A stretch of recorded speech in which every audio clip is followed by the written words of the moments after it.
Good afternoon, everybody. Patrick Morrison coming to you live here with Simtrax Broadcasting. Joining me here in the booth tonight is Stellar Stella, and it's been almost a month since we were here last, so we'll kind of cue you in just a little bit what happened last time. If you guys remember anything, it was the Haunted 400, where we really only saw one driver stood out, actually the most during that entire race, Michael Wiley. We'll see when he gets out here onto the track. We'll take a peek at him here tonight. If you remember anything, the number 48 machine is what he was driving. He did a complete clean sweep at Michigan. He won all four stages and the final stage at that, and squeezed out that win with less than 8 laps to go. Definitely, we talked about some nudging. I watched some of the replays, even things like that in the background. Everything he did was clean, just slight click, touching there. I think even Jason LaForte ended up getting turned around in that one, but regardless, tonight leads us to another showdown here at Daytona. 2.5 mile tri-oval here in Daytona Beach. This track became a multi-use facility with the incorporation of a 3.56 mile road course circuit on the inside. This track was resurfaced and scanned in 2011, allowing for the best experience for the iRacers and the fans. If you're our fellow iRacer out there and you've raced the Legacy track, you know it is about as bumpy as it can be, especially as Rockingham. But Stella, go ahead and tell me a little bit about the seating capacity here. I heard they aren't underwater. No, they are not. In 2013, though, they did a total revamp, a $400 million re-imaging of Daytona Speedway. And believe it or not, ironically, they called it Daytona Rising, which I find very unusual. They put in 60 luxury suites. They have 5 new entrances and 3 different concourse levels they call neighborhoods. They broke ground July of 2013, and they were completed in 2016. I've got some little anecdotes if you want me to, kind of add in there, but you let me know. Yeah, it was definitely tough out there for Daytona. I know that Hurricane Ian came through, and it put it about 10.5 feet underwater, dead center of the infield. So all racing shut down in Daytona. And I believe, actually, the erosion from that hurricane actually ate out the turn underneath, kind of the side facing the road. Took out turn 3 and 4. I heard it's been up for debate whether they are going to fix Daytona or let this track go by the wayside. I cannot imagine allowing the Great American Race and the Daytona 500, the leading of the season, and normally the ending of the regular season, for this track to go completely away. I don't see it. There is absolutely no way they can let it go. I don't see it either. This track brings in over $85 million in tax revenue and 6,300 jobs.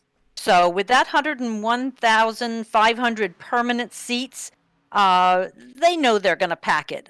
These new ones that they put in are 21 inches wide. Ooh, for those of us who like to have the hot dogs and French fries.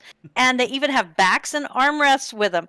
So, and let's not forget, they even put in 17 elevators in this facility to make getting around quicker, and the most for any outdoor venue as far as escalators. They have 40 escalators at Daytona now. Oh, wow. Well, you would think as much as they put into something like that, that should definitely be one of them here at Daytona. But, man, we're taking a look here at a picture outside of Daytona. And just to remind you guys, tonight is actually the running of the Mighty 500. Dash for Cash, Twin 30s. We'll get into a little bit of that. 500 laps, 500 miles. Boy, getting ahead of myself. Could you imagine 500 laps here? Good Lord, I'd make it almost an enduro race.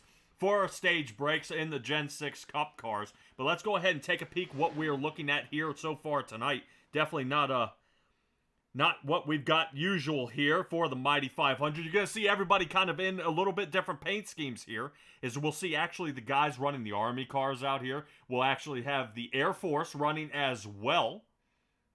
And all the drivers actually running along with the paint schemes I have listed here. So these guys are actually separated into 4 teams of 3, and they'll be getting ready to grid up here momentarily. They'll actually be battling for some points out there onto the track, getting this one started. And if you guys remember anything about kind of what they've got going and looking forward to here when they're running these sort of duels here, is what we're going to be seeing is who battles it out for the front running spot here and kind of where they're going to end up. So let's take a look here already at our starting grid here so far. If we can get this squared away here. Jamie Shaw, David Shutt will be in 1 and 2. Michael Lathan in 3. Looks like Thomas Stewart will be 4th. Eric Nowoski 5th. Randy Schweitzer into 6th. Justin Labatt and Ray Garcia for the 4th row. Greg Whitehead and Ken Couch starting in the 5th row. And the 6th row will be Bradley Cockrell and Chris Vickery. These guys are also battling on the track to figure out where they start for the main feature. Let's take a look at the rest of these guys. Landon Gentry starting in 13th. Evan Lambert 14th. I will put Colton Blazowski into 15th with James Robbins 16th. Junior Scruggs 17th. Kevin Winker into the 18th position. Michael Wiley, watch out for him. He's going to be quick out here onto the track. Watching what he was doing last night, he's going to definitely be one of those guys here into the top 5 tonight. Greg Blazin in the 20th position, starting this one out for this heat. This will, like I said, this will be how these guys start out here so far. Getting lined up here for the second round. I know multiple heats are going to happen. Like I said, this first one will be the first 30, and then after that, we'll kind of we'll give a little shootout here toward the end, where these guys are going to end up on the feature here, Stella. And I'm trying to stress that enough that this is not the feature race on this shot here.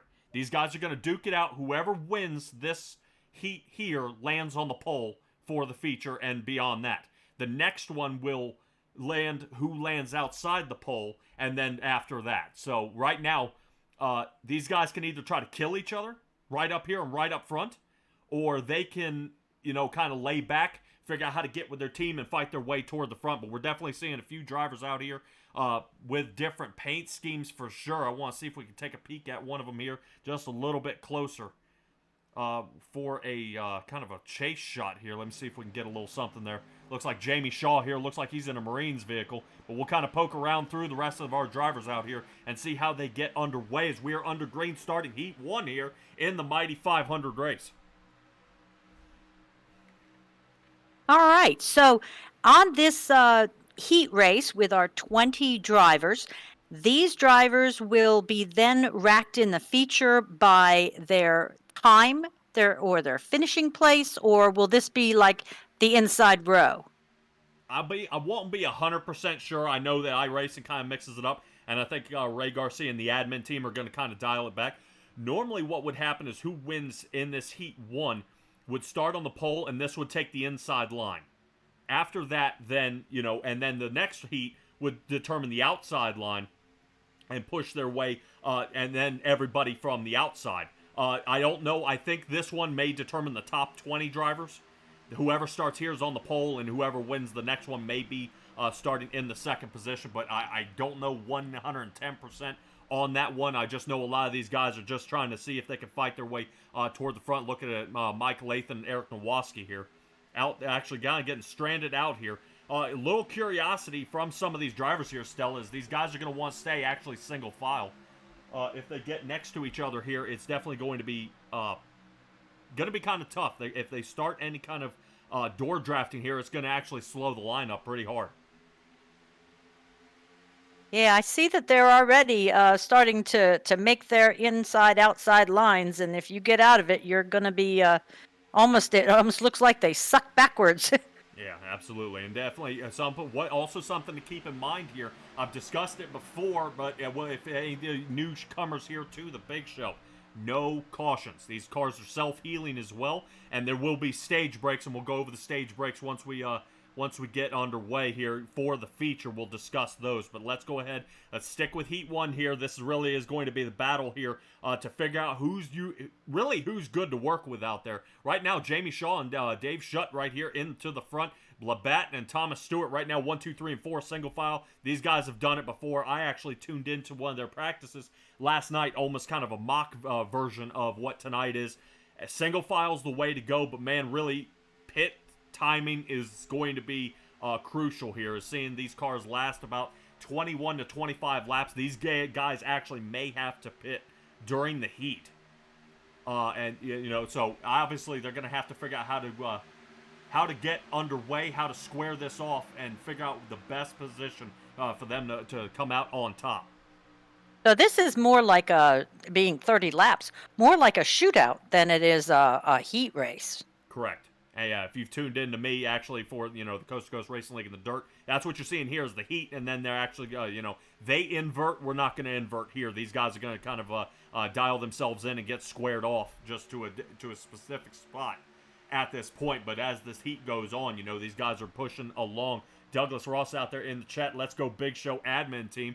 Seeing that you are one of the reigning champs here, Douglas Ross, I bet, buddy. We'll take a peek on you heading into the next shot there. Greg White had a little bit of a blink there. I think that's why we kind of jerked around a little bit. Let's see if we can actually follow a little bit here with Ken Couch. Ken Couch out there, seeing what he can do. I know he's been in a lot of trouble. I knew he was in a lot of trouble actually in Michigan. I'm hoping he's able to clean up the act and stay fast. I know he gets, solid top tens. But I think just you don't want the carnage here from a lot of these drivers.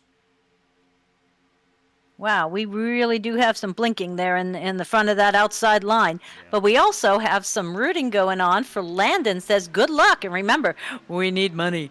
Yeah, it's definitely possible.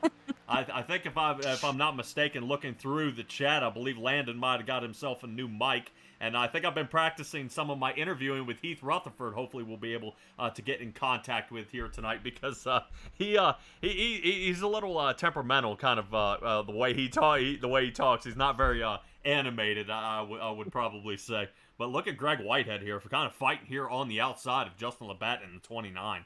Seems that outside line is starting to hold up, and it's kind of interesting, seeing what I saw last night. Normally, single file is the way to go. But it's very dangerous, especially kind of messing around with the any kind of iRacing or netcode or anything like that, trying to door draft these guys. Yeah, it can be very temperamental. I mean, we've seen several times where there what looks like clean racing to us out here, iRacing has a fit, and the next thing you know, people are in the wall. Yeah, Kevin Winker actually kind of comes off the racing surface there, down. Oh, and there we go. Yeah, Greg Whitehead. I'm not quite sure what happened there. That definitely, look, it was weird because nobody contacted him. No, do you think he was in the air as soon as he hit the wall and went over the top of everybody?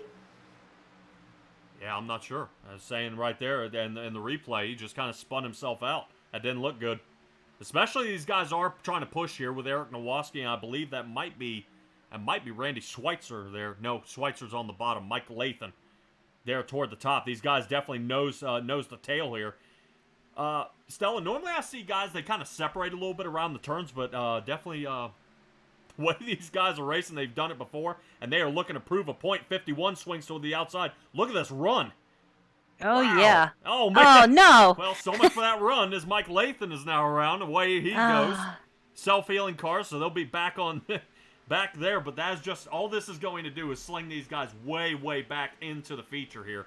No harm, no foul. That is A-okay, man. If this was a really a race out there, to kind of determine the final position at the final stage, I could see it. But like I said, we're looking here at the we're looking at just Heat 1 here. This is Heat 1. We'll move into what we've got coming on after this, and from there on out. Nick Alves out there in the chat. Hey, buddy, from the Racing Revolution. Nice to see you. Hopefully he's not playing Call of Duty. He's kind of practicing out there on the track for what we got coming up in Iowa next week. The big show waiting for the big one. It is possible. Definitely we'll have over about 35 to 38 drivers, if I'm not mistaken, registered for this one. These guys, it's possible. But fortunately, these guys will get waiver rounds. They'll be able to self-heal the cars, and then they'll get back onto the track. And to me, that's almost speaks in volumes. There is having the option to retry. As you see, Mike Lathan's a fast driver, but here at a super speedway, anything can really happen here, and it's interesting to see kind of how each one of these guys communicates at this point. Seeing that I believe Jamie Shaw is the only admin up here. I take that back. I was going to say in the top 10, Ray Garcia and actually Landon Gentry here flying in the aircraft carrier and a submarine here, but they are coming down pit. Definitely interesting to see. And remember what we talked about, the kind of, oh man, Landon's got to get checked up there. Slow it down, boys. Yeah, Landon definitely fast into pit road here. That was definitely a close one for him as he's coming into his pit stall. keep an eye on these drivers here so far. And he misses it. I bet you because I put the camera on him. But right now, Shaw, Garcia, Gentry, Wiley, and Blazin are down pit road right now. Everybody from the outside looking in right now, the entire admin team just came down pit road. Maybe trying to outpit these guys to set themselves up for success later on in this run. I don't believe tires will be useful until maybe a stage break, during the feature. Right now, they are, per timing, it is possible that they may only be taking fuel or just right side tires, but we'll keep an eye on some of these drivers out here as we're taking a look here at Landon Gentry. Hopefully Landon is able to kind of continue going on here and really put on a great show here tonight in that Navy car. I was going to say, how long was his pit time? If it was, I guess, anything less than 30 seconds, he didn't have to serve a penalty for being too fast. No, he did not. He may come back down pit road. Normally, if you speed in, I think they make you sit. But I'm showing just shy of 8.5 seconds down pit road. Landon Gentry is. So we'll see how Landon Gentry fares from this one as he continues to pile drive his way down the front stretch of this track into turn 1. All right.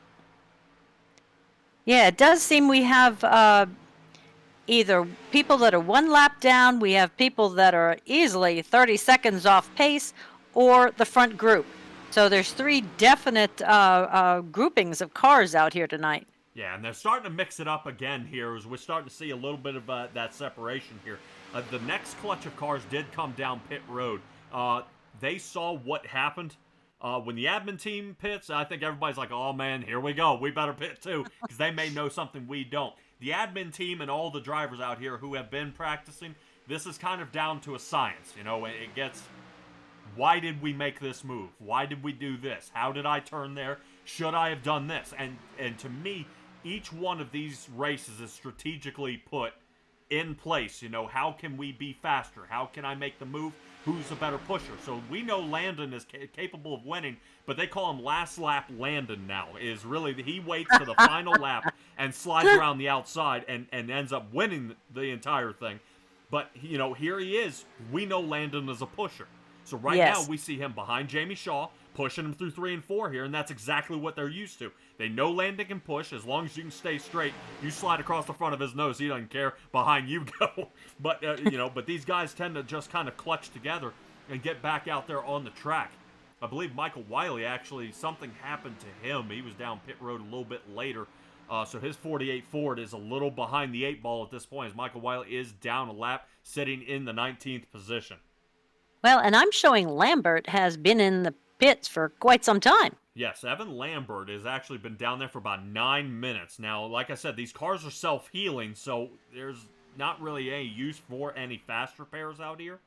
So, if these guys hammer into the wall and they're spinning out, the car is fixing as you're spinning out. And you'll take another hit. If you flip into the fence, it's fixing by the time your tires are back on the ground, which kind of makes it easier, I guess, if you are in some trouble. But definitely kind of a toss-up at this point is why he is down pit. He may be having some mechanical issues, and hopefully we will see him in the future here, Stella. Okay, yeah, and in the meantime, Danny Shaw is out in the chat saying, good luck, Jamie. All right, yeah, and we're hoping to see Jamie Shaw. Like I said, we took a peek at Jamie Shaw there for a little while, getting pushed around by Landon Gentry. But these guys are definitely about almost a lap off the lead here.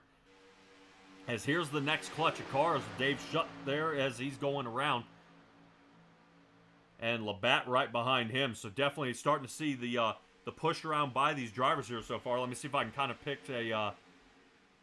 pick some car numbers here. Let's see if we can get around as we take a look. Right now we're looking at the 55 and the 29. So the 29 that you see kind of in this second clutch here, and I believe the 56, Jamie Shaw in the 84. That's who I'm looking for, is Jamie Shaw actually here in the 84. May have caught up to this next pack. There you go. So you see that's the leaders actually in the second clutch on our screen in the background. So that's exactly what we got to be looking for, is these guys have got to start making up some time. But keep in mind, right now, the top 6 drivers have yet to pit. So these guys still got to come down pit road, and they got to really put the hammer down to catch back up, as these guys are going to be back underway to get back into the lead. Right now, Jamie Shaw really enjoying that push here by the 33 of Landon Gentry here. Good closeout by some of these drivers. And if I'm not mistaken, that may be the 8 of Michael Lathan, I believe. Yes, it is. Michael Lathan, I believe, is a lap down at this point. But like I said, this is a heat. It's okay. When these stage cautions come out, which they, no cautions, but when the stage break happens, these guys will end up getting their laps back and actually be put back onto the lead lap. To me, it gives you another shot. And to me, I can't think of a league that gives more life preservers out there, more second chances than the Big Show. As we see, looks like the admin team already made that cut down into the front pack here. Oh. So right now, that pack actually consisting of Jamie Shaw, Landon Gentry, and Ray Garcia, really 1, 2, and 3 in this pile up here that you see pushing their way on down to the track. Shows the number 8 of Mike Lathan here, and I believe there are a couple other drivers that look like they're kind of sporting about the same paint job here. The number 8, I believe 24 look like he's rocking around the same thing, and I believe the 22, I think that may be J.R. Scruggs out there. I'll take my word on it. We'll see if we can find him out there. Yep, that should be J.R. Scruggs. So we almost in this pile here. 12 to go, and the leaders. And there goes our front. Our down pit as they. Whoa, man! As you see him sliding almost through the grass here, and now is the time. These guys have got to start making up the time to get their way back toward the front. Let's take a look here at where we are right now. Leaders down pit road now. Jamie Shaw will actually be in that number 7 we see coming into turn 3. Guys still sitting down pit road at this point. They got to hurry up. And the worst part about this, Stella, is you kind of see it and you know what's getting ready to happen. These guys have got to get up to speed. And they got to get moving here. Right now, Ray Garcia is doing over 200 miles an hour. And I just don't see these guys making up that kind of time here to get caught back up. We see them diving. Here they come. As you'll see the pack toward the top of our screen, we'll kind of keep an eye on our leaders here at this point. Thomas Stewart in the 64 Chevrolet. There they are. See the pile on turn. Coming right up behind them. Here they come. So definitely a pile up here as they're running them down. Yeah, but they came on clean. They were after the cone, so just pedal to the metal. Yeah. So, but here's the killer. There's no blocking here in the Big Show. They would much rather prefer you not sliding up in front of this run. It'll cause an accordion effect, and it'll total out half the field. I saw one kind of last night with one of the fast drivers slid up in front of the pile, and what ended up happening, it ended up pushing everybody around and getting them all hammered to pieces. Right now, if this placing stays the same, Jamie Shaw will actually be taking the pole here tonight, and Landon Gentry will be after that. So, still pushing their way down the backstretch here with only 10 left to go. Yeah, definitely a pile up here. I don't know what happened to Michael Wiley. Michael Wiley's back down pit road again. Definitely not good for him. He may be kind of bowing out at this point, and he's going to try again here in the feature. As not the way that he wants to go here. But let's go ahead and keep on our front pile here. As the top 15 are still on the lead lap. Not sure on Ken Couch here. Ken Couch might actually be in a little bit of trouble here. 37 seconds behind. Getting close. As these guys are running 44-second laps at this point. Very, very fast in these Gen Cup cars that we are seeing here. But we can actually see if we can take a ride along here with... let's try a ride along here with Landon Gentry here. Get a little angle of what he's doing around there. You see the 84 kind of says admin on the back as well. I was going to say, you ever take a ride along with Landon Gentry, usually all you see in the windshield is the very back of the other car, because he is right up smashed, pushing them along. Yeah. Now, you got to admit, taking a look at how he's driving here, it's definitely trying to remain calm. There's no need to push. Right now, he's sitting in second position. Whether he pushes even harder or harder, it's not really going to matter at this point. As you can see, Ray Garcia behind him kind of get a little bit of fresh air to keep that engine temperature down. But he's kind of pushing his way around here, and it's just, there's really no, to me, out from the outside, there's no rhyme or reason why he needs to push at this point. Man, look at that paint job. That is looking slick. Oh, wow. Am I looking at ships? Yes, yeah, he's driving the Navy car tonight. Very nice. Yep, looking very, very good, and we'll actually keep an eye here on Ray Garcia as well. Let me see if I can get a roll bar cam of his. There we go. Looking pretty slick on his car, man. And to me, really, what they also bring here as well, along with the driving, is the paint jobs. Whoever their painter is, I got to make sure we give him a shout-out here during the race. Boy, there we go. Ray with a little push. Yeah. And you'll kind of see here, Stella, as you remember at these super speedways, what we are looking for is who is the anchor of the push crew. You see Ray now starting to make a little separation with the 56 here because an outside row is starting to form. It may be time to squeeze our way out, but I believe, if I'm not mistaken, Ken Couch is there on the outside. I was gonna say, man. yeah, I would not. Yep. I would not take the opportunity now to move to the outside line because let's get the 3 wide situation. you got lapped cars. Yep, we're gonna stay here with the 3 wide. All right, look at Very that. nicely not too done. Bad. I was a little nervous there. We actually popped to an outside cam because I wanted to see how close that squeeze got. But right now, Shaw, Gentry, and Garcia 1, 2, and 3. The admin team is doing a fantastic job out here tonight, staying up front now and really kind of commanding this this pack here. But only 6 laps to go here. As we get going around the track, really 5 at the line now. So I'm interested to see. That 8 car got spun around, remember? Here he is again. Oh. On the outside. Now, keep in mind, he did get spun around. That 8 car's a lap down. Yeah, Latham, he is. Yes. He's in 15th, actually.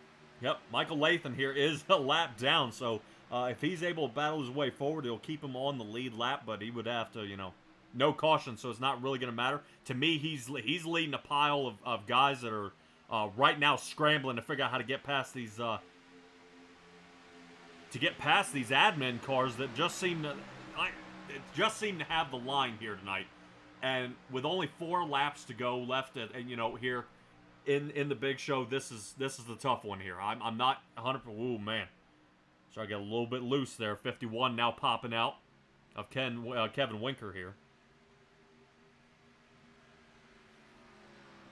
Right now, it looks to me like Chevrolets are swamping the field. That makes sense. Chevrolets have won more races at Daytona than any other manufacturer. All right, we'll definitely keep that in mind, but look at that. Look how Landon's now starting to push. Look at the separation he's now starting to get. So Landon now trying to see if he can get separated from the rest of the field here. But boy, that is going to come by the wayside here. Remember, no blocking, so Jamie Shaw going to have to watch this happen as they sling by him. Lathan gets his lap back, so the new leader now is Bradley Cockrell on the top in the 46 machine. So far, so good by him out there on top, 51, and Kevin Winker. I'm interested to see if the 46 and 51, they'll slide down. Yep. Leaving Lathan, the lapped car, up toward the top, and now watch the 6. The 6 will now have a huge run here because of the amount of fresh air to the front. Oh, boy. A little bit too much fresh air there. Yeah. All I saw was air. Yeah, boy, he's definitely got to hold on to that car as he's sliding around here. As it looks like the admin team has been unseated for 1, 2, and 3, and are right now sitting 3, 4, and 6. But keep in mind, Ray Garcia may have a few things up his sleeve here. Last night, he actually won by about 3.5 seconds off a late race wreck. I know some things happened, a little net code there toward the end, and he was able to slice his way through and make a breakaway. Landon bulldozed his way through, and I think he ended up with a top 5 finish. But this is, I'm wondering if the admin team's going to kind of drum something up here to see if they can get slid around. Landon, if I know anything, Landon and, boy, that is a block. Boy, they're going to, they may have a word there with Kevin Winker there. That 84 machine had the run on him. Definitely slid toward the top and making the move. Ray Garcia closing the gap here on the white flag lap. 84 pushing the 46 of Bradley Cockrell. Watch for the admin team to make the move. Definitely on the exit of 2 here. Here they go. There we go. Landon Gentry kind of falling off the 84 here a little bit. Now he'll use the aerodynamic. Ray Garcia trapped down toward the bottom behind the 46. So Ray Garcia actually will be falling back here. And it looks like Jamie Shaw may bring the win here, but Landon Gentry will watch what happens with the 51 that's now rolling toward the top. Landon dropping back a little bit to see if he can box him out here. And Landon actually falling way back as Jamie Shaw brings the win in Heat 1. Kevin Winker, Chris Vickery, Landon Gentry in 4, Dave Shutt 5th, Cockrell 6th. And now they're going to try to kill each other right here at the line. On Ray earth? Garcia 7th, Thomas Stewart 8th, James Robbins in 9th, and Colt Blazowski here into the 10th position. It's a little too soon to be doing burnouts. That is going to be a heck of a shootout here for that for these positions here. And you kind of for all the drivers who weren't here in Heat 1, this is kind of the one you want to take kind of watch here at this point. Now is the time. All right. So that's how it went in the first round. What happens to the admin team and the other drivers coming into the second one? They saw when the admin team pit. So what happens now? What, how do they grit up? How do they line up for this, and how do they get squared away? So let's take a look at our next starting grid here, as I believe some of these guys are starting to get kind of squared up here onto the track. Here we go. I see a couple admin cars. Let's take a look here. Kevin Dixon, Zane Touchton here into the first row. Travis Turnmeyer and John Kazaza into 3 and 4. Richard Miles starting 5th with Douglas Ross. We saw him as one of our champions. Winning it, I believe it was at Talladega, if I'm not mistaken. It was at Talladega in Michigan is where Michael Wiley won. Sylvain Sigouin here into the 7th position. Say that 10 times fast. Anthony Shook starting in the into 8th position. Scott Patza into 9th. Robert Corzin. That's somebody I want you to keep your eyes on here in that number 19 vehicle. He is going to be the man on the move here. He is fast. He knows where to place that car, but he's going to have a heck of a run here. Heath Rutherford in in the 98 car. Frank Perfin will be into the 12th position, rotating to the back of the field here. Jarrett Woodard into 13th. Jeff Napier. If you guys remember that name, I'm sure a little help there from little Bobby Hamilton Jr. might help. All right, Zach Ford, that's my hint to you. Zach Ford will be in the 15th, Darrell Young 16th, Ben Lindley 17th, and Cade Jones into the 18th position. Charles Fletcher, wow, Charles Fletcher actually started way back in the 19th position, and we'll see if TJ Krober out there into the 20th position here, starting out the big show. Definitely a run here. That was only Heat 1. Now I'm interested to see what the rest of these guys have on us here tonight as we're taking a look at some of these paint jobs these guys are running here. Interesting one from that vehicle. Let's see if I can get a little bit closer of a shot. Looking pretty slick as we're going to slide our way through the pack here. John Kazaza on the 115 in the Army car. We see him there. Yeah, good Army green. Yeah, I was going to say, we also have a bunch of our vets out here as well. So, like I said, Robert Corzin right here. Watch out for this guy. This guy is going to be a bullet. So, starting in the 10th position, he's got to be happy about that. Rotating back here, Zach Ford. Looks like he's still rocking the NFL scheme with the Vikings. Rocking the Vikings. All right, Heath Rutherford. Let's see where he ends up here tonight. Definitely a good shootout, man. Get that pace car off the racing surface. I'm ready to get us going here. I'm ready. All right. Yeah, Heath Rutherford in the 11th. Robert Corzin. These two guys starting side by side is going to be a rough one. Zane Touchton. Let's see what he can have for us here toward the top. Definitely a weird start there. Kevin Dixon and Travis Turnmeyer, 1 and 2, just took off. Zane Touchton actually might be backing it up here a little bit, allowing John Kazaza and Douglas Ross and these two guys to get connected and push their way back around. It might actually be a really good idea here to get the admin team clumped up again. Yeah, as I understood it, there was always that rule of 3. If you can get 3 guys together, that's the perfect aerodynamic way to shoot by everybody. Am I close? Yeah, well, you definitely want that anchor.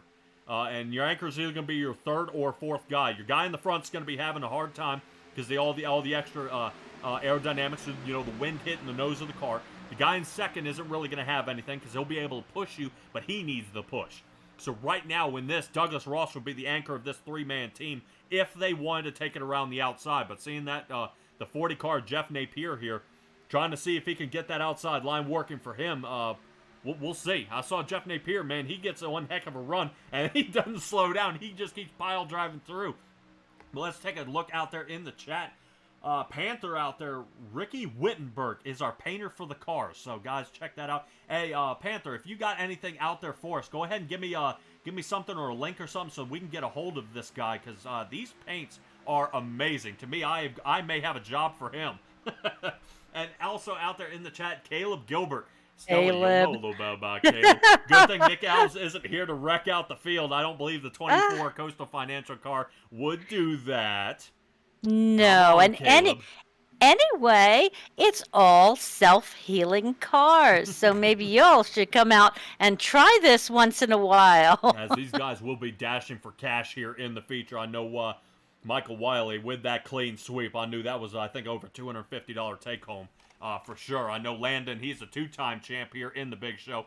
Part of one of the admins as well. So he was, I believe he had a button box at one point. And like I said, he's got a brand new microphone. So these guys are able to take the money here from the big show and the donations that are allowed here, to help, to help these drivers put on a great show for you guys. And they're actually able to take it and reinvest, make themselves even better at driving, make it, even different ways that they can, to me, it's, having a button box. You definitely want to have something start the car, be kind of quick on the tire, tire changes, how much fuel to take, getting, removing tape, doing something different. And to me, if I'm having to grab a hold of a mouse and float through the black box, which is another piece out there on iRacing, it makes it 10 times harder to kind of, figure out how to kind of combat that along with driving, and these guys being able to reinvest and be able to do something like that is really, really awesome. So guys, if you want to come run in the big show, like I said, these guys are running all month. I think I even saw they ran ARCAs, they run Indies, they run these Gen 6 cars, they even run trucks. So keep in mind that it's always kind of rotating, but if you're looking to get in this Dash for Cash run, this is definitely something you can get tuned into. But, I mean, if you're out here and you're a bulldozer, you ain't going to make it. These guys try. He spends all month tuning these cars and getting the right drivers out here to really put on the best show. And tuning the drivers. Right, because it's also, he also helps teach the drivers, and the drivers help each other, to learn how to be faster. I'm not saying Ray comes out here and wins every race. He's got 38 other guys trying to do the exact same thing. He's been totaled out multiple times. But, Ray really kind of puts a lot of thought into this drive here and really kind of, how he kind of factors in the rest of this, the month, the season, what they've got coming up next. And an admin always has a say. But right now, still in the lead here is Kevin Dixon. Seems to be doing a great job out there. Well, I'm seeing Nicole. I'm not going to try because you're going to have me for it. But Kevin Dixon still leading the lead here.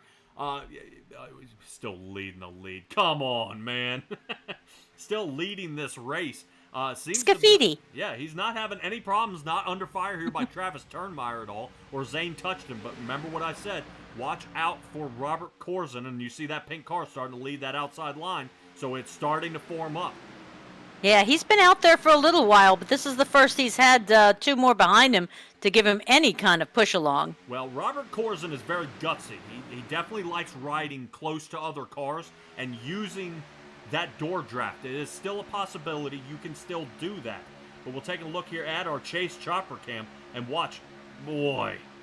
But see, he rides right about there. And now you see the draft he's able to use from the side to help sling around so he doesn't lose as much space. But he really needs a third guy up there because you see that outside lane is starting to stall out on him pretty bad here.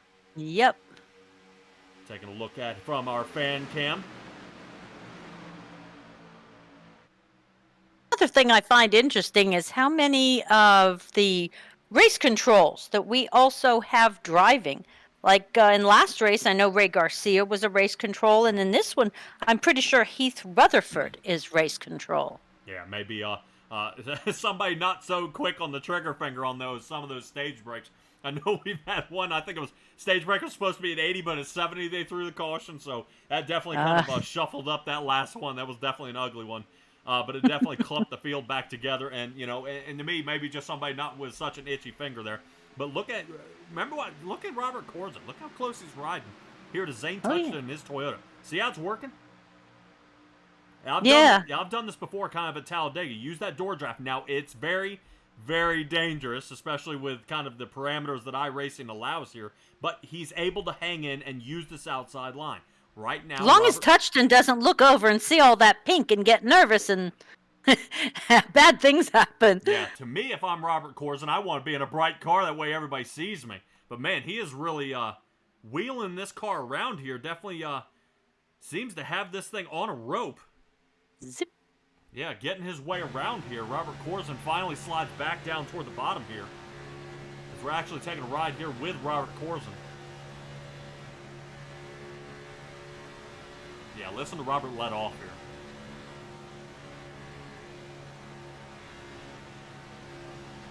Yeah, you hear him checking up here a little bit as the lights are starting to come on. Sun is going down, so we'll be in a night race here for Daytona. For sure. Definitely a good look by all these drivers out here so far. But Robert Corson, remember what I said, starting from 10th, already into the 4th position here. Right now, our biggest mover of the race here so far is actually Zach Ford in the 34 Chevrolet, sitting in 8th. Right now, he's up 7 positions from where he started. Frank Perfin did not make it, but pit stops are happening now. Shook, Lindley, and Krober starting to come down pit already, 10 laps into it. I would probably say at this point, admin is now, these guys are now starting to say, nah, we got not yet. Because last thing we want to do is flood pit road with a bunch of drivers. Well, this is exactly where admin came in last time. Yes. Yeah, right. But that's what I was saying is all these Heat 2 guys watched Heat 1. All right, now what did the admin team do? And they won. They came out and were successful on that run there. So definitely going to be trying here at this point to see where these guys are going to end up. As we are seeing, let's see, Zane Touchton, Corson, Kazaza, Ford, Miles, Napier, all of them. Here we go. And this is exactly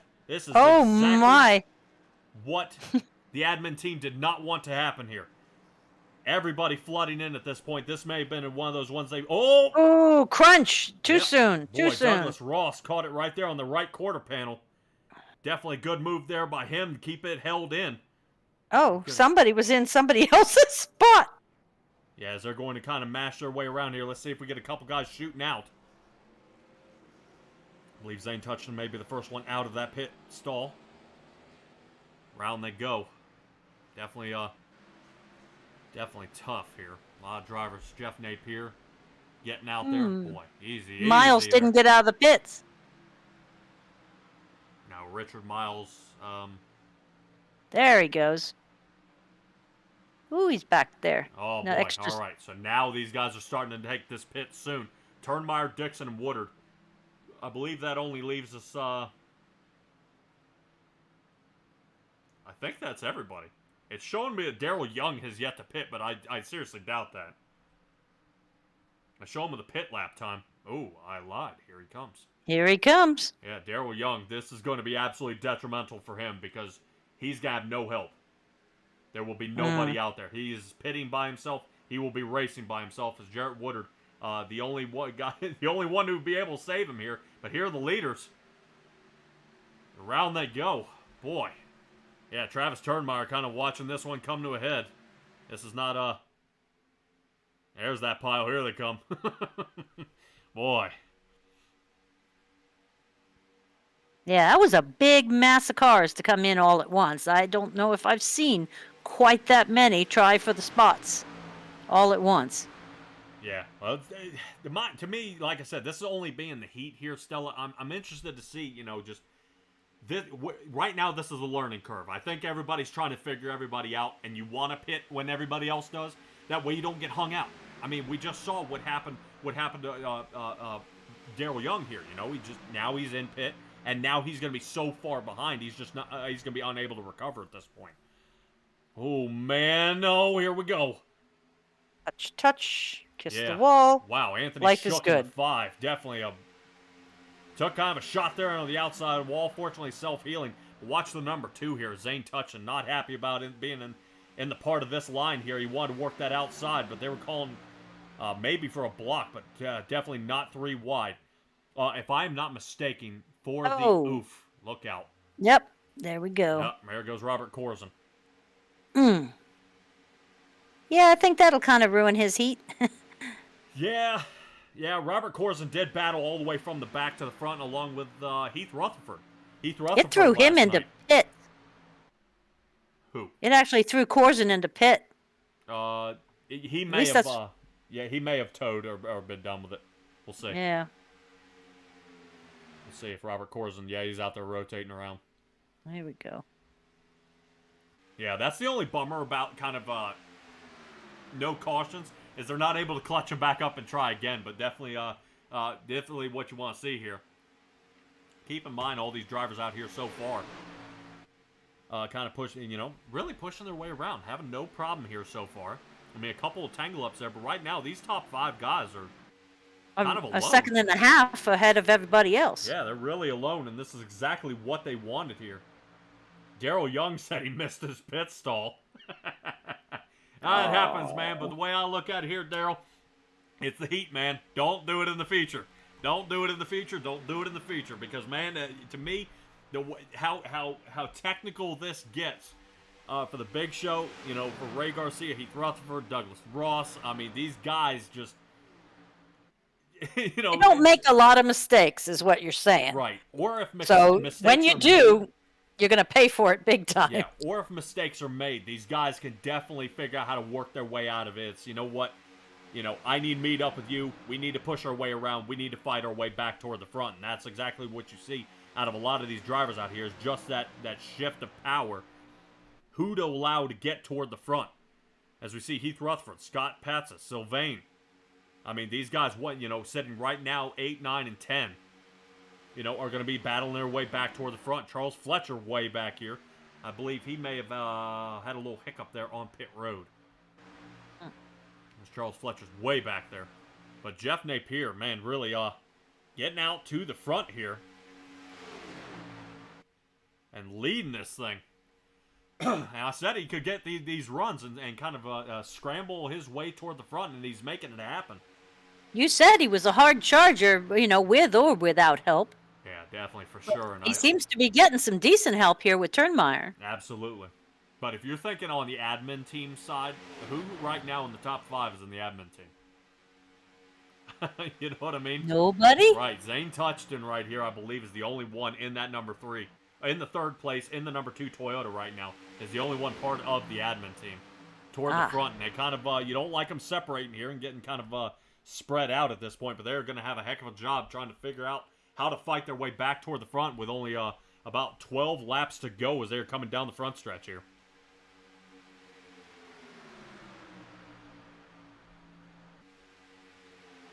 Definitely good driving by all our drivers out here so far. Let's take a look at these guys driving by here.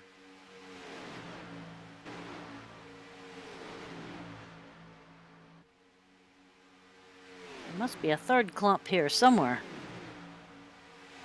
Yeah, they're way back there. Actually, that 3rd clump should be part of 1, 2. We see these guys starting here, and then I believe from there it ends up to the Charles Fletcher area.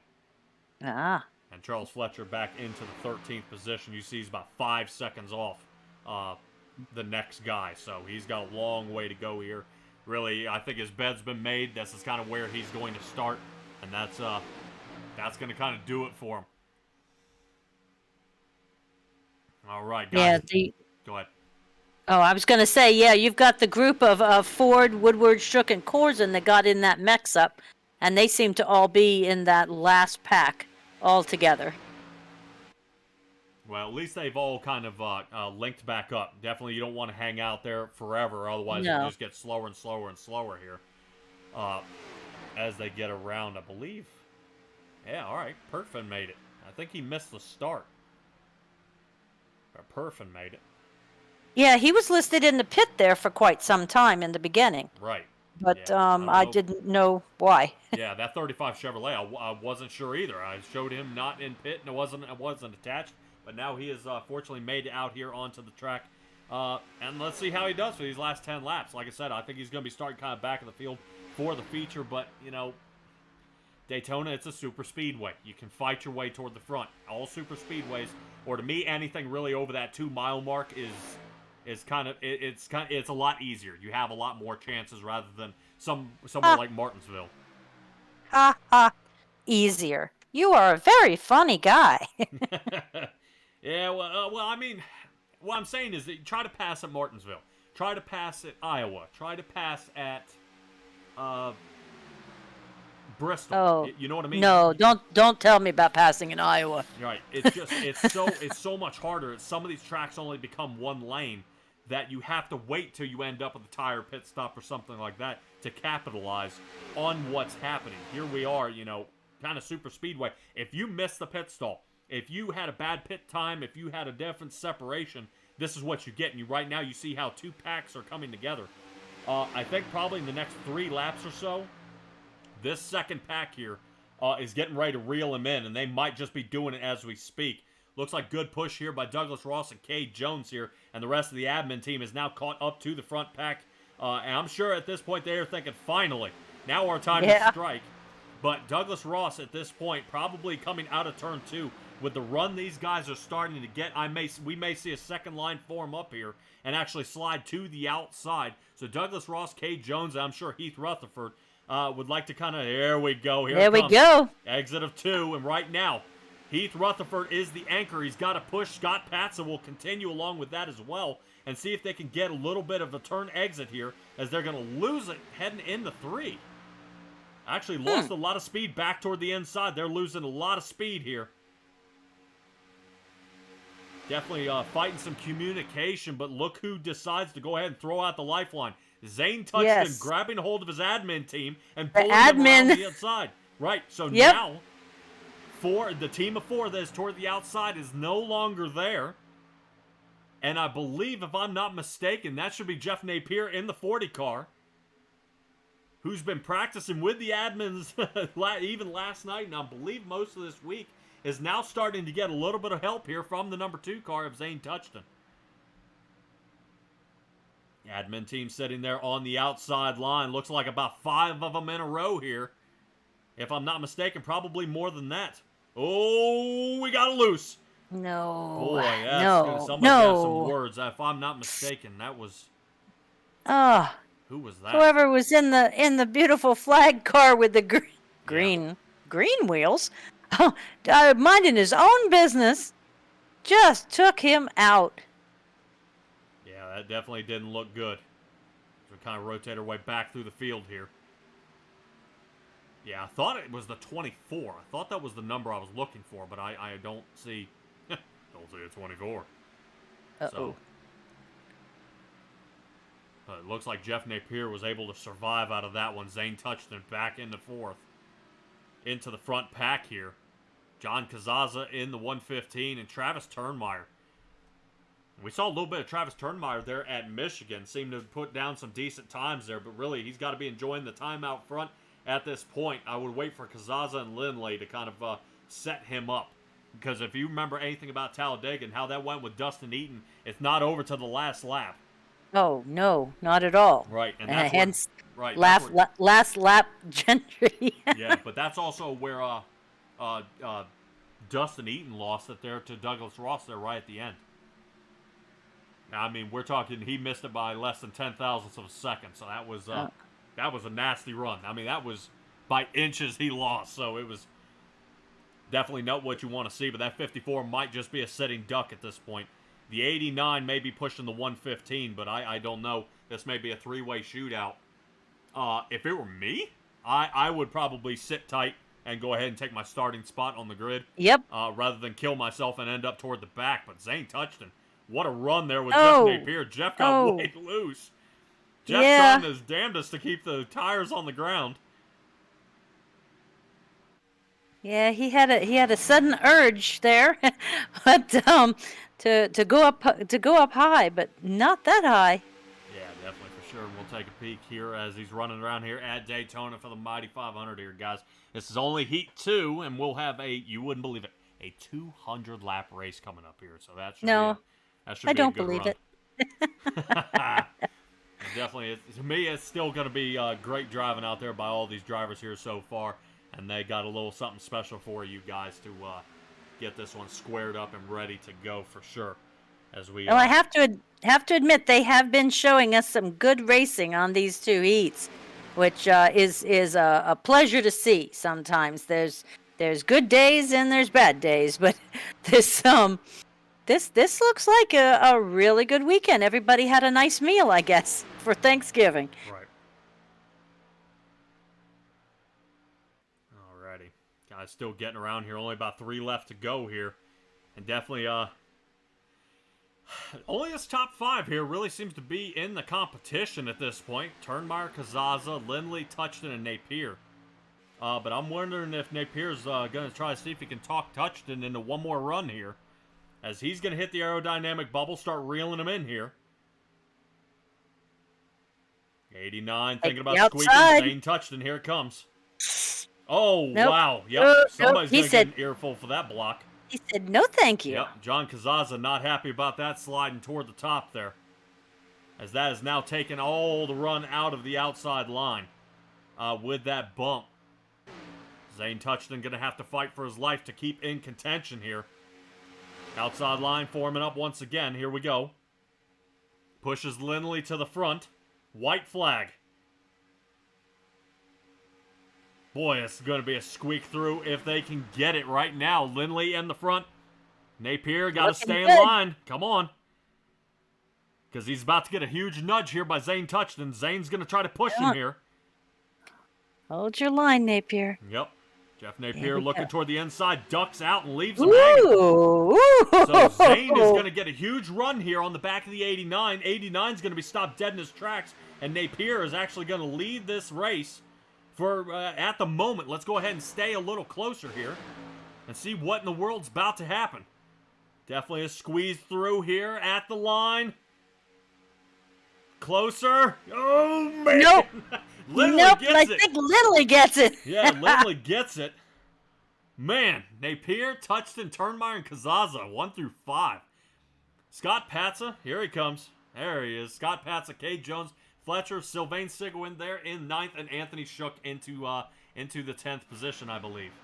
Nope. Unofficial puts Krober in 10th and Shook in 11th. Oh, man. Oh, as they make contact. Oh, they're so bad. Yeah, these guys also finished just about a thousandth of a second off each other as well. Definitely a good shootout by all these drivers here so far as we see Robert Corzine here trying to get his way across the line here for the finale. Definitely out there in the chat, guys.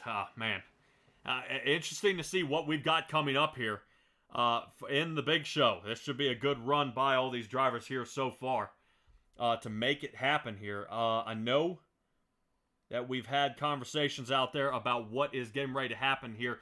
For the warm-up, they're actually going to kind of grid up here just a little bit and kind of take to the track. And I believe, if I'm not mistaken, let me see if I can find Ray Garcia out there. There he is. We'll kind of keep an eye on Ray Garcia. All of our admin team and their paint jobs will line up onto the track and kind of take this one away here for a tribute to our armed forces and our veterans out there. And we'll get this one underway as soon as these guys get stacked up here.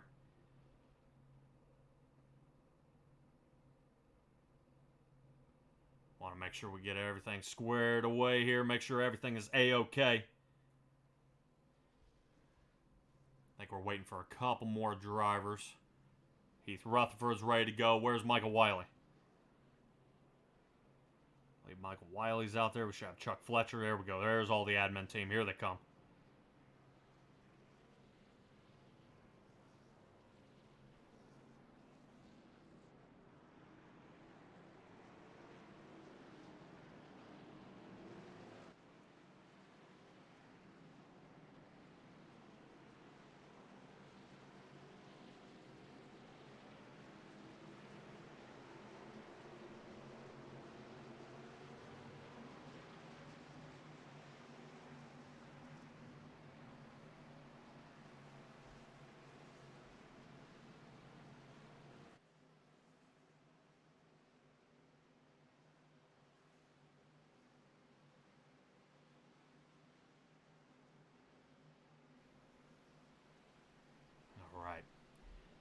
guys working their way around here.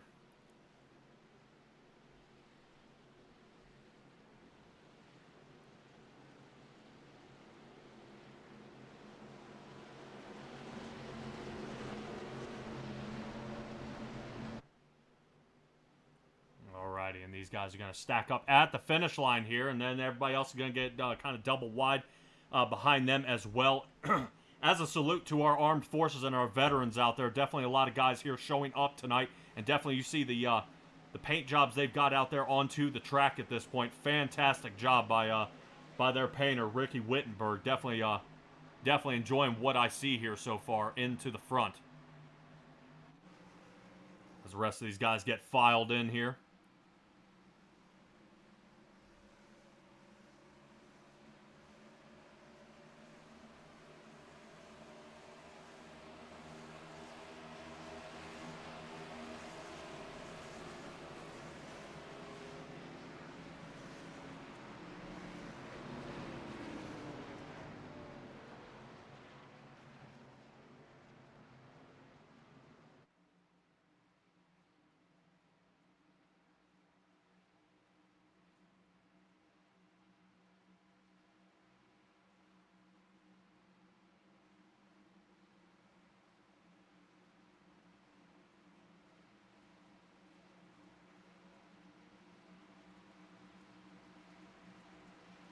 Righty, and we're going to take a moment of silence for our troops out there as we play the Star Spangled Banner for tonight's Mighty 500.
Alrighty, everybody. Appreciate you coming back. Let's go ahead and get ready to get gridded up onto the track, as tonight is going to be the start of the Mighty 500 here as we get this one squared away and everybody onto the track. Definitely a good shootout for everybody here so far, but let's take a look at our grid here for tonight. Jamie Shaw is going to start us in front with Ben Lindley into second. Kevin Winker and Jeff Napier, 3 and 4. Chris Vickery, 5th. Zane Touched in the 6th. So you definitely see how this outside line is now starting the outside, and the guys in the first heat start the inside line. All right. That is going to bring us to Landon Gentry. All right. Good, great job by him starting in 7th. Travis Turnmeyer in 8th. David Shutt into 9th, and John Kazaza into 10th. Bradley Cockrell in 11th, and Scott Patza running in the 12th position. All right. Getting stacked up here so far with Ray Garcia starting 13th and Cade Jones into the 14th position. Thomas Stewart 15th. James Robbins 17th with Sylvain Sigwin here into the 18th position. Colt Blazowski into the 19th position with TJ Krober into 20th. Jr. Scruggs into the 21st. Anthony Shook 22nd. Glad to see Anthony Shook out here. He's got a heck of a job and a long way to go to fight his way back toward the front. Randy Schweitzer into 23rd with Zach Ford into the 24th position. Rotating farther back, let's get to Greg Blazin and Jarrett Woodard. 25 and 26. Justin Labatt into the 27th, and Kevin Dixon 28th. 15th row. Michael Lathan and Heath Rutherford 29 and 30th. Ken Couch into 31st. Douglas Ross 32nd. Eric Nowoski into 13th with the 34th place. Robert Corzine, the 19 machine, starting 34th. Definitely not where he wanted to be, starting that pile up there earlier in the run, but hopefully he can fight his way back to the front. Greg Whitehead starting in the 35th position, and that brings us to Richard Miles in the 36th. We'll see if these other guys can get squared up. Hopefully no problems out there so far. As looks like Michael Wiley starting in 37th, Frank Perfin into the 38th, Evan Lambert 39th, and Daryl Young into the 40th position. 40 drivers out here onto the track. We'll see if any of these other guys are having some gritting issues. Hopefully they're able to reconnect. I think Jarrett Woodard might be having a little bit of trouble out there. But that is going to do it for our starting lineup. You'd think 40 drivers would be a lot. Could you imagine what the record is in the second annual race of the Daytona 500 back in 1960? They gridded up 68 drivers to start the race. 68 drivers. Was that when it was sand or dirt, or were they asphalt? No, this was asphalt. All right, let's get to it as we get going here for the Mighty 500. Brought to you by The Big Show, Simtrax Broadcasting, bringing it to you live here. Patrick Morrison and Stellar Stella here in the booth here with you guys. 200 laps is what we got on the books here for tonight. Keep in mind, at these stage breaks, normally about every 40 laps, so it should be 40, 80, 120, and then I believe 160, and then it might be a shootout to the end after that 160 mark. But that is going to be one heck of a run here. We're going to see as these guys get going. Definitely money is up for grabs. This is the time and the place to get it done here at the Big Show. Right now, Jamie Shaw leading the race here so far. So Danny Shaw out there in the chat, go ahead and have your hands up high, because right now Jamie in the 84 Chevrolet is leading the race at this point. But how long will that last? Definitely some people keep, if you are fast, you'll stay out front, but definitely when you start getting separated a little bit, like we're seeing right now with actually Jamie Shaw hanging out there, the 51 machine of Kevin Winker, who we also have Nicole out there, who is rooting him on. You start getting that separation, a new line will form and slide around you, and then you'll actually see him march way back until somebody wants to pick him up. But watch for Landon Gentry starting the outside line. He was on the inside, decided to kind of change his tune here a little bit as he moves in front of Ben Lindley.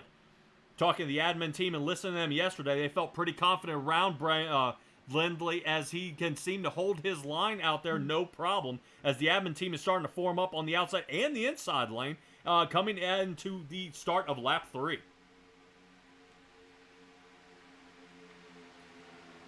Man, oh man, oh man, definitely a lot of drivers here so far. I'm not showing any mix-ups from the drivers out there on the track. I think maybe some of them may have ended up in a tangle-up. I think it started back there with Kevin Dixon and Labatt. I think something happened back here earlier. As you can see, they're definitely separated from the field. Let me see if I can rotate back and see if we can take a peek. Whoop, little crunch up here. Let me see if we can take another shot at it. Kind of an ugly run here. There we go.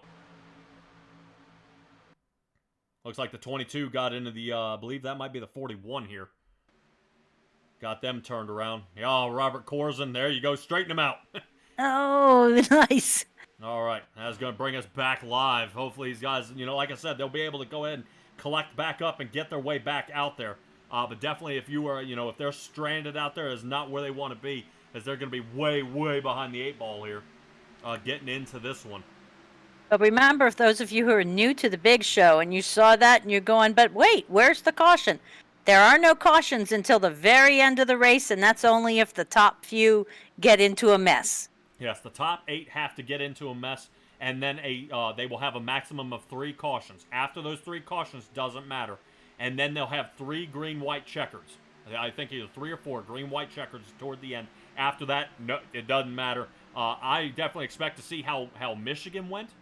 It was a little bit of a mix-up there at the end, but that run at Talladega, if you remember, that thing was almost green flagged the entire time other than the stage cautions, and what a fantastic race that was for these guys getting their way pushed around here. No issues, no harm, no foul. These guys really got it done, and I'm hoping for the same kind of expertise and the driving skill out there getting around here at Daytona. Yeah, these guys are looking good, and I'm surprised that we have such a tight. I mean, we have no real separation here. Between say the first goodness, there's a second between the first 15. Yeah, definitely starting to see the separation here. As we see, looks like a lapped car is now going down. Trying to see, is that Greg Blazin? Yes, it is. Greg Blazin, the 23 Ford here. I was gonna say those are the two fellas that keep making me think I'm seeing double. Yeah, Greg Blazin gonna have a heck of a time here. Now a lap down, sitting in that 35th position. Greg Blazin, Labatt, and Dixon were all the ones in that tie-up there earlier in the on lap 2.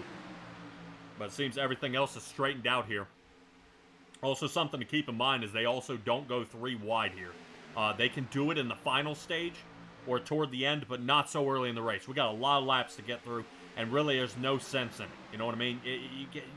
Find somebody you can work with on the outside, get a line rolling, and make it happen. But you see actually Jeff Napier working the outside lane again, hoping for some sort of help here, see if he can kind of squeeze his way through. But no one up there at this point as Napier is falling down, 12th position now, and now he's losing a lot of spots. He's down 9 positions now as he's on the outside of, guess who? Zane touched in the number 2. So these two have raced side by side, and I don't think, if my gut serves me right, is Zane Touchton is not going to look to help that 40 car after he ditched him there on that second heat. So they may have a little thing going on there. They may want to leave each other alone going and running this feature. Yeah, that's the one thing is when you get these super speedways, you have to have friends. Whether you make them or break them, you've got to have friends to do well. Yeah, definitely. As we get going our way around here, Charles Fletcher into the 8th position, looking good here so far.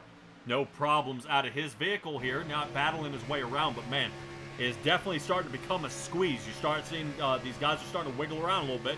You're actually able to take a little peek at his rearview mirror and kind of how Landon Gentry is sliding around him. One of the great admin pushers out there in the 33 Toyota. But right now, we'll see if anything else has going to happen. As you can see, Landon, watch how close he gets. Man, he almost rubs the front of that car. Watch that Toyota kind of bump him here. Woo. Man, definitely great driving here by Landon Gentry. He definitely knows how to control that car. But really, as long as you can stay straight on the front end of his car, he will close that gap and really push it in to get you toward the front. But watch that outside line. Look at that. Napier gets a huge run there. Actually, it looks like Sylvain is on the outside. Sigwin here in the 66 machine pushing that outside line to help it succeed. But they're starting to run out of steam here. Coming down the front stretch, actually finally completing lap 9.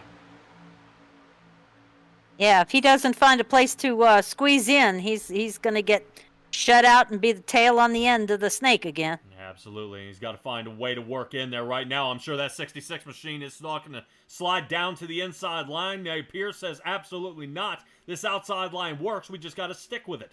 It will work as long as the tires start firming up. They start melting. They start sticking the track, and that outside line will almost come in by itself. And it is, as we speak, Napier, who had fallen way back, has now fought his way into the 4th position and now continuing to charge his way toward the front. Oh, yeah, he's made a huge move here. I'm showing him in 3rd now and going up the charts with a bullet. Oh, yeah. Right now, the top 17 cars here battling their way toward the front. I believe Anthony Shook should be the last one, about 2 seconds behind the rest of the pack here. He's got a long way to go to see if he can fight his way toward the front, but watch Napier. Here he comes down on the outside of Jamie Shaw. Jamie Shaw is about to be unseated here from the lead, but we have a long way to go. Guys, we're less than 15 laps into this one. Jamie Shaw has plenty of time, but it is time for Jeff Napier to go ahead and lead this one. As the admin team of Jamie Shaw and Sylvain Sigwin here, right now 2nd and 3rd, are going to try to see if they can do something together and battle their way back toward the front. Yeah, battling back toward the front. And there they take the inside line. That they do. Both of them, and we have a new leader. Yeah, Jeff Napier into the front. Definitely, if he wins this one, I definitely see the admin team kind of taking a peek at him, seeing if they can continue on with him fighting his way toward the front. But right now, Right now, Jeff Napier has got it on a roll here, taking it up 3 positions from where he started. But I don't want to knock out, actually, the 56 here. The 56 Toyota of James Robbins is up 15 positions and is on the outside, going to give him the same music here as James Robbins has now taken the lead, and around they go. So the outside lane is working the farther into the race we're getting. Nice dance. Very good. Top 2 just sitting there playing the game of hopscotch. Oh yeah, definitely a lot of bumble in here as these guys are getting around the track. You definitely watch the 88 machine toward the top. I'm not sure if he's considering getting around the outside here. Boy, outside lane is just doing exactly what it needs to do. But guess who's pushing the 88? That is the 33 of Landon Gentry's Toyota up there. Definitely doing another great push job here. And I want to keep in mind, Zane Touchton back there. I don't want to kind of point fingers at him, but he has got to slow down there a little bit. He is actually behind that 64 of Thomas Stewart and almost scraping the paint off his bumper. You got to push, plant and push, but he is kind of, I wonder if that 64 is kind of checking up on him a little bit, because that number 2 is really starting to hammer that rear bumper. Yeah, there we go, look. You see how Landon's starting to give that push. Now watch this outside line. 64 gets the run, and now the accordion begins, allowing these guys to start fighting their way on this outside line. Great running here at Daytona. Man, definitely not even 15 laps into this one. This is starting to really kind of choke up to be a great one, to be a fantastic run. Choke up. I think it's chalk up. Good Lord. I'm having one heck of a night here, Stella. Howdy, 15 laps in. Oh, man. Definitely a heck of a run here as well. Look who is in front. Colton in the 26 Chevrolet.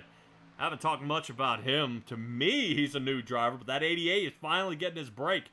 Landon lays off a little bit, and watch the run Landon gets as he comes out of 2. And he's going to give him a shot here to see if he can get that outside line to continue. Oh, yeah. Boy, that inside line just looks like they're starting to ride the brakes at this point. Watch the admin team split. Yep, there they go. 88 is going to do everything he can. That's okay. The way it looks for him, right now, this breaks Zane Touchton out of the lock. But they just left Stewart hanging. Absolutely. It is about as cutthroat as it can get out there for here at Daytona or any track. Let's see if we can actually rotate back here a little bit in the Scott Patza area. Well, and to give you... Hold on. Oh, hold on. We got to come back up the track. Oh, no. Hold on, guys. All right. Not too bad. Oh, no, no, you. Stop. Ah! No. No, guys, stop. Man, as they're trying to kill each other heading down the turn 2 here. Bunch of drivers off the track. Robert Corzine finally getting a second shot here. Corzine now up to the 21st position. And now it's just starting to separate the rest of this pack here. I don't know. They're coming up on somebody like standing still. Yeah, definitely for sure, as it looks like they're flying around the outside here. Greg Whitehead trying to get around him. Nowoski got around him, and Anthony Shook. Anthony Shook in that number 5 Chevrolet, and that's the one you must be talking about. Shook trying to see if he can hold on the best he can to an end position here. Why are we looking at pit road? Come on. Anthony Shook, like I said, he's got to try to see if he can roll in Eric Nowoski. If Eric is able to grab a hold of Greg Whitehead, Anthony Shook is done for. Ray Garcia actually way back here. Who I was just looking at, he is back there in the 30s. Yeah, way back in the 32nd position, but this is only for the first stage. Okay. They got a lot farther to go here to battle their way back toward the front. It's not, no harm, no foul. These guys will be able to get their way back toward the front, but definitely... and pit starting. Yes, they are. Pit road is starting. Scott Patza, Charles Fletcher, Jamie Shaw, Kazaza is in. Nowoski, Shook is in. And to me, as far back as these guys were, might as well. Let's go ahead and get it done. My key and question would be at this point, does anybody take tires? We saw in the heat, no one took tires. Everybody took fuel. As we're actually sitting in the pit road. In the pit stalls here as we get all back onto the track. 14, I wanted to take a look here. Actually, at Darrell Young, he missed his pit box there in the heat. Boy, look at Corzine getting loose. As these guys are now coming down Pete, Corzine gets another shot there from the back. Boy, it is one thing bringing go. this thing from 200 miles an hour to that nice, wonderful, slow speed that Mm. they're I was running looking, right but now. these guys were pretty good. A little bit more synchronized than usual, and didn't see a lot of smoke coming off those tires. All right. Everybody, I mean, everybody is coming in. Yeah, coming back down pit. Want to take a look here, actually. Whoa, man. And definitely somebody who's still staying out there. Ray Garcia is still staying out there. Zane Touchton, Gentry, and Shutt are the only ones who have yet to pit. They're passing them now. They're toward the bottom. So right now I'm showing Chris Vickery up has yet to pit here so far. Okay. Definitely a shootout, and definitely they've got to start timing when they're going to come in. If you're Michael Wiley and Ray Garcia right now, you don't want to separate. If these guys separate, they're dead meat. So they got to fight their way back down pit road and figure out when a good time is. Looks like they're getting around, I believe, the 84. Yeah, I believe that's the 84 machine of Jamie Shaw. Right now showing Jamie Shaw as the lap down. Ken Couch actually is in the lead here with the 51 of Kevin Winker. We saw Travis Turnmeyer in the 54 Chevrolet kind of got hung out there, nobody around him. And I think that's because he was toward the front and everyone else pit around him, which that just leaves you looking in your rearview mirror going, oh boy, that's not good, because now he's coming back out trying to figure out when does he pit? When does he come in? And it's just not how you want to be with that one. Yeah, because like you say, they've got to kind of come in groups, or getting back out is so much harder. But at this point, these groups are getting, dwindling down to almost nothing. Yeah. Keep in mind, this fuel window is only about 21 to 25 laps of fuel. After that, they're kind of SOL. They've got to figure out when a good time for them to pit. When is a good time to have just enough fuel? When is there a good time to not have enough? And kind of dial these cars around here and figure out when the best time to pit is. And it looks like Kevin Winker says that's it for him. And Ken Couch at the same time, boy, he's taking a weird angle. He's able to slow it down though. Yeah, he has another Brett Winkers out there rooting him on as along with Nicole. Yep, and hopefully Winker's able to make a good showing out here so far. Kevin Dixon now takes the lead. Right now, all these guys have yet to pit. Dixon, Wiley, Garcia, Vickery, and Rutherford. These guys have yet to pit. At least 3 of those guys I know are admins. So, Now, sometimes I see a race and somebody will go, I'm heading into pits, and all of a sudden at the last minute, they zip back out. And the person that was following them ends up going in. What is the strategy there? Get them breaking off your cycle. Last thing I would want to do is we saw how the pileup was heading into pit, and that can end up being some rough time. People can hammer each other, spin each other out, and what you're trying to do is kind of offset that cycle. So right now, Ray Garcia and his team right now out there may be kind of saying, let's click it up 3. We got to click, let's go up a couple more laps here, see if we can stretch out the fuel a little more and squeak it to the end instead of pile driving down with everybody else. There wouldn't be any sense in actually, let's say, Michael Wiley and Ray here to be pitting so late when everybody else was coming out of pit and they would have been pile driving in. Because remember, Ray was back there in the 30th position. Oh, yes. So he would be pulling in as everybody else was pulling out. There's no sense in that, really. Let's go ahead and stretch this one out and it, kind of do, it is what it is at this point. Let's just try to get a few more laps under our belt. Keep pushing around because they're fast at this point. Right now, Ray Garcia is still running almost 200 miles an hour out there, seeming to get it done. Let's see if I can find us a dashboard here. There we go. But we are on lap 24 at this point, and you said their window's roughly 2021. So we've got to be making a decision here imminently. Absolutely, and there's no reason why they can't and why they shouldn't be doing it here. I mean, either this lap or the next lap coming into this one. I do want to keep a note out there that Michael Wiley, Ray Garcia, and Kevin Dixon, their fastest speed out here has been 214 miles an hour. Michael Wiley has a 218 mark. That's So impressive. right now they are flying. They are I flying at think this point, and that's definitely what I would see is you see him kind of poking that nose out there just a little bit. What he's trying to do is get a little more fresh air to that engine, give himself a little more power, and not run up Kevin Dixon, the back end of his car so close. That way, that way he can go ahead and not get all that dirty air, and he's fighting it all the time. You see Ray backing off here a little bit, so we might be thinking pit. fast did you say? Michael Wiley, his top speed through the entire race was Yeah. 215 miles an hour. Do you know the fastest pole speed was set in 1987 by Bill Elliott and was only 210? I was going to ask you, was it Bill Elliott? Because I know Bill Elliott, he set a lot of land speed records, especially down to Talladega and things like that. I know he was, I think, 218 at Dega. What? Yeah, I had to check my book here real quick. I was like, 218?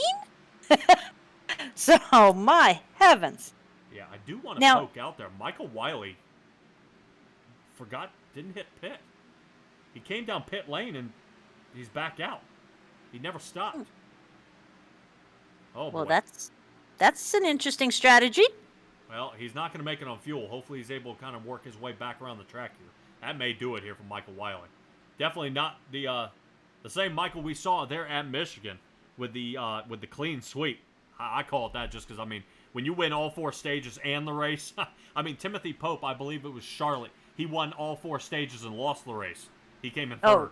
So it was just, for him to get the entire thing out of that 48 machine, that is awesome to be able to do that. But, man, I don't know if he just missed his pit stop there. Hopefully we'll catch up with him later in the race. He might be out of fuel. That might be it. Oh. You think he's coasting in? Yes. Oh. Yeah, let's actually see if we can see if he's got any RPMs. Yep, that thing's dead. That thing's Ain't dead got in the no water. gas in it. That thing is dead in the water. Wow. Well, he made it. Well, don't miss the box. You can't get restarted. Oh, no. All right. Well, that's going to do it for him. Let's go ahead and get back up to the guys in the lead. Landon Gentry, Zane Touchton, Dave Schutt, Kazaza, and Sylvain Seguin here. 1 through 5. Well, talking about these fast speeds, though, I want to touch base on one other thing, and that is looking at this track and Talladega are the only 2 that are still using restrictor plates, if I'm correct. Is this generation of car the kind that uses restrictor plates? Yes. Okay. Yeah, they did change the engines, but the restrictor plates remain. What they're trying to do is actually add more onto the rear spoilers. We take a look at it here. You see how tall that spoiler is? That is. Yeah, from what I've read and from what I'm seeing, about 8 to 10 inches is how tall that spoiler gets. So they're trying to apply more downforce that way these guys don't spin out as much, and then that way they can, what am I trying to say? That way it kind of keeps the car planted there on the ground instead of it skidding around, and the more downforce will slow the car down. So definitely something to keep in mind there. 2, I think they're restrictor plating these cars. Yes, the cars are built. Yes, they can go that fast. If they unrestrictor plate, let's say at Talladega, these guys will be hitting 230 to 240 miles an hour. Oh, yeah. The car can do it, but the body cannot. Correct. If they hit that wall, they may end up, even with the with the seats, safety, neck, and the helmet. yeah, we're still breaking necks, we're still breaking body parts, and it's hard to bring something like that. If there's a freak accident, like we saw Newman here at Daytona get absolutely obliterated, and it took him out of the entire season.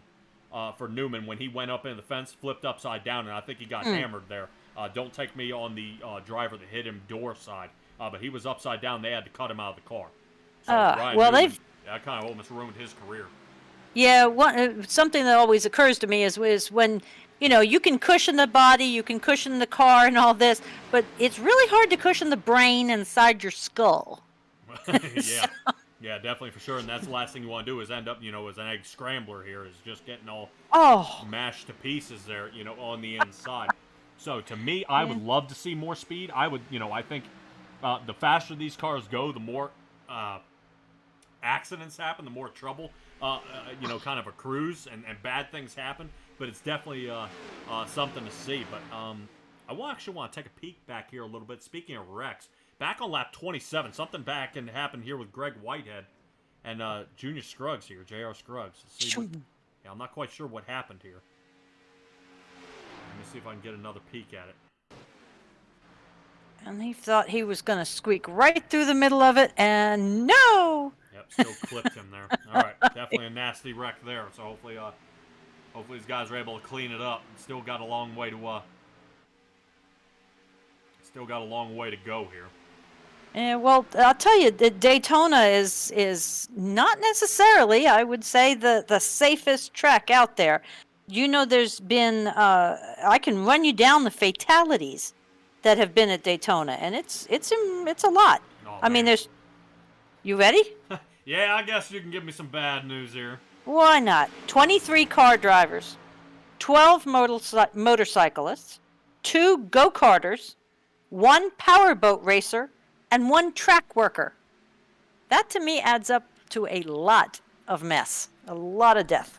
Yeah, well, definitely when you're starting to, put the body or cars, and really, if you think about it, you can put all the safety you want in these cars. We're still doing 200 miles an hour.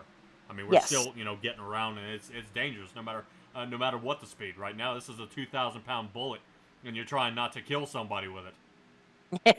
Yeah, I'll tell you though, in the scheme of things, when I was reading that, I was like, okay, car drivers, yep, motorcyclists, they have that one. They have the carter. And then I got the powerboat racer. That didn't strike you odd? I don't know. I'm hoping a powerboat racer was out of his car and racing something else. No. There is a lake in the middle of Daytona. Not from Hurricane Ian. No, not from Hurricane Ian. It used to be a 44-acre lake, but now it is a 29-acre body of water entirely contained in the infield. And they used to do all kinds of stuff, powerboat racing, and now they do like bass fishing tournaments.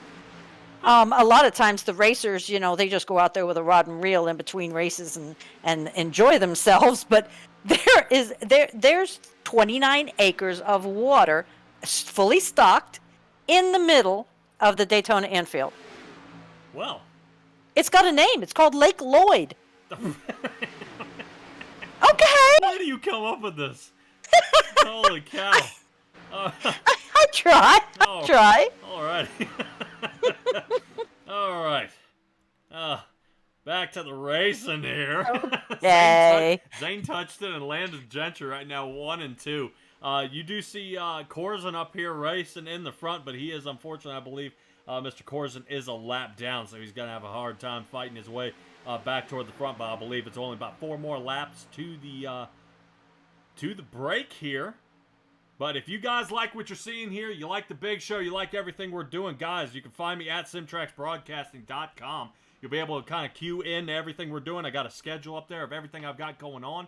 Coast to Coast Racing League on Tuesdays. Racing Revolution, I believe we're in negotiations of Wednesdays, and that'll be even the NASCAR coming up. That'll be, I believe, from March all the way to November. There's going to be a good one there for Wednesday nights. I think Thursdays, Fridays, and Mondays are still up in the air. And, of course, here, the one Sunday a month for the big show. Definitely interesting racing that they have here. But you can find me at Simtracks Broadcasting. Guys, don't forget to subscribe. That way you can go ahead and comment on everything going on. I can see you out there in the chat. Seeing that the chat is starting to go a little cold on me here out there, guys. Definitely, I think as more of these drivers are starting to spread out a little bit, they're starting to kind of think here toward the end here, what do we have in store, what's coming up, and how do we aim to get this one done. But last lap Landon here in the 33 Toyota starting to push Zane in the front. I'm interested to see if Landon wants to go ahead and slide around the outside here and try to get himself a stage win. Yeah, because in this series, stage wins even make a little dough, right? Yes, I believe, if I'm not mistaken, it's $25 per stage win. Woof.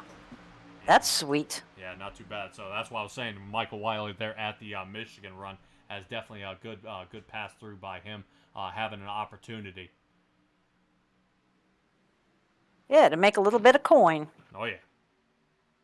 But definitely it's a long way to go the way I look at it. Like I said, we're not even 40 into this deal. And Nope. definitely we're seeing a few drivers getting mangled up there. I know Dixon had some trouble. Greg Whitehead. I know it says Chris Vickery had a problem back on lap 16. And before we get underway here too far, this was the 16 pile up.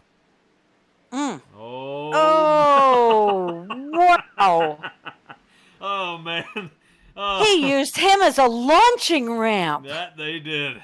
I just try to make sure Buddy Joe Hooker is envious of that stunt.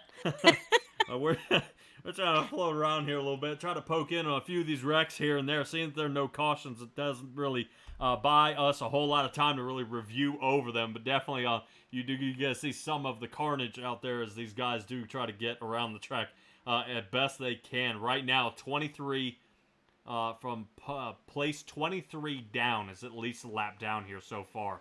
And if I'm not mistaken, I believe Daryl Young, and Lambert are actually out of the race. We'll keep an eye out there for Travis Turnmeyer.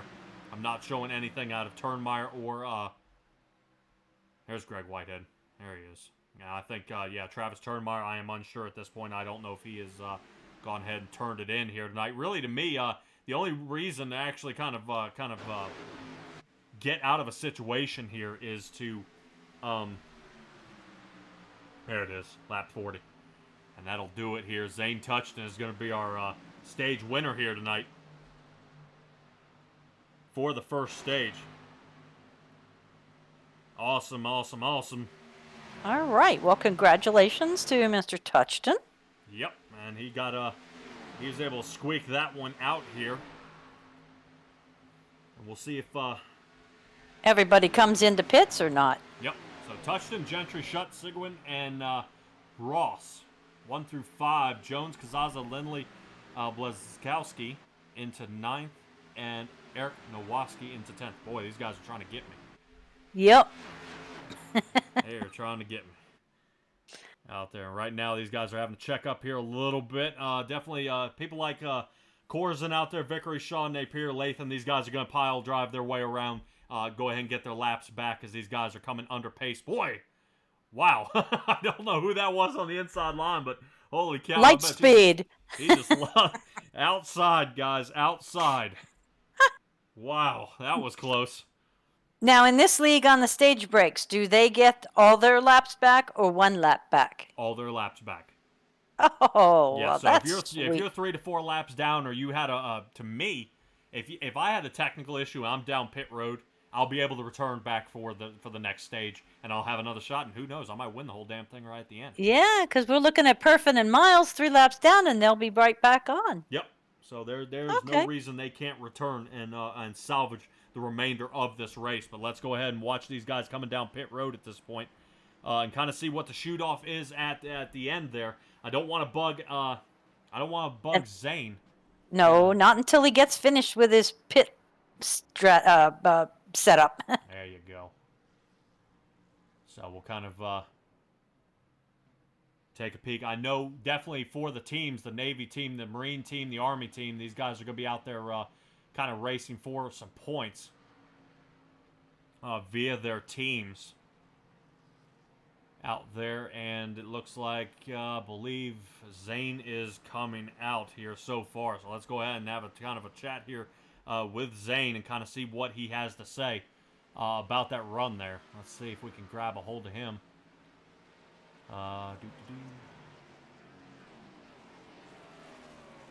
Alrighty, let's see. Zane, you got a copy on me here, bud? Yes, sir, I do. All right, man. Stage win here. How nervous were you about landing behind you? Nothing at all. He's pretty loyal. Well, he's definitely we know him as a pusher. He's a very good pusher, but they don't call him last lap Landon for nothing. I mean, you had to get kind of thinking what was going on in the back of your mind there, that 33 behind you there. Oh, yeah, he told me he was going to push me to the end, so all right, we're all good. You live to fight another day here, bud. Now, if I'm not mistaken, I believe stage win here is, I think, $25, if I'm not mistaken. So a little bit of coin in the pocket, man, definitely to get this one started off right. Anybody out there that you find you can trust out there on the track? The whole admin team, really. I mean, they brought me in. They've been respectful, so I enjoy it. I enjoy it. Yeah, definitely for sure, man. And definitely, you will be kind of in good company here pretty soon at the restart. You'll have Landon kind of starting behind you as well. Douglas Ross will be outside of him. And I know drivers like Kazaza and Sylvain Seguin here is definitely going to be a big help here at Daytona. Really, what my question would be at this point, what is your outlook on the rest of the race? How do you combat staying up front for the remainder of the race? Um, Staying out of wreck mainly. I mean, I feel like if you're out front, it's a lot better than what it is back in the day. Yeah, I would say so. Jamie Shaw did lead this race most of the time. Jamie Shaw is actually sitting back there in the 24th position. And Yep, yep. he led a bunch of this race and is now filed way back about mid-pack here. So definitely staying clean. But when do you know that outside line just might form up and work its way around you there, bud? There ain't no telling. All I know is I'm gonna stick here, let Landon push me, try and get us a win tonight. All right, man. Definitely awesome job by you in that, believe that number 2 Navy car, man. Definitely give me your shout-outs while I got you up here. I just want to say salute to all the veterans and the people that are still serving. They got a lot more guts than I do. But I'd like to thank Ray for bringing me in. It's been pretty fun. That's really about it. All right, Zane. Great job tonight here, bud, and hopefully you will continue winning here tonight. Michael Wiley with the full sweep last week. I don't see why you can't do it here tonight, but you got about another, if I'm not mistaken, what I am checking on right now, at least 36 drivers trying to do the exact same thing. So try to stay safe, stay clean, and race fast there, bud. That's the plan. I appreciate it. All righty. Zane Touchton there in the number 2 Navy car. He got it done. Definitely something to see. Let's see.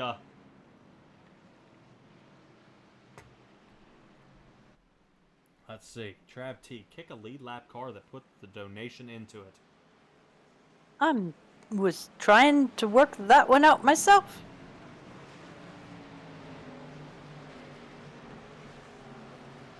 Huh. Hit me with that again in English, and we'll see what we can do. Yeah, I need a little more than that, bud. All right. Let's get ready to get these guys back underway here. Pace car lights are still on, so we got a little bit more time here, Stella, before these guys get back underway. Definitely might be one to talk to Ray here a little bit about the points lead. Want to see what he has to say. I know I definitely want to talk to a couple of these other drivers here so far. Let me see if I can... let me see. Admins. Oh, yeah. There we go. Now I know who I want to talk to. Where is he? The tower operator is hoping that Winker does well, too. Yep. All right, let's see. Into the booth he comes. Douglas Ross. You got a copy on me here, bud? Yes, I got you. All right, man. 4th position, up 28 from where you started. How confident are you feeling out there on the track here tonight? I'm feeling pretty confident right now after I got collected in that wreck. I'm actually surprised I managed to get back up here in the top 5, but Caden Sylvan managed to help me get up here, so we're back in this thing, but it's not over yet. We got a long way to go still. All right, man. Definitely taking a look at your pit stall time here. Definitely looked like you tried to kind of short pit it here a little bit, try to make sure you, as I would say, try to get back in the game. You know, once you get wrecked out, you don't want to be stranded out there. But here you are. We find you in the top 5. What's the game plan here to stay fast and up in the front? So far we just gotta take it easy so far right now. I know that Zane and Landon and I know a couple of my other teammates are around me right now, but now I'm going to be stuck here on the outside, so it's going to be a difficult situation. But as of right now, it's just managing, staying patient, and we'll see if we can get this thing at the end. But right now, it's just about staying patient.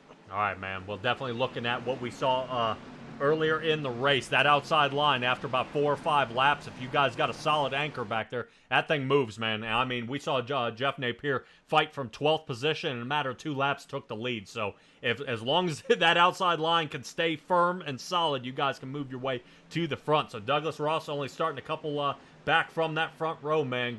Keep up the good work. Thanks, man. Dude, you know what? Give me your shout-outs while I got you here.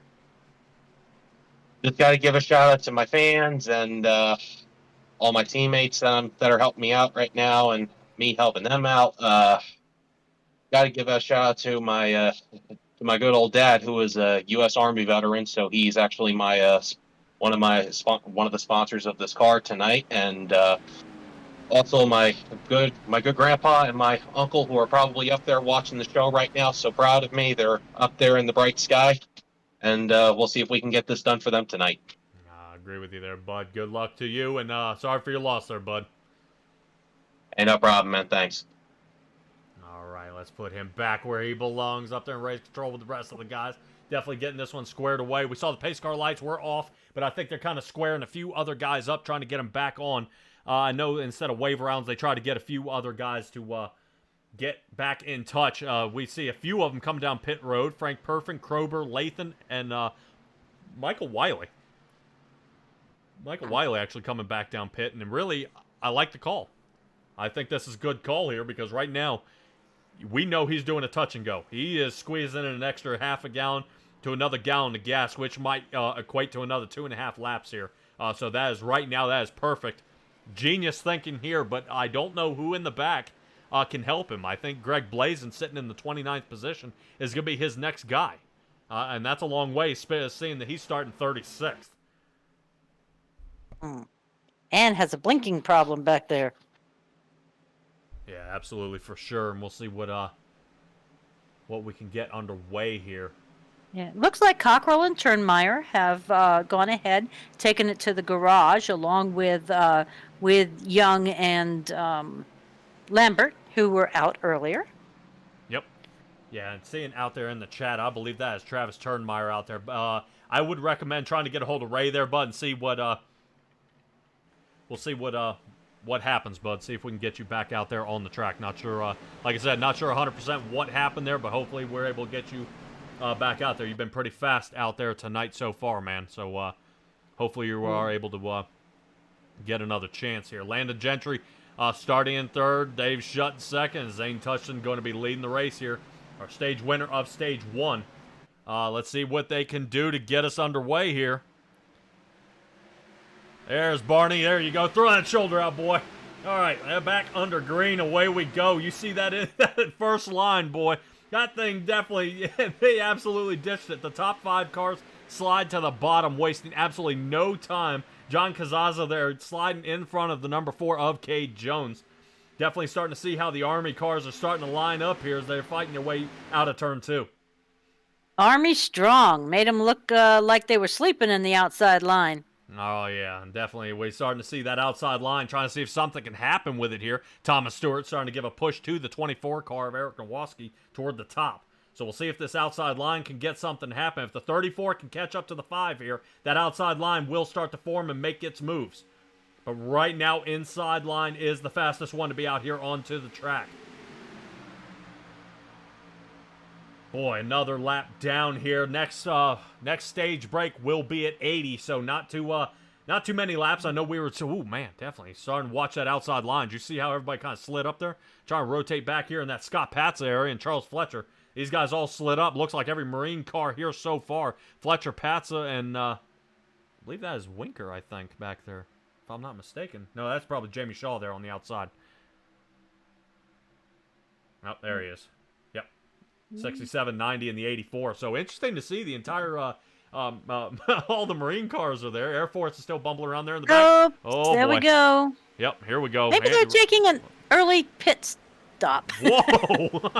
Randy Schweitzer. Oh, it's still going even after the start-finish line. Wow. There was even more. All right. Let's go ahead and take another peek at that. Looks like Jamie Shaw was involved.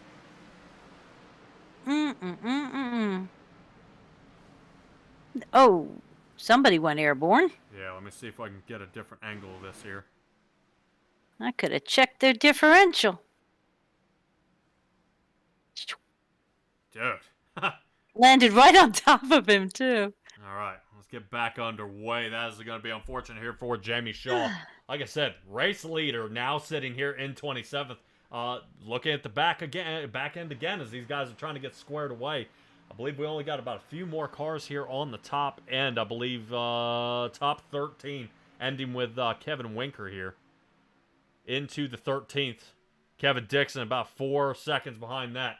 Starting the next clutch. Charles Fletcher, he squeezed out of that one. And then Yeah, beyond full that, 5 seconds. The second group is a full 5 seconds behind that top 13. yeah, definitely for sure. And Krober, even farther behind that. Krober will be the start of the next clutch. Should be with Michael Wiley, I believe James Robbins here. And then Perfin will be another clutch. So this is this field definitely absolutely exploded here, and that's not what you want to see, you know. Excuse me. Is when these cars start racing side by side and then there's one wreck. You get the big one, and now right now we're looking at the top 13 are the ones that these guys are probably going to be the ones to take away that that stage win here. Gonna say, just the stage 2 win. I wouldn't give them much more. Not with the way things get shaken up, and then our cautions bring everybody back together, putting them on the lead lap. All you can hope for is a caution, is a stage at a time. Yep. Robert coursing down pit road right now, about 7 minutes in there. Hopefully we'll see him fight his way back out there. Oh, man. Yeah, just kind of taking an eye on Randy Schweitzer there in the 78. Good job by him staying top line, staying out of the way. But right now you want to see if he can grab hold of the 51 here so he doesn't get left behind. There you go. There he goes. He grabbed a hold of it. So now they'll be able to work 50. Woo, easier 51. Yeah. 51. Kevin Winker there getting a little bit loose here. Fighting his way All right. around. Winker definitely a fan favorite out there in the chat. Hopefully he's able to kind of continue on his charge here toward the front. Right now he's 9 spots back from where he originally started this race, so he's got a long way to go. But this is Daytona. We're going to swap back and forth. I mean, Douglas Ross, he's up 28 positions. You know, Eric Nowaski here. That's admirable. Right. Eric Nowaski in the 24 Chevrolet here. He's up 26 positions. So definitely you're starting to see a big flip-flop here of where guys have started and where they're going back. Ben Lindley, he's back 26 positions. Jamie Shaw back 25. Jeff Napier back 20. So all your guys who are normally in the front are now in the back. You know, and it's definitely, you know, not what you want to see. Definitely, you know, rotating back and back and back. But Jack Burton out there, crash, crash, crash. You're right. You kind of think some people kind of call it out there a little bit, trying to kind of file their way around, you know, wreck, and then everybody stop. Look at this, 3 wide. Boy, I don't know about that. It looked like 64 gave him a quick shot there, heading around. I'm sure Thomas Stewart not happy about that move. Look at that. We have another one rooting for number 51, Justin Noah out there. Yep. Well, Winker, you got to get on your wheels. It's go time. Yeah, that it is, and we are definitely still gaping in the front. Now, I want to kind of mention, Landon Gentry still holding this one out here. Oh, yeah. I know Landon Gentry with Michael Wiley at Michigan. I know I keep throwing it back to Michigan, but Michael Wiley, to me, it's hard finding somebody to win the entire race and from the positions that he did. But Landon Gentry almost won Michigan, but Michael Wiley would come back and he would outpit everybody, and that was really his big strategy, is he would pit, I think, 2 laps early, and then he'd win it by 8 seconds per stage. Well, I think Landon started getting the hang of it, lined it up, and he tried to outpit him, and then it ended up in a huge jumble up where late time cautions for the race win, and it just, Michael Wiley was able to kind of slide his way on. I know a contact, I think, was made with Jace Lafort, I believe. There was contact there, and, you know, and still they battled their way around and was still able to do a great job fighting their way, but once again, 3 wide again. Boy, he is not going to be happy about that. Looks like he's taking a little bit of a deal out of Heath Rutherford's book. Heath Rutherford likes to drift around in the dirt in the 98 Ford here, so down toward the bottom right now, if I am not mistaken. I believe all the Navy cars right now sitting 1, 2, and 9 at this point. Playing in the dirt. I thought that was Baja racing. Yeah, but that'd be if we're jumping. Hopefully we're not jumping. It may be coming off the ground here as they're getting their way around. Boy, and really, see the top 5 kind of separate here. from the rest of the field. I'm waiting to see when this outside line kind of gets their act together here. Starting with Eric Nowoski there. It looks like Kevin Winker is trying to see if he can get something here. Pushing him toward the front. I believe that may be the number 5. Yeah, I think that's Anthony Shook. Good to see him turn back up. Anthony Shook actually up 13 positions. Sitting in 9th. He was way back there after one of those crashes. Oh, absolutely. And Thomas Stewart. So those are guys, actually, I am incorrect. It is not Thomas Stewart. Who was on that outside line there? I believe that was that the lapped car they ended up passing? I do not know. Yeah, it's a little hard to see that number. I think that's 8. Yeah, I think that might be Mike Latham there in the backfield here. Let's see if we can get a little squeeze angle here. Yeah, that's Michael Latham. I was making 100% sure there. I don't want to be calling out the wrong guy. It would not be the first, and it will not be the last. Especially with the big show. Sometimes those numbers get really creative. We'll get one on the tower. We'll get one from my racing. We'll get one on the paint job. Yeah. So you'll have to forgive us. Yeah, absolutely. That's all right. We'll still know who they are and where they are around there, which makes it a little harder for the caution replays. But check out the 51 of Kevin Winker here. He's trying something different. Trying to see if he can slide his way around there. Let me see if I can actually get us an in-car view of what he's doing. It's a lot harder than it looks. Oh, yeah. Yeah, definitely. You see Winker trying to give a little push here to the 24, Eric Nowoski. He's got to hold it in there. Because when you start getting that close, it comes off that rear spoiler of the guy in front of you. It hits your roof, and around it goes. So definitely want him kind of be careful here. Watch how he kind of comes up and bumps him here.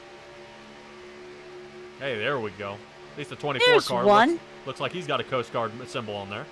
Yeah, how about that? He's got 5 services. I'm glad people remember there are 5 services. Yeah, definitely something from this angle here as we're taking a peek around what they've got going on. Boy, definitely close-knit everybody is here. That's a nice Army car, too. Look at down the side. Oh, yeah. I have to say, I like the paints, you know me. Oh, absolutely, You talk about gear ratios, I talk about nice color. Yeah, definitely. But look at the 51, man. You know, it's difficult to say. Okay, now, remember what we were saying, Landon, about being a pusher here. I'm not saying anything bad here about the 24, Eric Nowoski here, but something's odd. This outside lane is not moving, and you hate to see it stagnant. Oh, man. That is not a good pit. I believe, No. who was that? Trying to figure out who that was. Cade Jones is down pit. I think that might have been Normally you don't go through the grass to get there. Yeah, that might have been Douglas Ross. Well, let's stick back with our lead pack here as guys are starting to pit. Yeah, I got Ross and Jones. Yes. Yeah, Cade Ross and Douglas. Douglas Ross and Cade Jones there. Those are the guys that both went off the track there to slide in. Lapped car here toward the top. It looks like Nowoski might have dialed it on to the inside. Pit is happening, so they see the admins doing it. Might as well. Let's go ahead and stay up here with our lead pack here right now. Landon Gentry and Zane Touchton still in the front. Kevin Winker finally getting a break here. Right now rolling in the top 5. Definitely something to see on that 51 car. Every time I see a 51 or something like that, I keep thinking of the mellow yellow car. I keep waiting for that Days of Thunder piece out there, but not happening. But check it out right there. All 3 of the Navy cars. 1, 2, and 5 at this point. So right now, 4 points for their teams is stacking up at this point. Looking pretty good to see how they go ahead and kind of combat that and work their way toward the front, seeing if they can make some wins here. All right, controlled stop. Controlled. There you go.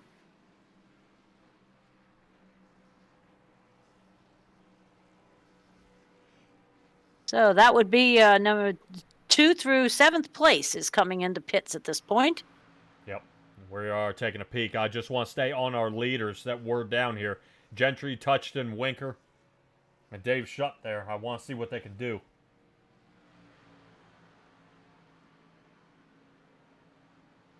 Ooh, somebody made up a little place. Oh, yeah. Yeah, Kevin Winker definitely with a fast pit stop time there, but will it cost him here toward the end? Definitely good time down lane, good time in the box.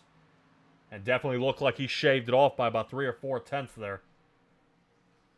And that put him toward the front. Right now, Heath Rutherford will be the guy behind him in the 98 Ford to give him the shove here, heading down the backstretch as they try to get their way up to speed. Definitely want to pick up the pace here pretty quick. Heath Rutherford, his fastest time on the track, or his fastest speed has been 215 miles an hour. Nice. As we got Jarrett Woodard, Ray Garcia, Frank Perfin, these guys are coming back onto the track now. Well, excuse me, coming down pit road, and then they'll be fighting their way back onto the track as we see. It looks like Ray Garcia here. What in the world, man? Get that camera guy. Wrong place, dummy. Slap him around 30 Right. lashes with a wet linguine noodle. Alrighty. Ray Garcia coming down pit as we speak here. Hopefully he's able to battle his way back toward the front. Ray Garcia's really kind of been dealt a kind of a crummy hand here tonight. And the only thing I'm afraid of at this point, I see nobody here to help him. No, I do not either. I mean, not within. Here's Frank. Yeah. There's Frank, and here's Michael Wiley who's out there onto the track. So definitely, yeah, that is not looking good here for Ray. So hopefully Ray is able to fight his way back toward the front. I do want to stay here with Heath Rutherford, who I believe the Navy is all collected back up right now. I can definitely see the 2. I can definitely see the 98, but Landon staying with the blue 33 here. A little tough to see, but that is okay. We know who it is. Right Yeah, and that now, top line is taken over because there goes Winker back into, right now, at least the 4th spot. And I think he may be 5th here in about 2 seconds. Yep, here in just a second. But seeing that they just went down to the low Nope. line, Winker's now And able left to him. collect back up. And the 4 Yes. car, oh man. Yeah, the 4 car having some trouble there, if I'm not mistaken. That is Cade Jones. Hopefully Cade Jones is able to battle his way back toward the front here. Good paint scheme there for the Army.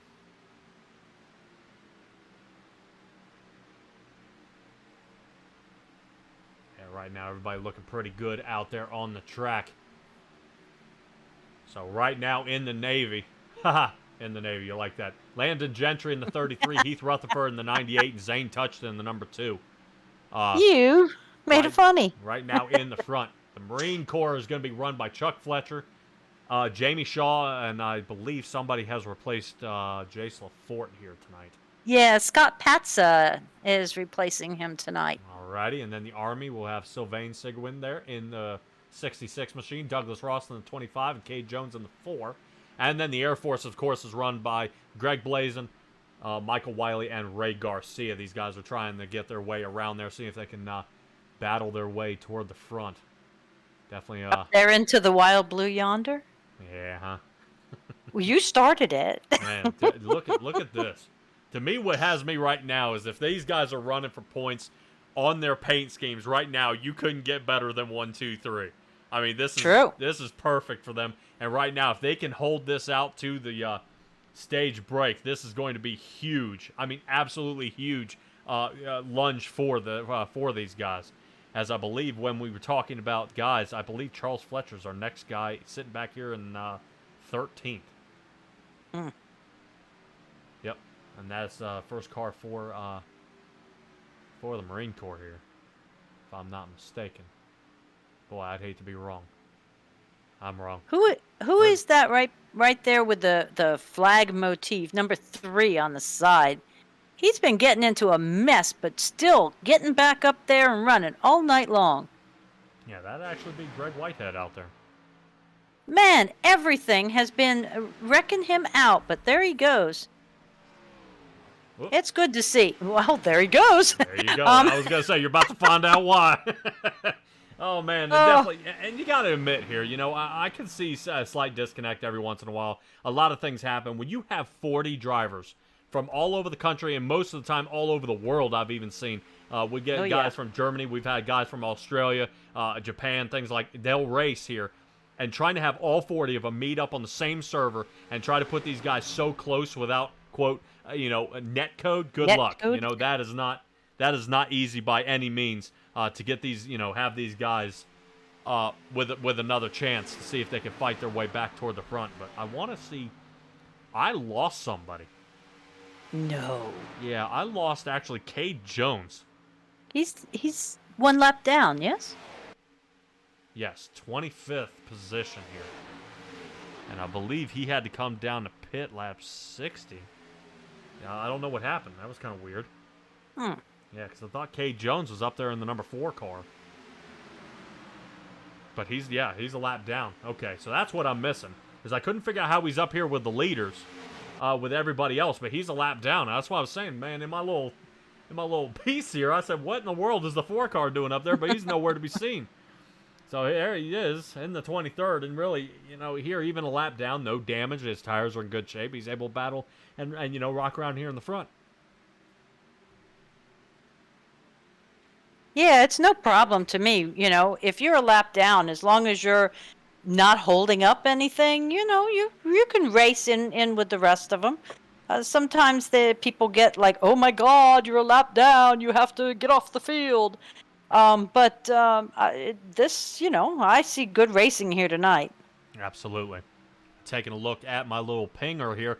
Danny Shaw, hey man, appreciate you subscribing to me on YouTube, man. Definitely appreciate you out there, and all of you watching out there. Definitely see the eyeballs. So guys, hit that bell, hit that subscribe button, and if you want to tune in to only the Big Show, you can actually turn your notifications where it'll turn it only on the Big Show. So that way you guys will know, and it'll actually send you a little reminder of when we'll get back onto the track. So guys, don't forget, like, subscribe, everything. Go ahead and put the comments out there, because I see 30 of you eyeballs out there watching me right now, and ain't nobody saying anything. Justin Noah, I see you over there on Facebook said something, and Jack Burton there, crash. Man, I definitely hope these guys are able to kind of keep it straightened up there. But as I say that, I think Randy Schweitzer, something just happened to him. Let's go. Oh, boy. Oh, yes it did. All right, let me see if I can roll that back here a little bit. I hate doing this, but let's see what. Let's see if we can get a different angle here. Maybe a heavy push. Yeah, I don't know. I think that's Ken Couch that's behind him here. Yeah, see the slide? Yep. See when you push and then he goes to slide. So that just turned the 78 around. That's a thank you, no thank you. Yeah, so we'll keep an eye on some of these drivers out here and see if they are able to maintain. I hate calling out Robert Corson out there, saying kind of watch out for this guy. Right now, he's not having a really bad luck here tonight. But he's been caught in every single wreck he's been in it. I don't know what he's got to do, but tonight he's got the magnet not to a rear bumper and not to the lead, but to every single crash out there. Whoa! Boy. Yeah, I think might be time to change the paint scheme. He kind of clashing tonight. Boy, he's going to be upset tuning back into this broadcast here. Oh man, I finally got on the TV and almost hit the wall. That's all right. Like I said, Robert Corson, watching him last night, he was the man to beat. I mean, he was fast. It didn't matter where he went, he was fast. He just gotta be super careful out there. But still, the Navy leading this race here so far with only 5 to go before our break. Oh man, that's definitely gonna mix up this field here. I definitely expect to see probably 4 tires and fuel here. But will Landon Gentry allow Zane to win this one again?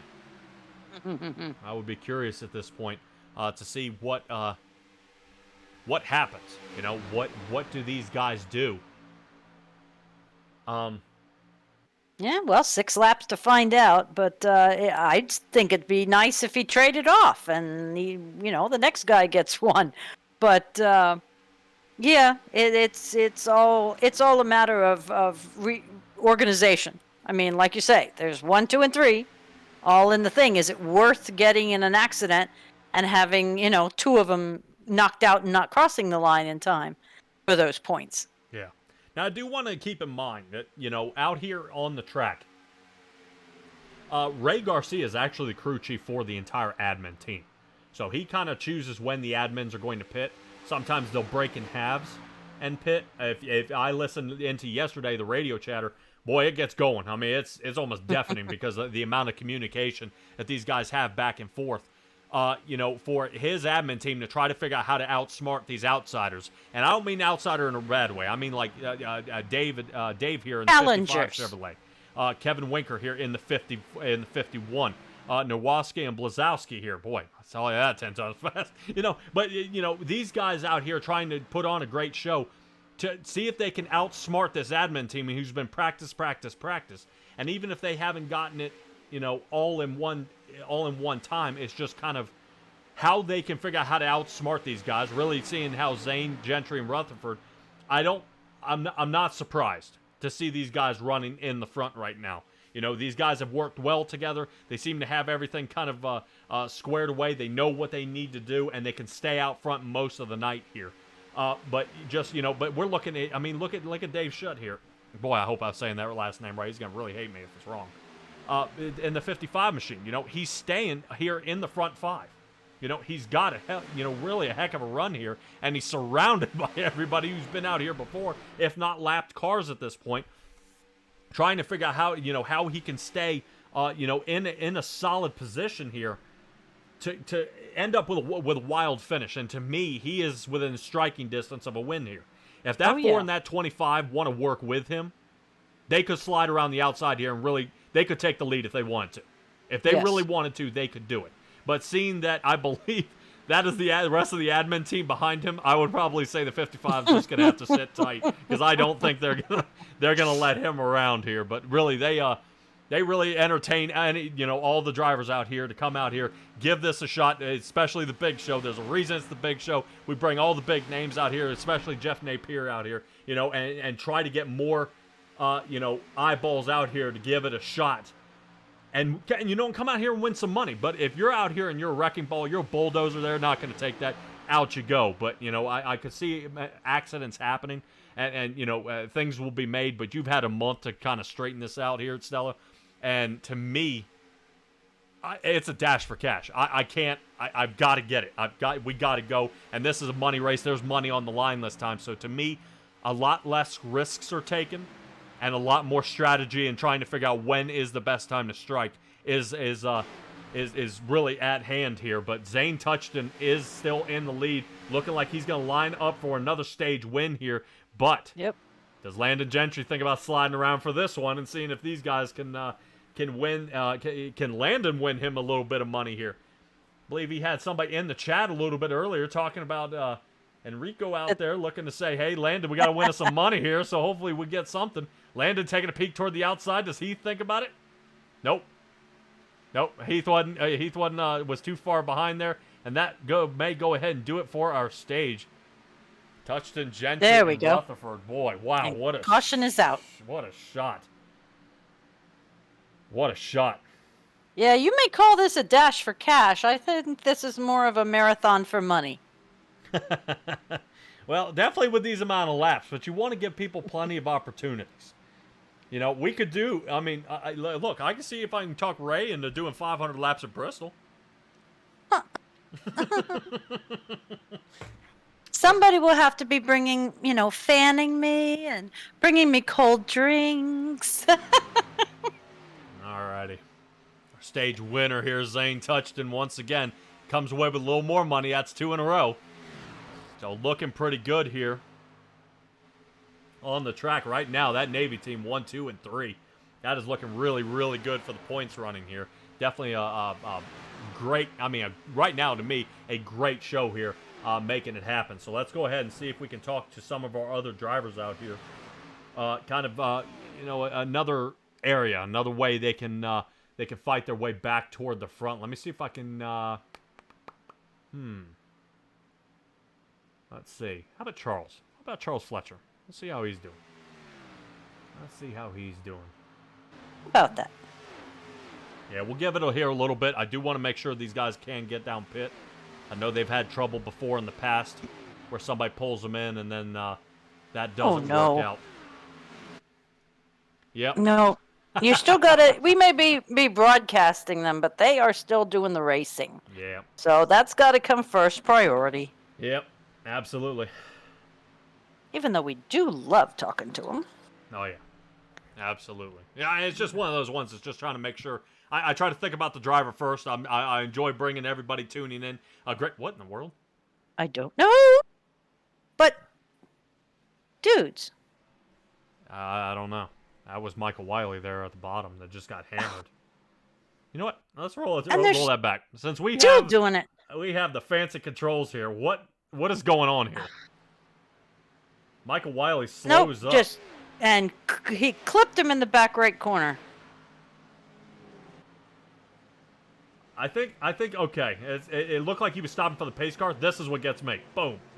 Yeah. Why? No, zero reason. Why? Mm-mm. All right. Pit stops have begun here.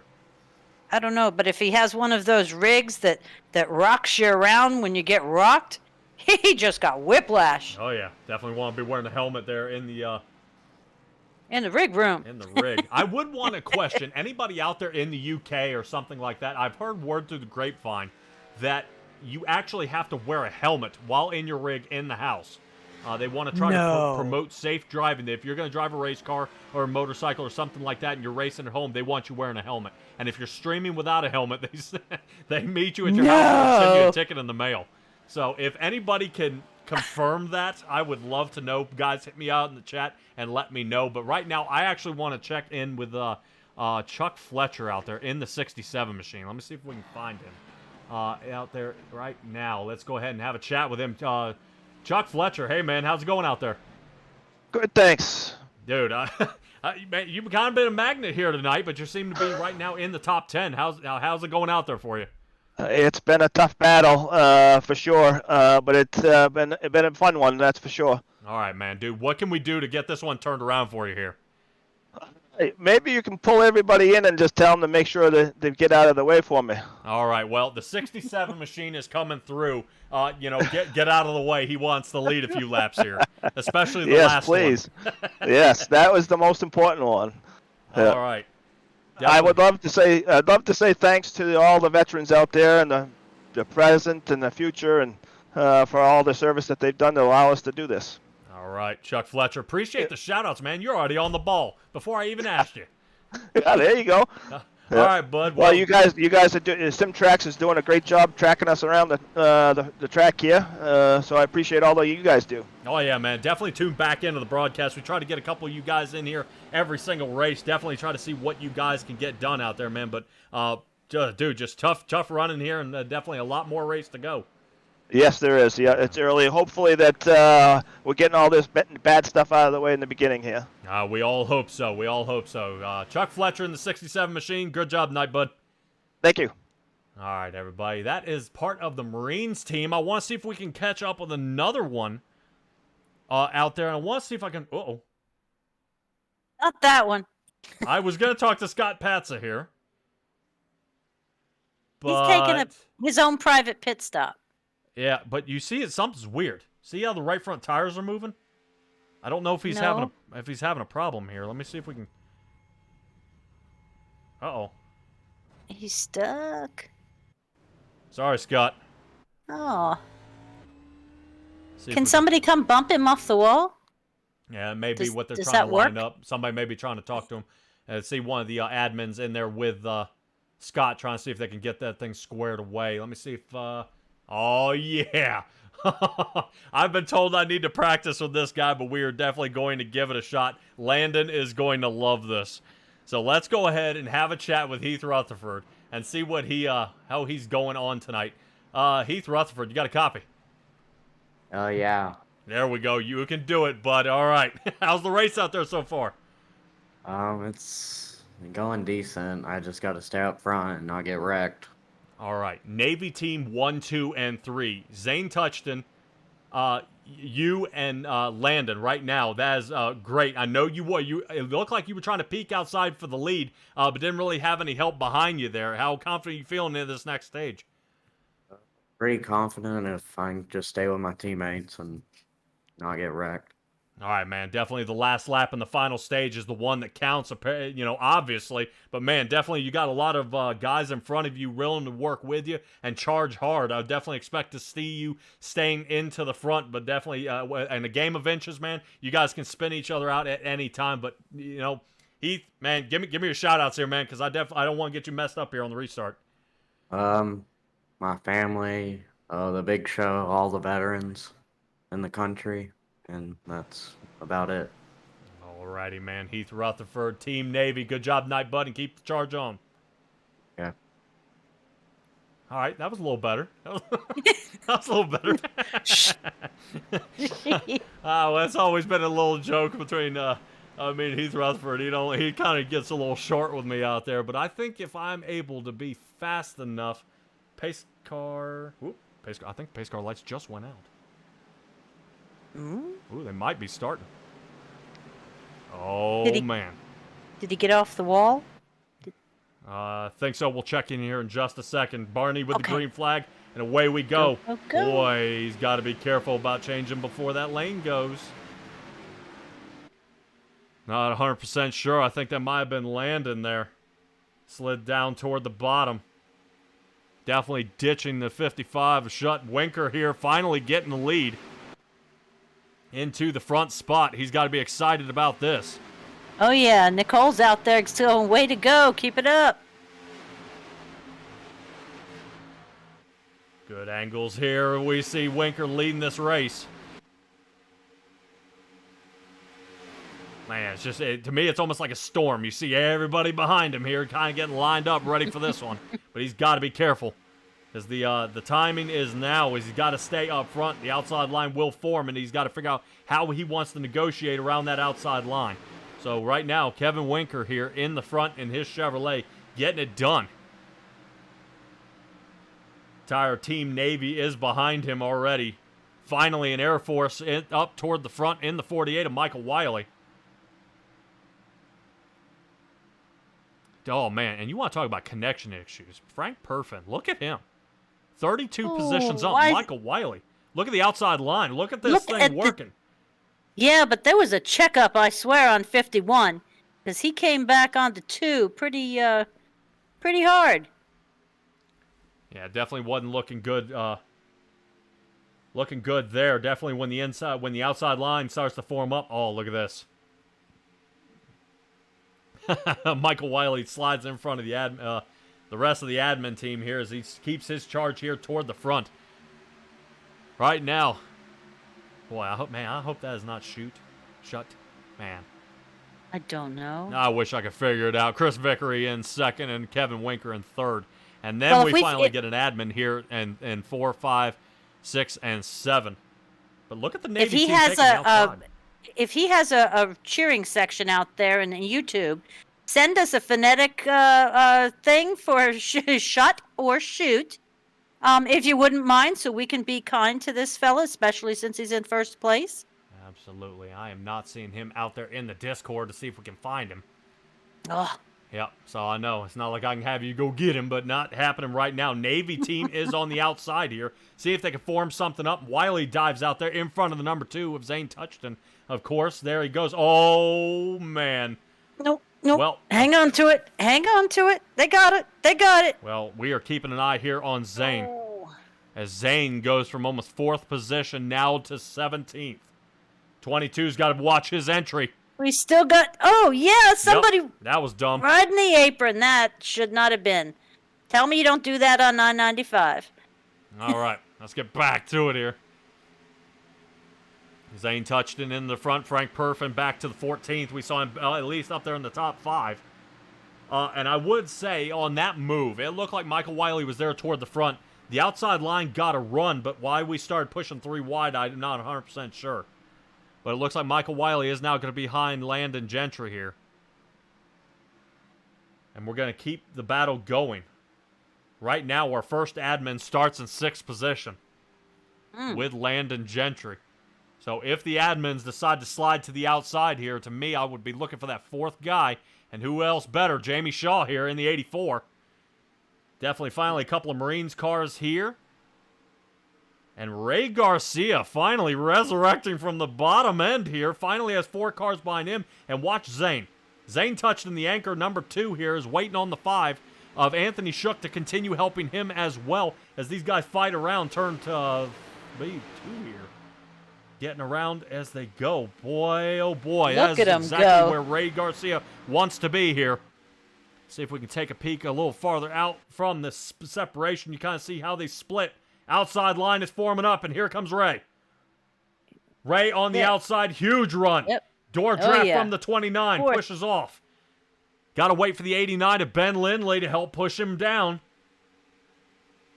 So Ray Garcia may fall back here just a little bit until they reform up back into the turn. Oh, except he lost a car. Zane. Yep. Come on, man. Dang. Hey, but he's with his teammate. Yeah, Zane definitely dropped back down in front of Landon Gentry here. 88 rolls up. Oh, the squeeze. Come on. Looks like the squeeze of the 115 car, John Cazaza here. Was able to keep it going. And you were asking about the 90. Scott Patza did survive. He's back onto the track. Outstanding. So hopefully he's able to kind of continue. All right, let's go ahead and continue back up front as Ray Garcia finally up 9 positions from where he originally started this race here into the top 5 outside line. But you see how the front 3 have separated here. Yeah, that's Shoot, Vickery, and Winker. Yep. Right now, like I said, outside the admin team is really putting on a great show here at this point. Jay Burton, yes, I agree. Kevin Winker right now in the 51 machine making it happen. Staying up front and staying clean. He has had some trouble around him, though. He's seen a lot of things go on, but fortunately he's been just outside of the problem. That's good enough for me. Yeah, and actually not the problem. So, some people who are outside of the problem cause the problem. But, regardless, here is Ray still trying to work on the outside. Justin Labatt here. All right. He has the requisite number. He should be able to move on this turn. Yeah, we will definitely see that anchor of 56, I believe, out there. I think that is James Robbins. Has got to really reel in the gap here. They got to really kind of sneak up. What you want to do is the 5 and the 56 get close, but your pusher it actually needs to be Lindley. Oh, 3 wide. Traffic. Here it comes. There it is. And That's there it went. All right, Ray's got to duck back down toward the bottom or he's going to lose a lot of position here. Up toward the top. Let's see if we can get that chaser chopper. He's got to dive toward the inside now. He doesn't want to leave Lindley out there, and I don't blame him. Lindley got him a long way here. Lindley got in. He's in. But I think that actually brings Michael Wiley here. That is still here in the back. And Lindley might be able to dial in front of Landon Gentry, who is in the 10th position. Heath Rutherford into 11th, and Jamie Shaw into 12th. Definitely starting to see a lot of separation. Don't know what's going on with Landon Gentry. A lot of fall off.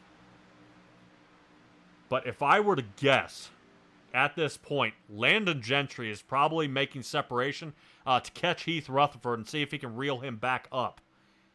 Heath Rutherford is about a second off at this point. Back here with this pack. Landon Gentry's losing a lot of speed here, being separated. So as Heath Rutherford is catching up, he's going to start gaining a lot of track position with the help of Jamie Shaw behind him here. Okay. That's an unusual method, though, I'll tell you. You know, I can understand helping your teammates, but to lose a full second in the gap, to do it, that's surprising. Oh, yeah. And we're definitely see if we can take a peek at my second times here. Kind of see how much time we are kind of starting to make up here.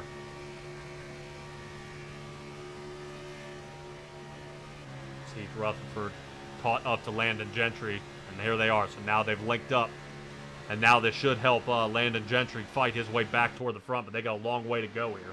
Mm-hmm.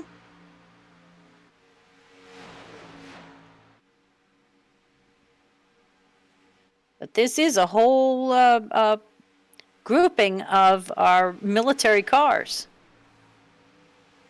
Just in this bunch. Oh, yeah. That's starting with Gentry, Rutherford, Shaw, and Fletcher. Well, admin-wise, yes. Oh.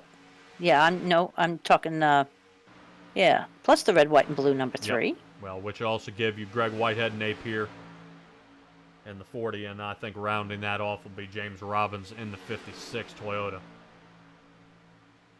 But definitely interesting clutch of cars here. Michael Wiley here on the back end of the, really the top 9 here, seeing if he can fight his way back toward the front. But Wiley up 28 positions from where he originally started. I'm assuming not happy about this kind of this area, this situation here, where he is. He's got to figure out how to get his way back toward the front. But we're following along him in the 89 machine here.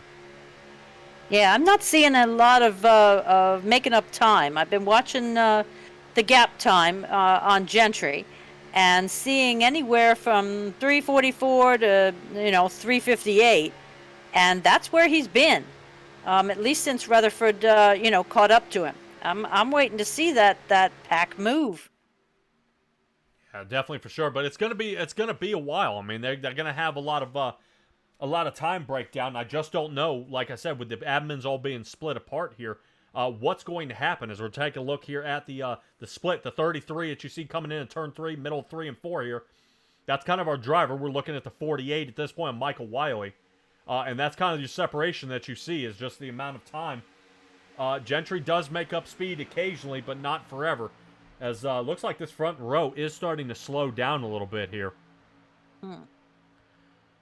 Well, are we running up into the fuel window again? You said about every 20 or so. Yeah, because we're coming up on a halfway mark. Yeah, last time they pit was back on lap 81.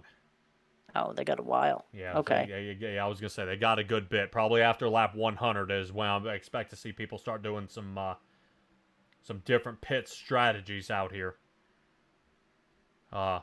For certain, but we'll see if they can make up anything. You see Landon Gentry just sawed off about 4/10, and pit timing is happening. So as we're talking about it, here they come. Admin team squeaking their way down at this point.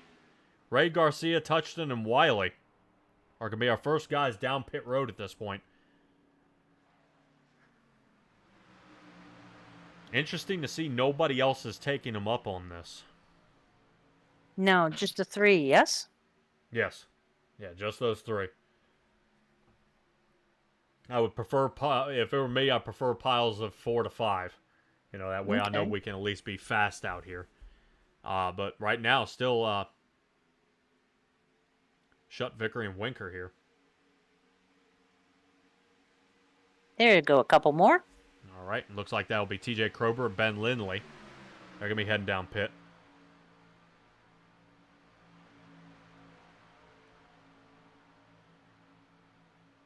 I'm looking at number 22. Scruggs may have taken it to the garage for this evening. I believe so. I know when. Remember how he re-entered the track. Him. Got it. Yeah. So I don't know if that kind of nixed him. Gotcha. So we'll see if anything else. I believe we got a couple more drivers. Anthony Shook coming down. Shook, Blazagowski, and those 2 guys are coming down pit road, and it's interesting to see. We've only got clutches of 2 to 4. Yes. I mean, we're not seeing a huge rush of about 12 drivers. As I say that, here they come. Gentry, Rutherford, Shaw, Fletcher, Napier, Whitehead, and Robbins. All right. Yeah, good clutch of drivers here so far as these guys are starting to push their way through. Pit lane here. Let's take a look at the pit stop. Oh, he missed it. Oh, missed. Oh, he dear. missed it. Not good. Let's see if we can take a look at Charles Fletcher. Good pit stop there. Venture to say fuel and go? For some, not for all.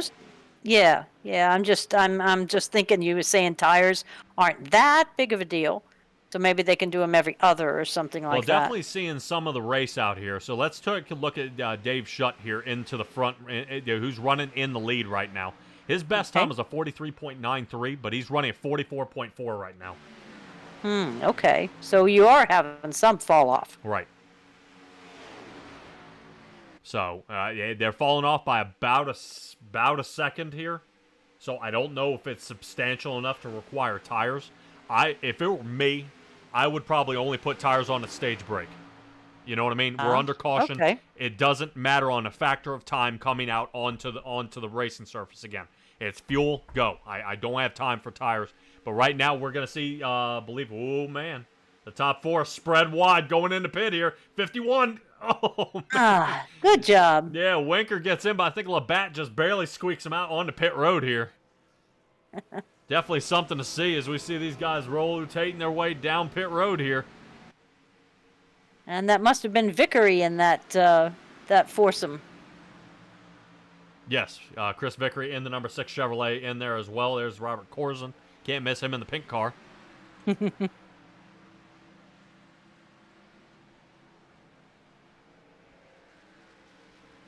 definitely a lot of bumping and banging out here. Well, that's what I always wonder is, since you have that immediate repair, not even a fast repair, but a heal as you go, does it promote, a little booping and a little rubbing and a little squishing, since it's like no harm, no foul? It's A-okay for something like, let's say bump draft. Let's talk about Landon Gentry, okay? Yeah. Let's talk about bump draft. And he's behind, let's say, Heath Rutherford right now, and he's shoving him down the track. Well, it's going to start folding that nose in, and the back end of Heath Rutherford's going to start getting caved in. Well, it's going to auto-repair and set him back straight, and they can continue hammering each other the entire rest of the race.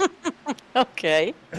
So, in a sense, but, to me, what's the point of smashing each other to pieces out here? We got a lot of race to run. We got money up for grabs, and why would I want to take somebody else out on purpose if I'm, let's say I'm going to lose $20 or I'm going to lose, I could see, like I said, probably in the last 8 laps, the gloves are off. It doesn't matter who you are, what part of the admin team you are, they're trying to kill each other because really that last part is where it matters, as these guys are sliding around Jeff Napier here in the 40 machine. Napier doing a good job staying toward the top, allowing the rest of the guys here to slide around. Well, luckily there's not an outside line. He can kind of be the outside line. Oh, yeah.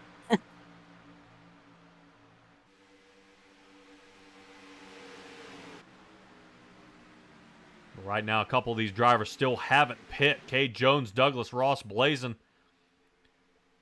All these guys have yet to pit here so far. They last pit on lap 81.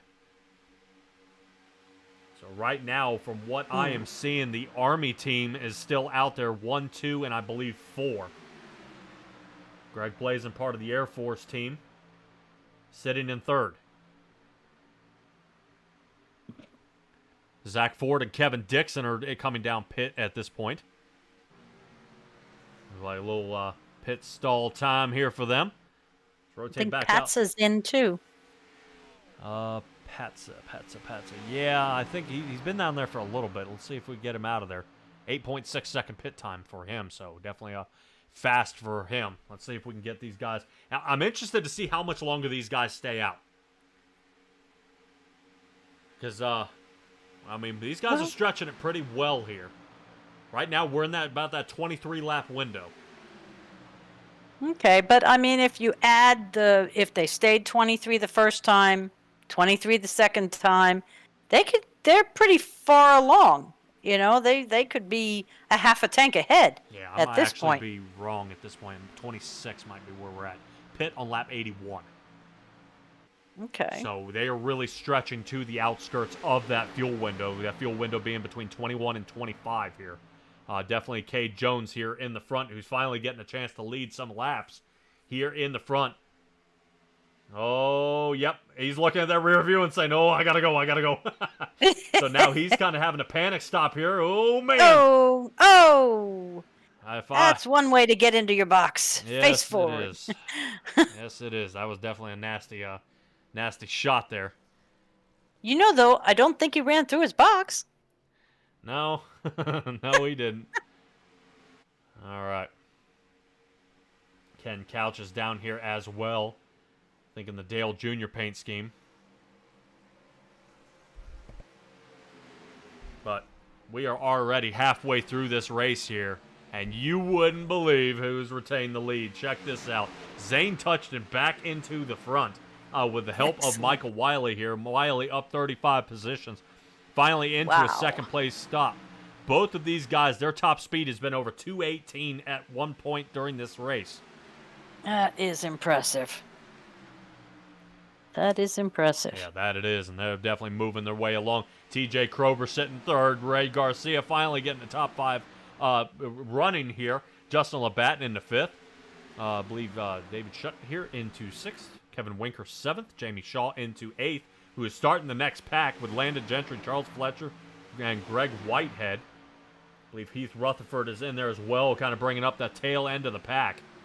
And we saw the last clutch of Cade Jones here. Here he is.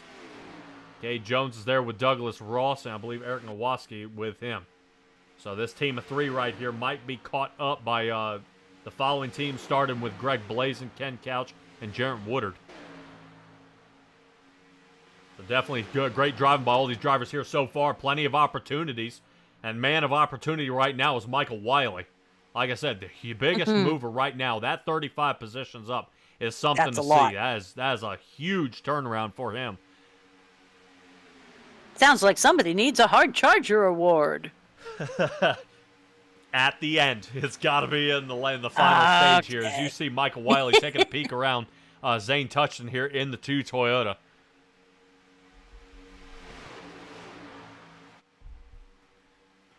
Definitely see if they can get a little something going on here. Really want to give a little shout out here for Wiley and Zane Touchton here at this point. Ray Garcia doing a great job here in the 00. Ray Garcia has been caught up in a few accidents here throughout the race. Yeah, but he was in the 30s, and now here he is up in 4th. Oh, yeah, but it looks like the 51 and Kevin Winker is trying to take a peek around the outside. No help, though, by the 51. But it's something to keep in mind as well here, Stella. Watch the 51. See what happens when you have no help? No. Oh, boy. So now Winker is going to go back to the 7th position. And I believe Ray Garcia actually slid to the outside here. He did. He did. I watched him do it. Yeah, a little unsure what angle that is. Good Lord, what in the world are we looking at here? My usual grandstand seat view. Yeah, it's definitely possible. Trying to see if we can find a definitely better spotter seat from this area. Winker back toward the outside again. And watch Ray. I'm wondering if this was a power move by Ray. Oh, man. Easy there, Ray. You can't block. As Ray tries to slide up there in front of the 84 here of Jamie Shaw, who was originally our race leader. Well, I think you can in the very end of the race, and he just thought we were close. Uh-huh. All right. Ray Garcia. Now watch how this line's starting to pick up pace here. Oh, no. So, what the... Wow. Landon is on the lid. That's Landon? That is Landon Gentry. Jamie Shaw finally comes out of it, but, oh, well, doesn't look like he's going to win this stage. No. So let's rotate back to the front. Ray Garcia here. Around the world in 80 days, he was looking like 8 seconds. My heavens. Yeah. What's really disgusting is actually, if I look over here at my ticker, it's telling me just Landon and Jamie Shaw went off the track, which I know that is garbage. That is not an off the track. That is a wrecked and towed. Oh. Yeah, big difference. Yeah. So Winker trying to see if he can do anything here in the front, still battling there on the outside. 8th place is where he is. I know he keeps sneaking around looking toward the outside, seeing if he can get that door draft, but he needs help. Oh, man. Quick little shot there by Heath Rutherford. Definitely a good shootout there. Heath Rutherford taking a look back there at Ray Garcia, who's now starting to fall off here. Not where he wants to be. And here's Heath Rutherford taking a look at Kevin Winker representing W Energy Drinks here. If Heath Rutherford can stay behind that 51, that outside line might be able to do something here. Oh, man. But Heath Wow, Rutherford, these guys are swinging around. yeah, Heath Rutherford kind of bailed out on him here. And it's not 100% the driver. When you start kind of pulling out and you take away the guy's draft and it slides around, it's going to start yanking the car around. You get a burst of fresh air that really starts slamming the nose and really doesn't have anywhere to go. The nose all of a sudden, duck back down because nobody's there. But when you're drafting, it picks the nose up. So if somebody's weaving in front of you, your car starts bobbing, and then you almost end up out of control. So a lot of these guys, when they get around these turns and it's trying their best to stay in a straight line, but the guy in front of them starts doing it, it almost looks like a snake move. Oh, what? Yeah. We have airborne issues in the back. We have spinning issues in the front. Well, Krober, Fletcher, Shutt here, and Rutherford and Winker, 1 through 5 remain. Zach Ford shows Zach Ford crashed here. A little bit. Well, that would be an understatement. Let's take a look Yep. here how this originally started. I was gonna say, because I think we're still going in the left turns. Yep. Well, we'll see if anything. Oh man, did you see the pileup here? Yeah. It looks like they're Yeah. catching back up with Landon here. And I think they all rotated toward the outside. Let me see if we can take a peek from the top view. I think everybody got nervous because of the 33. Good Lord, I didn't ask for a satellite view. All right, let's try to speed this one up. You see everybody rotate toward the outside. Because they're getting around to that lapped car. Yeah. Oh, well, Landon. Yep. And then, well, here's the 3 of them. I don't know. Oh, and the entire track. 5, get down. Oh! Okay. My. Well. Just whisked him out of the screen. Yeah. Anthony shook here, man. Definitely, it almost looks like he gives up. The tires aren't moving. He's not sliding. And the entire lead, guys in the lead are destroyed at this point. Let's get back up to the front as we are almost ready to call this one for the next stage break. TJ Krober finally getting his chance into the front. TJ Krober running that 88 Chevrolet here. Definitely had some lead changes in this race tonight. It hasn't been just a 1, 2, 3, for every stage. I'll give him that. Absolutely. I'm sure TJ's not happy to see one of his teammates go down in that last one there. Back into lap traffic. He's got to figure out where these guys are to go. I know there's lap traffic should go high to stay out of the way, but there's still carnage everywhere on the track. And we'll review over that when we get to the end here. 67 taking a peek toward the inside. This is his chance. Charles Fletcher looking for this angle here. Careful. Oh, quick touch. Charles Fletcher now 3 wide with the 55 of Dave Shutt here, and here it comes. Doors him a little bit. Oh, yeah. Nope. Dave in the 55 Chevrolet takes the stage. Wow, definitely a good shot there. You know how happy I am about that? Don't say it. I know what you're thinking. We got an outsider in. We got an admin challenger No. win that one. No. We can interview him and ask him how to say his name. Except he's not in the Discord. Well.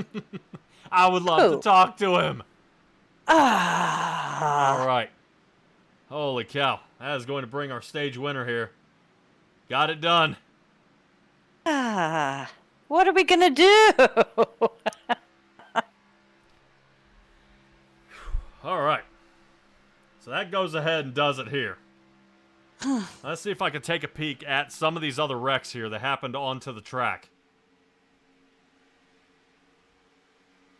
Justin Labatt, not quite sure what happened there. I didn't see any contact. Oof. Here's a Kazaza wreck. We'll stay here. Oh, man. Look at oh, Yo, I have almost. got to know who flossed this one. Who flossed that? Part of the Air Force here. So, we're going to check. I want to see who got this one. Ray Garcia? Nope. Nope. Michael Wiley? Let's check Michael Wiley. Where is he? Nope. Really? Not Michael Wiley. No kidding. Next. All right. And that is, I think that brings us to our last person here, who should be Greg Blazin. I'm trying to see if I can find Greg Blazin here. Greg Blazin. There he is. Winner, winner, chicken dinner. Oh, maybe no? Where are you? We're way after the wreck here. Well, Yeah, so who is that? I don't know. He's an infiltrator. All right, as the rest of my field shuffles up.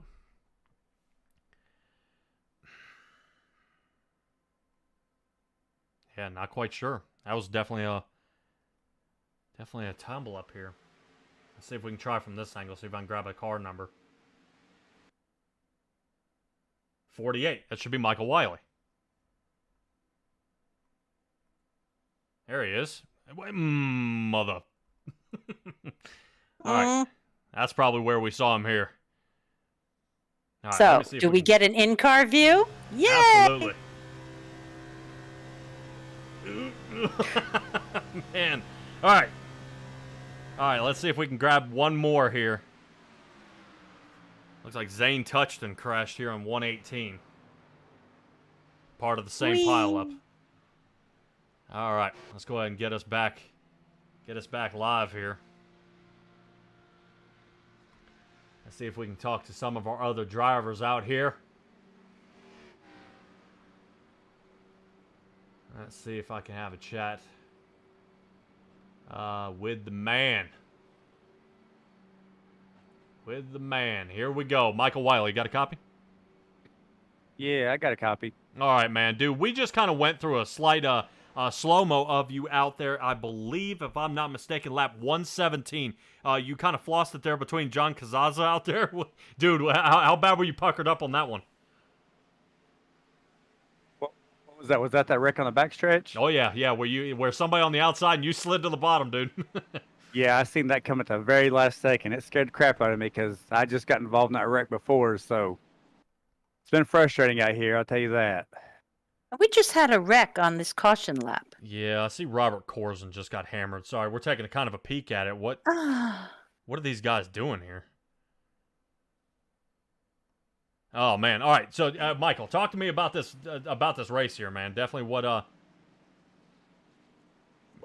how's it going on out there? I mean, you surviving? I see you're up, up there toward the lead, but it just seems to be pit strategy here tonight is kind of the biggest killer. Yeah, first of all, I just want to give a big shout out to all of our veterans out there, past and present. We couldn't do this without them.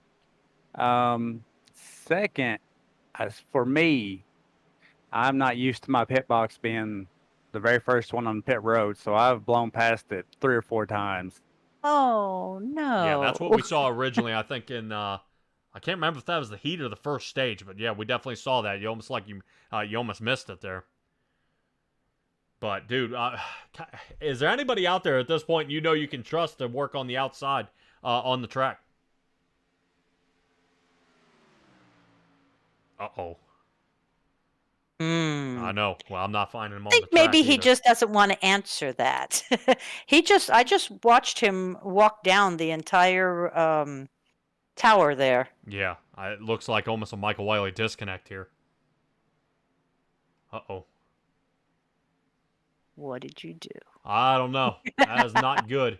I definitely want to have a little chat actually with the right guy here. Let's see if we can have a chat with somebody still on the track here. He's Ray in Garcia, 32nd now. Shut up. Hey, what's happening, drivers? Or what's happening, Patrick? Look at you Copy. getting already ready for the wind up, bud. Dude, Ray, talk to me about the race here tonight, man. You're finally getting a break toward the top 5 there, and now we're back here in 21st. So what's going on? Yeah, well, as far as my personal race, I made a huge mistake.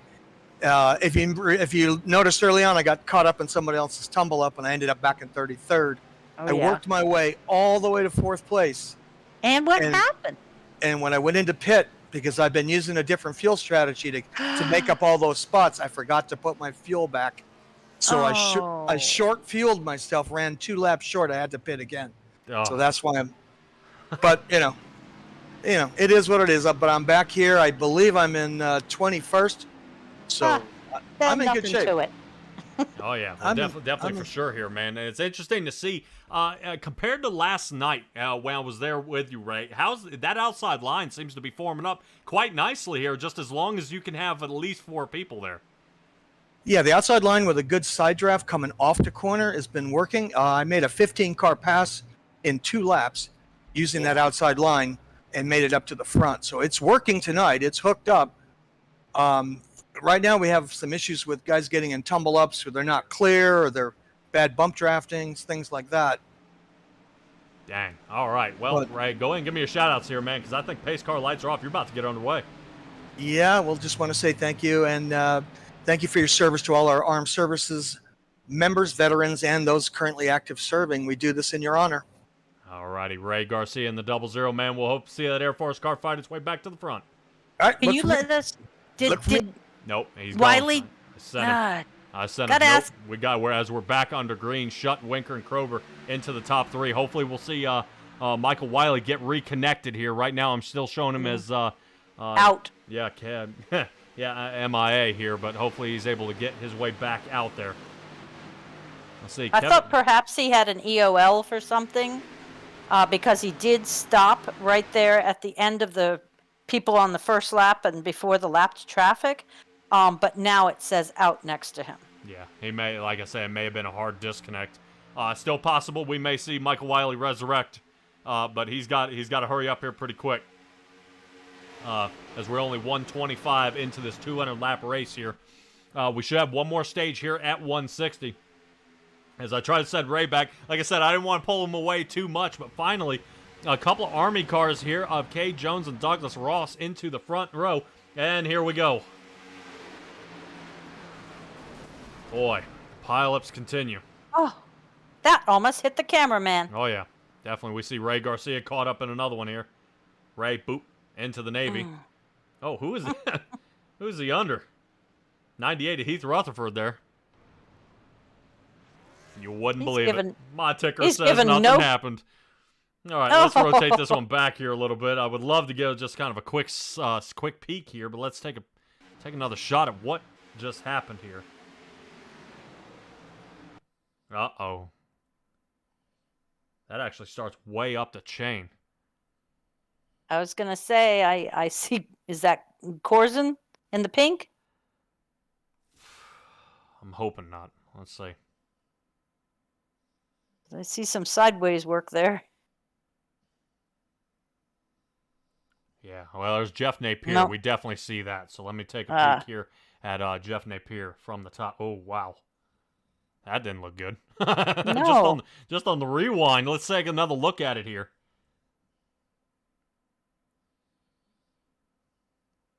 Oh. Yeah, it looks like No. that wasn't Not good. at all. Yeah, definitely interesting. Greg Blazin, that's unusual. But that definitely starts the rest of the wreck here. Uh-oh. Wow.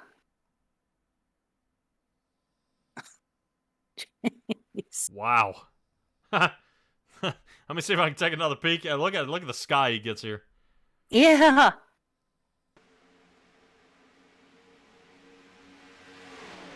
I can see my house from here. Yeah, that was definitely an ugly one. Then we got Dixon here. Dixon got messed up. Kevin Dixon. Uh-oh.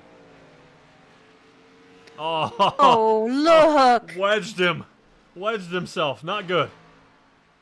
Let's get back here to the front. Well, that's a first. Where a lot of our people out there in the chat are rooting for Kevin Winker right now in the 51 Chevrolet. But as I talk about Chevrolets here, Stella, check this out. Boom. Every one of them right now. Heavens. Chevrolets all the way to the 12th position, finally broken up by Sylvain there in the 13th, and then it's Chevrolets all the way back to the 18th. So right now, you were right. Chevrolets definitely own the field here tonight and making it happen. That's amazing. I mean, you've shown me maybe top 3, top 5, but never that kind of a sweep. Oh, yeah. All right. Definitely. It's not what you want to see, just, man. And now we're all single file again, and I really like seeing these guys side by side for a while. I know it definitely takes its toll on the driver, but to me it makes it so much more exciting out there on the track is seeing these guys have the opportunity to pass, let the outside line form up. Right now we're kind of looking at, the battle here, I think with the top 13 drivers again. And the top 13 are right here. And might be able to make a run out of it here. Interesting to see if, Kay Jones and Douglas Ross here want to kind of split away from the pack. Seeing that a couple of the Marines cars, but they are back there for a ways way back there. That being Charles Fletcher and Jamie Shaw. Jamie Shaw would sure like to get out of all this mess and get back to the front, but definitely he's having a hard time out there. But these guys are really kind of slamming these cars into these turns here. And Stella, how much banking is out here? Where are these turns banked at? Well, the turns are banked at 31 degrees, but where you run into the tri-oval it's only 18, and your backstretch is 2. So that might be why that backstretch keeps kind of nicking them. 31 degrees. 31 degrees on the turns, you betcha. Wow. Yeah, I thought we were pretty impressive, in the other leagues kind of showing, things 24? around 20 and 24. You get around 31. I mean, that definitely keeps these guys cupped into the track. That way it's not as much steering. It definitely helps send these guys on their way around. But Ken Couch starting to look like he's starting to loosen up here a little bit. And that's what I was saying earlier about that aerodynamics. As you see, actually, Jarrett Woodard behind him here, kind of getting a little squirrely behind him. And when the 79 pulls up into the turn, you see Ken Couch actually start to loosen up here. Because I think he's trying to go up there, bleed off either a little bit of speed or get a little fresh air in the nose of that 79 car here. And it's just kind of, you're starting to see it starting to wag again. And it's just not a good place for Ken Couch up here toward the front, who's finally getting his break 25 positions up. But if we want to talk about gain here a little bit, of drivers here on the track right now in the top 10, the one who's gained the least is actually Kevin Winker there in the 51. Okay, so we'll start. He started way up front. Yeah, he started actually in the 3rd position. So Dave Shutt is up 8. Cade Jones, who's riding 3rd, is up 11. Douglas Ross is up 28, along with Eric Nowoski. Both of these guys, 4 and 5, are up 28. Ken Couch is up 25 positions. Jarrett Woodard up 19. Krober up 12. Stewart up 6. And Charles Fletcher up 6. So right now, everybody here who's in the top 10 has come from outside of the top 10, except Winker, of course. But have had their chance to fight their way toward the front. Winker and Shutt being these two guys. But everybody else has been outside the top 10 and have rotated their way up. Now, if we rotate farther toward the back of the field, Zane Touchton, right now, a 2-stage winner, is now running 25th. Jeff Napier, who was really on the outside lane there for a little while, back here in 26, down 22 positions. Randy Schweitzer down 4, Greg Blazin down 3. I mean, just your big, not in the wrong, biggest loss of positions. You were not about to say the biggest loser. No, I was trying not to. It was definitely sounding like it, but we're not losing weight here. No, that's the wrong show. As these guys are still battling around the track here, it's definitely something to see here, Stella, is what we've got here from Daytona. And I would question, I had a chat with you before, and you are from Florida. Have you ever been to Daytona? I have been through Daytona. I have not been to Daytona. Ooh. Isn't that a shame? Yeah, I would probably say. Because like I said, this is one of the original tracks, out there as at Daytona as it was. But it was originally running in the sand. Absolutely. It was running right on the beach. And they finally realized that the cars were getting too heavy and too fast. And they got a good idea going and came up with, let's make a real track out of this. And they've got the statues out front and everything of the guys that put this together. I'm trying to remember. Yeah. Bill France and his wife Ann. I think they call him Big Bill France. They were the founders of Daytona. And then Bill Jr. hooked it up with NASCAR, and the rest is history. And definitely look at what it's become today. Really, this is the kind of the haven where if you haven't won at Daytona, you haven't won anything. And to me, they always say Daytona's the big one. That's the one you got to win. And I know some say, oh, man, we got to win Indy, or Indianapolis is where it is. That's another 4-corner super speedway there.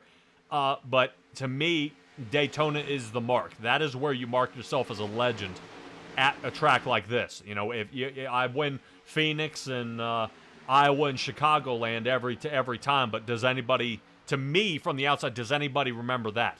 Or do I come in and I won the Daytona 500 as the first race of the year or the last race of the regular season, and that it puts your name in the record books as I won at Daytona, and it holds so much prestige winning here. Oh, yeah.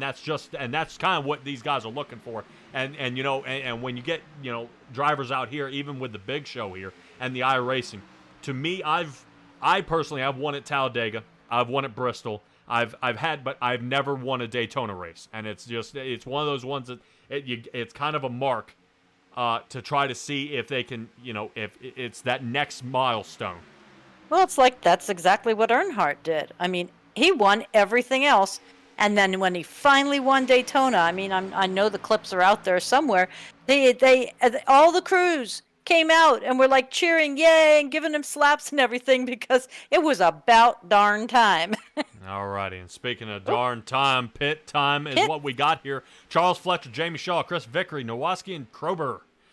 Right now, all the Marines cars are coming down. Definitely good to see switch up from this team. They kind of have been kind of in the better lack of terms, kind of in the crapper at this point. They're trying to see if they can flip this thing around and get their way back out there. I know it's not looking good. Definitely some odd pit stops, some bad, checkups, people not getting clear, and these cars just keep getting hammered, and it's definitely they need a break. They need an opening, and now was a great time to do it here, as these guys are shooting back out onto the track. Richard Miles, to also keep in mind, he's coming down pit road as well in that 38 Chevrolet. Looks like he's going to ride down a few of those pit boxes, and I believe most of our leaders here, Winker, Shutt here, Stewart, Woodard, Couch, and Sylvain. Oh, man. Interesting to see separation from the rest of the guys. Anthony Shook, Lindley, Perfin. So definitely a big turnout. But interesting to see him separate from the rest of his Army buddies here of Cade Jones and Douglas Ross, who's still out here on the track. Out there in the chat, Michael Wiley, he had to drop out having power issues. Oh, I hope it's not bad weather and he had like power issues. Well, hopefully Michael Wiley is able to return. I don't know if that is a possibility, but Michael Wiley hopefully get back out here because the Air Force team could use you here, bud. Definitely need a solid top 10 car here, as the rest of these guys are just kind of getting their butts handed to them here just because of the amount of wrecks. They just can't seem to get out of the line of fire here. It's just an ugly situation.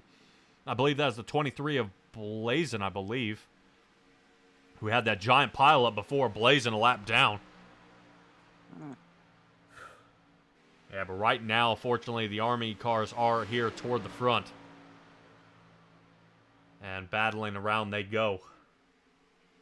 Yeah, it's definitely seeing these guys put some times down onto the track that are comparable at this point. I know they are, still running a solid 200 miles an hour out here, but I think some of these other guys, if they can get linked up and pushed around, it's going to be a lot different.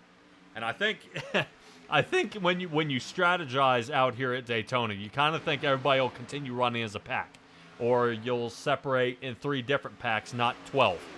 These guys have kind of blasted themselves all to pieces out here, and there's nobody to really link up with. As we take another look at our track here, you see how many different sections of people we have here, and it's just That's pretty strung out. yeah, not a good one. As you see Heath Rutherford, and we see him up toward the front of this giant pack here. So he's got a shot at really getting another run here. Kevin Winker, he's in the front of another huge pack. So I'm interested to see in the pit scheme of things and the pitting. Right now, Kevin Winker is leading in the 13th position. And what I mean by leading is the people who pit already. He is pit back on lap 139, and everybody else from 12 up is pit on lap 121. So right now, everybody in front of him has got to pit at this point. At some point here, yes. Okay. So I have a question. Does your programming tell you when we get to the end just how fast the average speed, the winner, it would tell you what his average speed is? Or do you only get it like by the lap? I can kind of see what he's doing now. I can pull up a dashboard or something like that, but not an average speed. I know I know the average speed. I think they were looking at somewhere around that 197 mark is the average speed out here at Daytona for the Big Show admins. If I'm recalling correctly. Okay, I was trying to make a comparison, looking at iRacing versus real racing and seeing if there was, something comparable. Because I'm looking at my data and I'm seeing like the fastest Daytona 500 was done by Buddy Baker in 1980, but his average speed was 177.6 miles an hour. and that's with 5 cautions. So I'm figuring he was pretty far up there in the 200s to Yeah. be able to average out at 177. But I just didn't know whether your fancy dancy, Yeah. whether your data would tell me that. Yeah, I know. Well, look- I know some of the deals of what the goal is. The goal is to maintain a 202 miles an hour. Some a little bit of research here, especially when you want to talk about somebody who's really put a lot of time in here. Solo cars are on the track run about 187. 2 cars will run at 196. So if you can get 4 or 5 of them, like you see here with Heath Rutherford, Gentry, and Touchton, who once again have found their way back together, with Corzine breaking up the 3 of them here, these guys are able to maintain a lot higher speed. Like right now, I've got a top speed of Heath Rutherford at 210, and Gentry, Corzine, and Touchton about 212, 213. So they definitely have their spikes in speed, but what they maintain is something completely different, especially if they can stay lined up like this. This shouldn't be a problem for a lot of these drivers out here, but I think some of these guys may be laps down. I think these guys were the ones all tangled up in that massive wreck that happened earlier. Okay. Yeah, I'm amazed. I was going to ask you if the leaders right now, have they been in to Negative. pit? Okay. No. Yeah. Zach Ford will be the last one. So everybody right now in the top 10 is yet to pit. Okay. Because I was just boggled that I'm looking at Rutherford, Gentry, and Corzine, not to mention Touchton, up in the top 4, and just I was going to give some kudos, but now I'm going to say just get in the pits. Yeah, I know Douglas Ross, Cade Jones, they all came down pit, but it looks like that top row, they're going to go ahead and do it. Down pit road there they go. We go. Slice through. Guess who hasn't? John Cazaza, Oh! Ray Garcia, and Jeff Napier here. And somebody just turned somebody else around in there. Yeah, it looked like the 34 got spun around here. Oh, Not quite man. sure what happened with that. Actually, see if we can roll it back here just a little bit for Pitt's sake. Let's see if we can see what that happened was. here. 'Cause Watch it looked right. like a multiple pile up here. I don't know why Yeah, we're looking I at it know. from this angle.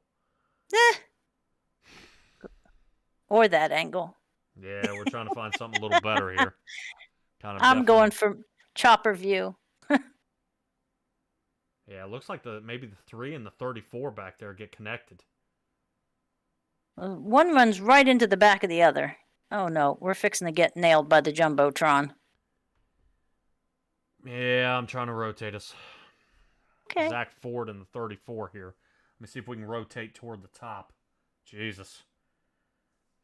Here we go. Yeah, it looks like the 3 and the 34 connect. And then actually, I think that it starts there. There's the Jumbotron. Yep. And then I think there's another accident There. that happens This here. is the one. This is the one I saw. Clank. Yeah, I think Touchton and Rutherford got into each other. Mm-mm. So definitely don't want the Navy team taking themselves out here. But they got to kind Heavens. of work out some deals here, as they are definitely killing each other. Ray Garcia has come down pit as well. So Kevin Winker is now our leader here at this point. And the fans go wild. Yeah, there they do, and definitely out there, Shauna Rita out there, definitely hoping that Winker can pull this one out. I would like to see him at least with a stage win here, because he's definitely earned it. That 51 car has been really on a tear here all night, and I haven't seen him outside the top 10. I mean, unless he ended up outside row and no one helped him at one point. But right now, he's finally got the lead. He's finally got this move here. But remember, you also got 3 more challengers here. Thomas Stewart in the 64 and the 55 of Dave Shutt. So these 2 guys right here, Shutt already with a stage win, taking a peek again. But there's Heath Rutherford. We saw his spin out in the 34, who ended up in a spin out as well. So that's why they are now going a few laps down here on this one. And right now, from what I'm showing, car 24, position 24, back is at least 1 lap down here. And I believe from position 34 down, James Robbins in the 56 Toyota is now out. Okay, so from our 40 starting field, we are down to 33? At least, yes. Okay. Yeah, not too bad. Not too bad. Normally you see a lot of pile driving, a lot of guys ended up totaling each other out here. But I would like to see here toward the front is Jamie Shaw finally getting his break back into the top 5, and Charles Fletcher here. Fletcher had a couple lead laps there, but definitely almost got that stage win there toward the end, and Jamie Shaw finally returning back to the front here after a lot of trouble here getting around the track.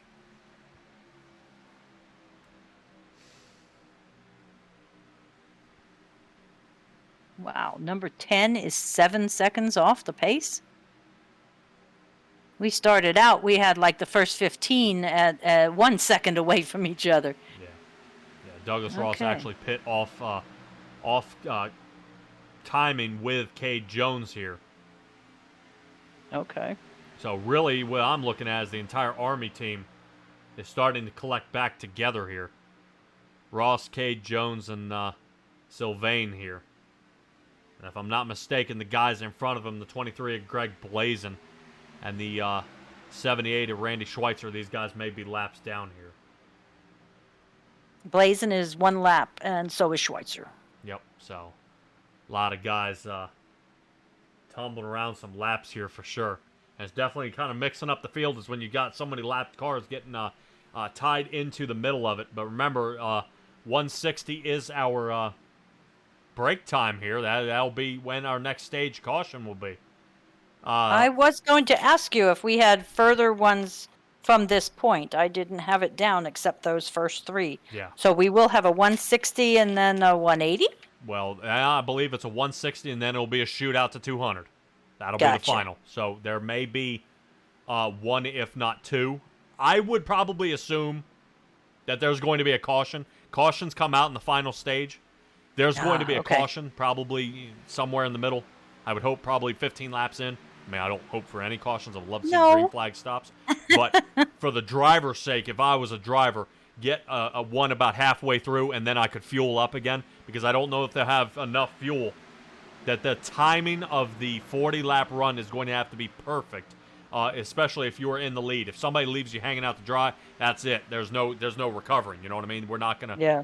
They'll have a chance to put it back together, but after I believe the 3 cautions, there will be no more.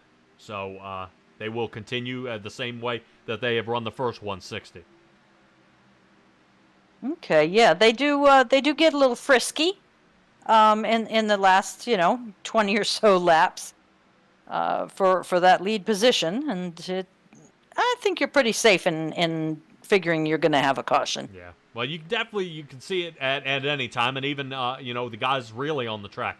Ross Chastain with the amazing move at Martinsville. I mean, the last string to fight into the playoffs. For the next stage. Joey Logano at Darlington really rear-ending William Byron and putting him into the wall.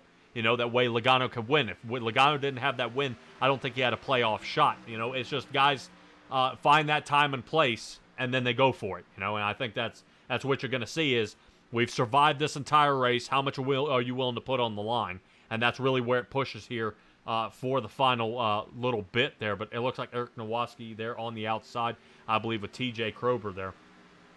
They need some help. They Probably do. A couple more drivers here. Because it looks like they are going to dial back if the 90 car...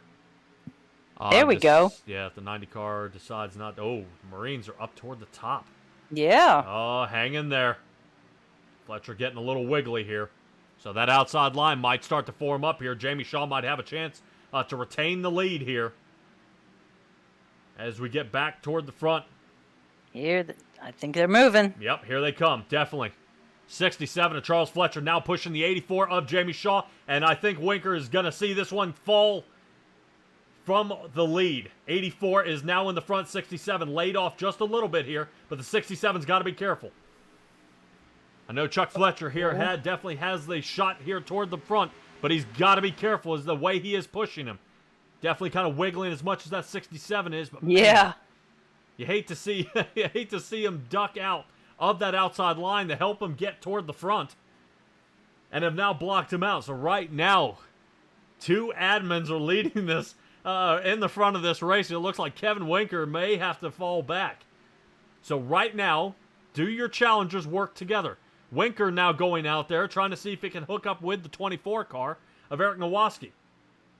Yeah, but now he has to worry. Oh. Right, he has to worry about lap traffic on the outside. I'd have kept that third place position and just run my line, know that I'm up in front of 90% of what's going to cause accidents, and stayed there. We've got a whole lot more race to go. Watch the 24 here. Now, 51 hung out there to bring the 24 up. 24 and the 88 are now connecting, but they've got to figure out how to get some speed as they connect. Easiest thing with them have been able to do is the 51 stay on the inside line, but leave us half his car out to the outside.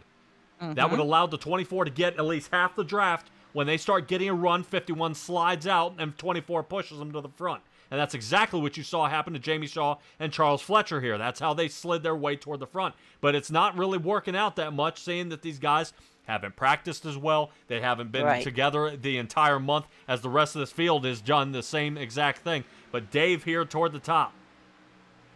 Dave Shutt here in the 55 Chevrolet. Oh, here it comes.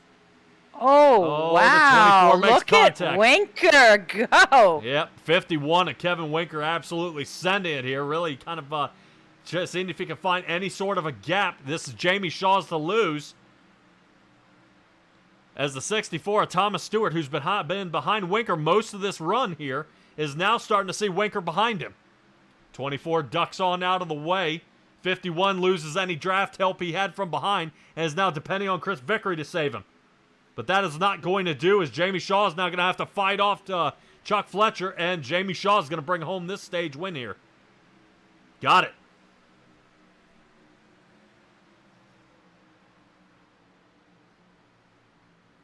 Great job here by Jamie Shaw. Yeah, that was some nice driving by all of them. Yeah, not too bad, but now is when it counts, for sure. No, Jamie Shaw's got to get around here a couple of times. Now let me ask, is he in the Discord? Oh, yeah, he is. Woohoo! Yeah, if you're an admin, you're going to get an earful for not being here. Some of the other guys may link up in a different section, but our stage winner here will be Jamie Shaw, Charles Fletcher into second. Stewart third, Nowaski fourth, and TJ Krober coming in fifth. Make sure to let him know that Danny's out there rooting for him. Yeah, seeing that Danny's our new subscriber here tonight. Yay.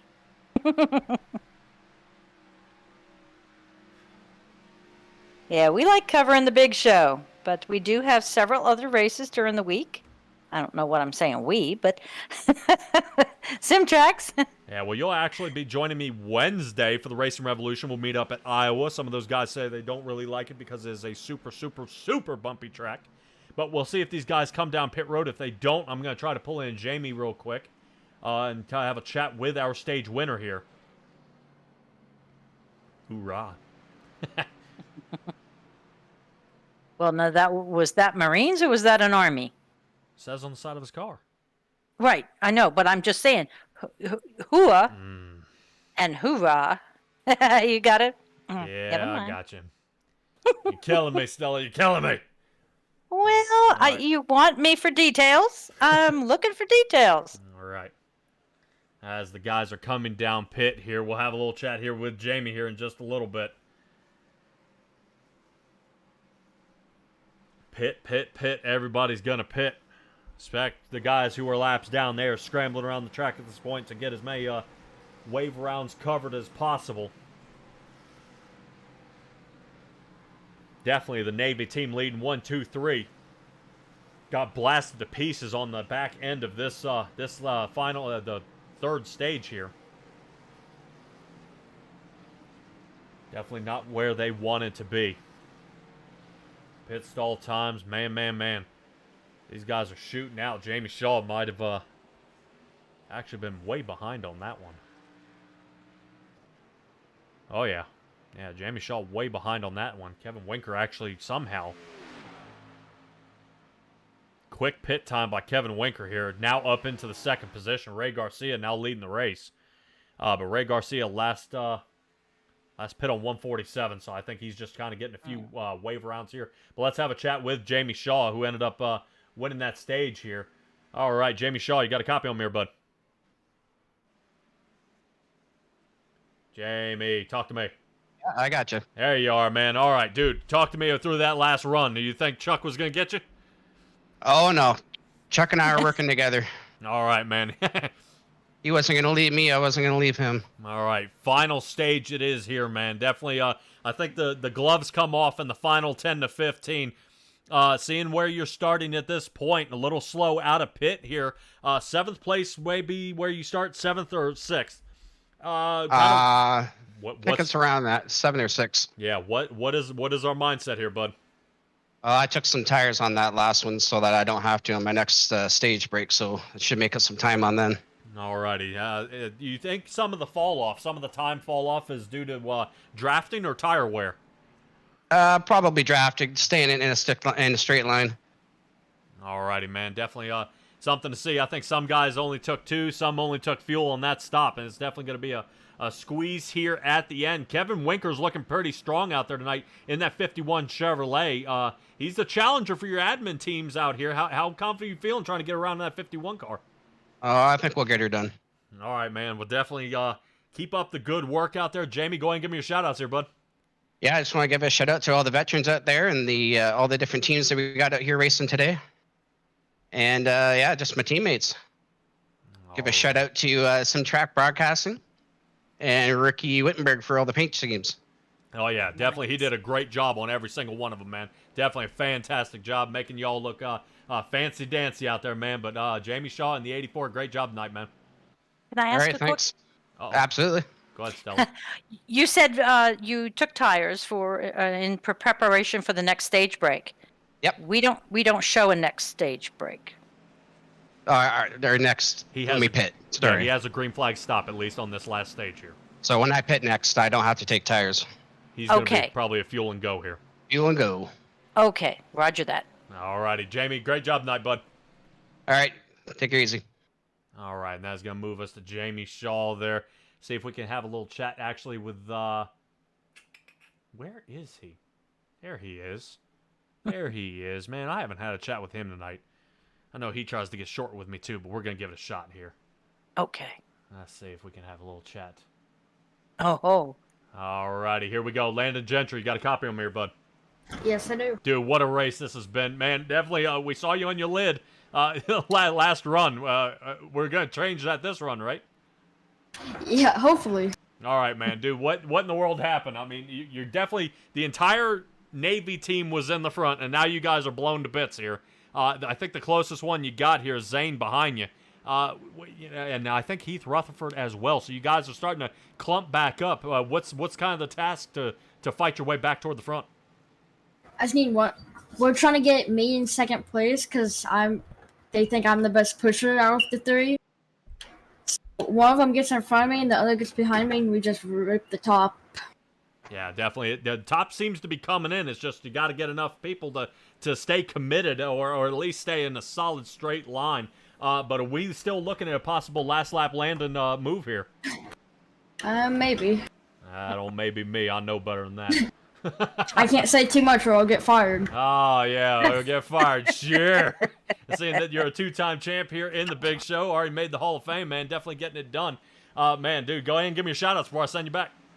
I want to shout out veterans and the whole big show. And yeah. And yeah, all right, Landon. Hopefully we'll catch up with you at the end of the race. All righty.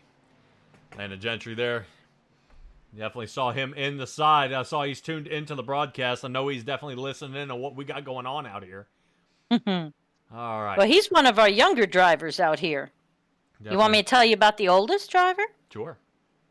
Well, let's talk about the oldest winner of Daytona 500 rather than I won't discuss anybody out here on the track. They may not, never ask a person their age. Mm-hmm. But one way or another, Bobby Allison was 50 years old when he won the trophy in 1988, which is pretty cool. However, the really cool part is Davey Allison finished second to Bobby, making them the only 1-2 father-son in the race's history. Oh, wow. Huh. Wow. Alrighty. Let me see. I'm going to try one more time. Let's see if we can talk to Scott Patza here in the 90 machine. Scott, you got a copy on me, bud?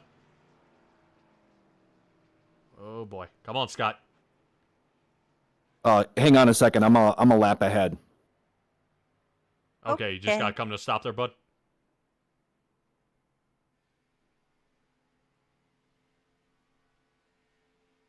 I think that'd be a wonderful place to be.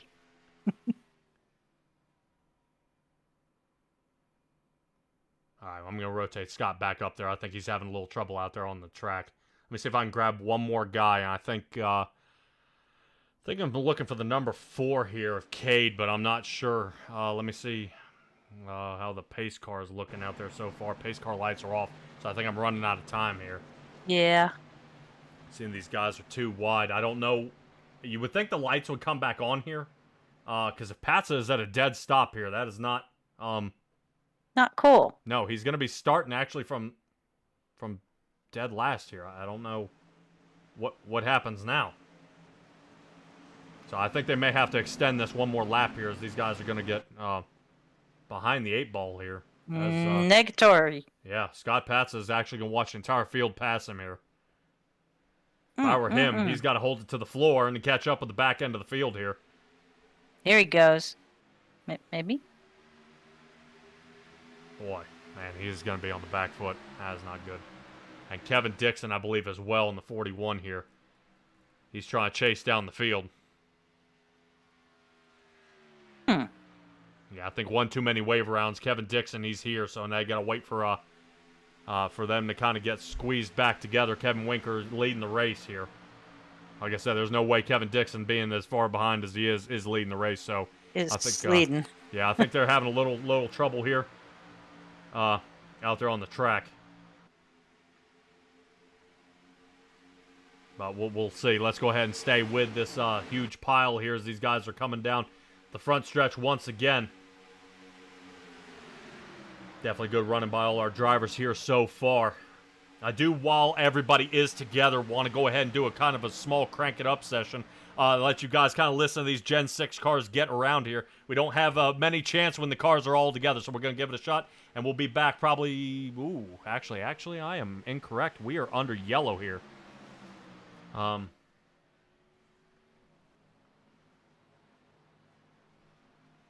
right, that's going to bring out our caution here. Let's go ahead and rotate it on back.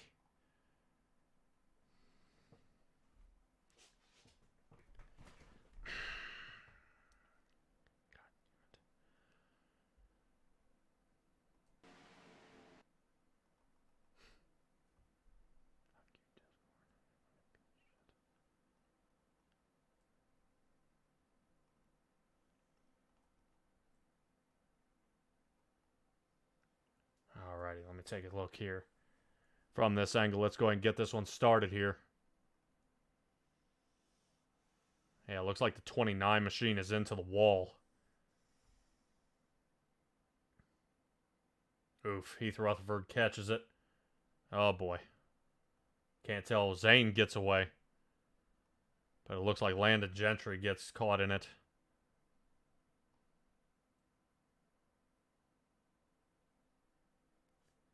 Man, the carnage continues here. 23 of Greg Blazen's in it. There's Ray at the bottom.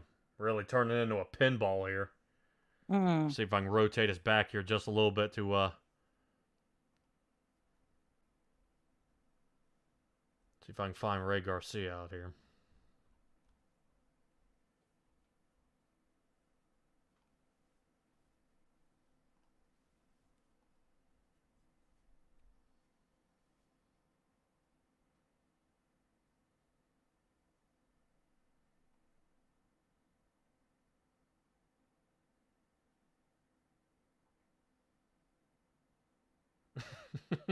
It's just doink, doink, doink, doink, doink. Whoa, look out! No. Oh, that was dirty pool.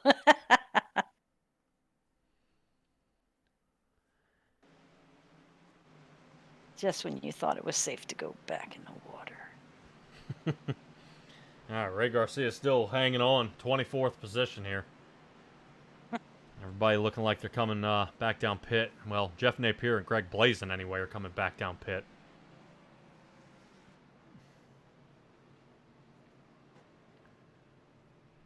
Let's see. Looks like everybody else is still continuing. I think Kevin Dixon down pit.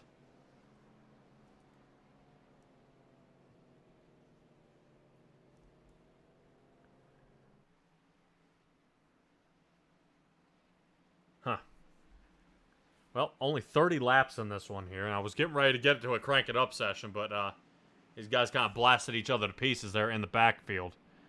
It would have been an interesting sound. Sorry. Yeah. I'm interested. I'm trying to figure out what.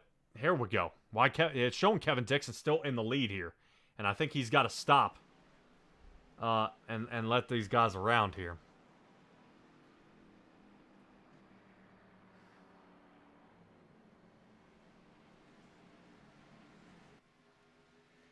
But I wonder where he is supposed to fit in the scheme of things.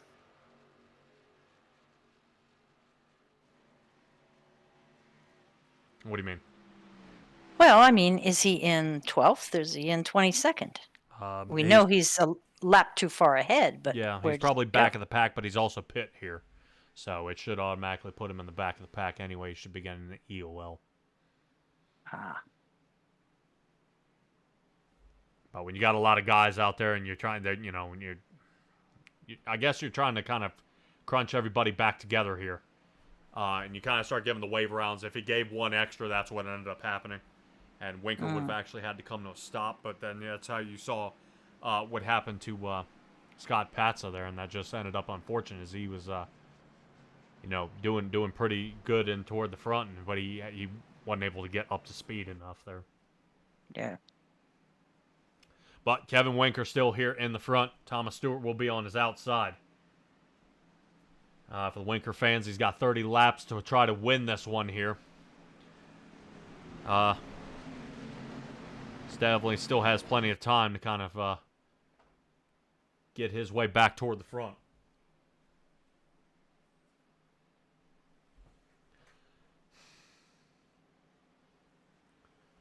Trying to see if I can see anything out there for... Nope, not other than pace car lights are out. Yeah. Trying to see if I have some numbers out here. Yeah, right now, each one of these admin teams does have a champion. Two-time champion Landon Gentry leading the Navy. Ray Garcia, the championship in the 00 leading the Air Force. Douglas Ross, champion leading the Army. And Jamie Shaw, a champion leading the Marines. So right now, I think each one of these guys has had a chance to lead up front today. But only Ross and Shaw are currently in the top 10. And Ray and Landon, I believe, are right together. Yep, Ray is in the 22nd. And Landon's got a ways to go to get his way back toward the front. So yeah, let's go ahead and try this one more time here. As the rest of these guys, watch out. Robert Corzin here trying to take a peek on the inside of the top 10. Already moves to the bottom lane here. Definitely got to be careful. Outside line looking pretty good. And Winker has lost the lead at this point. Stewart in the front and the 88 at TJ Krober.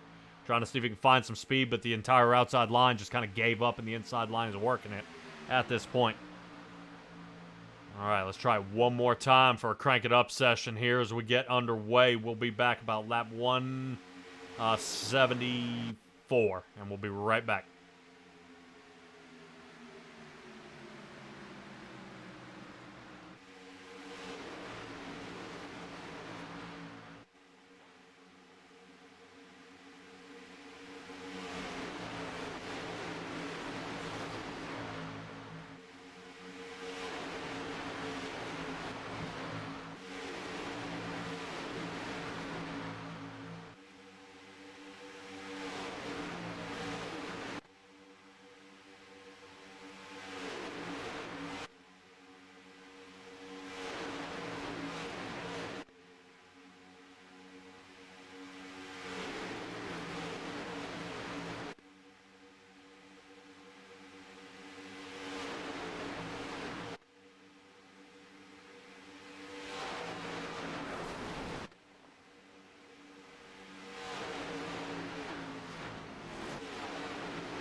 buddy, and we were back under that caution there, and definitely not the way you want to see it go here.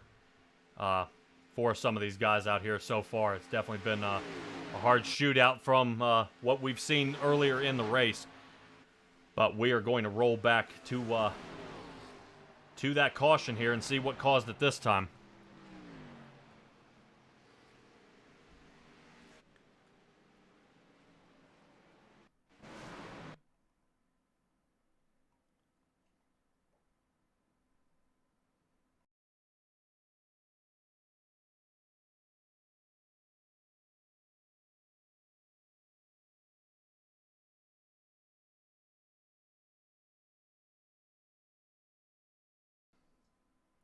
All right, everybody, and we're taking a look here. It looks like John Kazaza got messed up in this one, so let's see if we can take a peek. Ouch. Yeah, definitely not good here. Looking at a top view, definitely collects the rest of the field. Yeah, I guess this is a self-healing car. You just kind of hold it to the floor and try to gain some positions out of these cautions. Wow. I was under the understanding that with iRacing, you couldn't gain a position once the caution was called. Yes, I think what you would be gambling on is when the position is called. Oh, okay. When the caution is called. Got it. Right. Okay. All right, that's 2 down here so far. Right now, a couple of these drivers are coming down pit road, 175, so they're going to be definitely stretching it here to the end. It's definitely possible, I think, 25 laps. I think if they're expecting another caution, they can save some fuel, rotating back to the front. Right now, everybody starting in the 6th position up has yet to pit. So one's deciding to stay out is Kevin Winker, Rutherford, Schweitzer, Patza, Touchton, and Landon Gentry. These guys are definitely, like I said, deciding to hang out. It's okay. Maybe if there's another caution, but that is starting from the back of the pack again with no caution to bunch you guys back up. Right. So we've already got 2 in the bag here. And they've really got to kind of consider some of their options at this point. Pace car lights are still on, so we got still another lap here.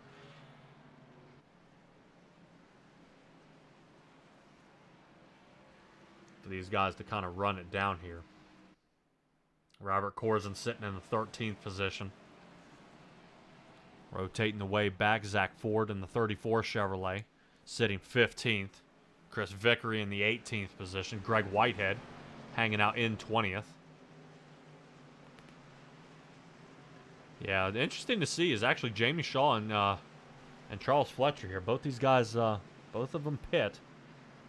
But they've got to figure out how to fight their way back toward the top. This is definitely looking pretty dicey here. But back down pit road they go. And Justin Labatt will join him here.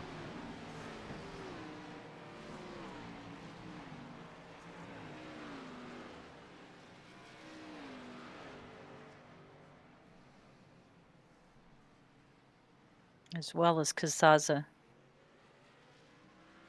Blazin, and Labattle. Okay.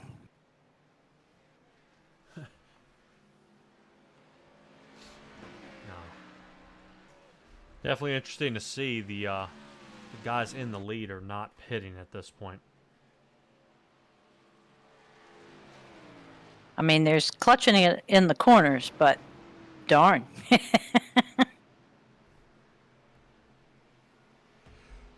Don't think that's going to swing it. No, and they may have been outsmarted here, but like I said, if there's one more caution, they'll be able to pit and actually have the upper hand and not actually be squeezing it at the end for fuel. There are a lot of things at play here. There's kind of different angles and strategies at this one. Whether they're going to be able to keep out in front, I don't know. You know, I'm sure at this point right now, Landon's got to be pretty happy that Zane is up there with him, you know, and Heath Rutherford. So right now, the entire Navy team, again, just outside, Landon being the exception, just outside that top 5. Right. You know, and they are clumped back together. But none of these guys... Are you... What in the hell? the pace car pulled off, and a bomb exploded in the back. Yeah, not good. I don't know who that was. Let me see if we can kind of rotate through the field. Trying to see if I can find a good angle of who it was here. Because I thought around the Napier area ended up being some trouble.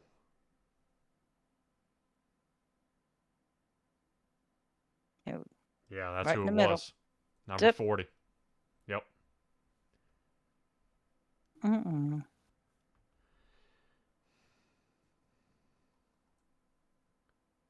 Yeah, we weren't ready to go yet, but I definitely want to take a shot here from the inside and kind of see what happened. Why did they do this? Let's see full speed.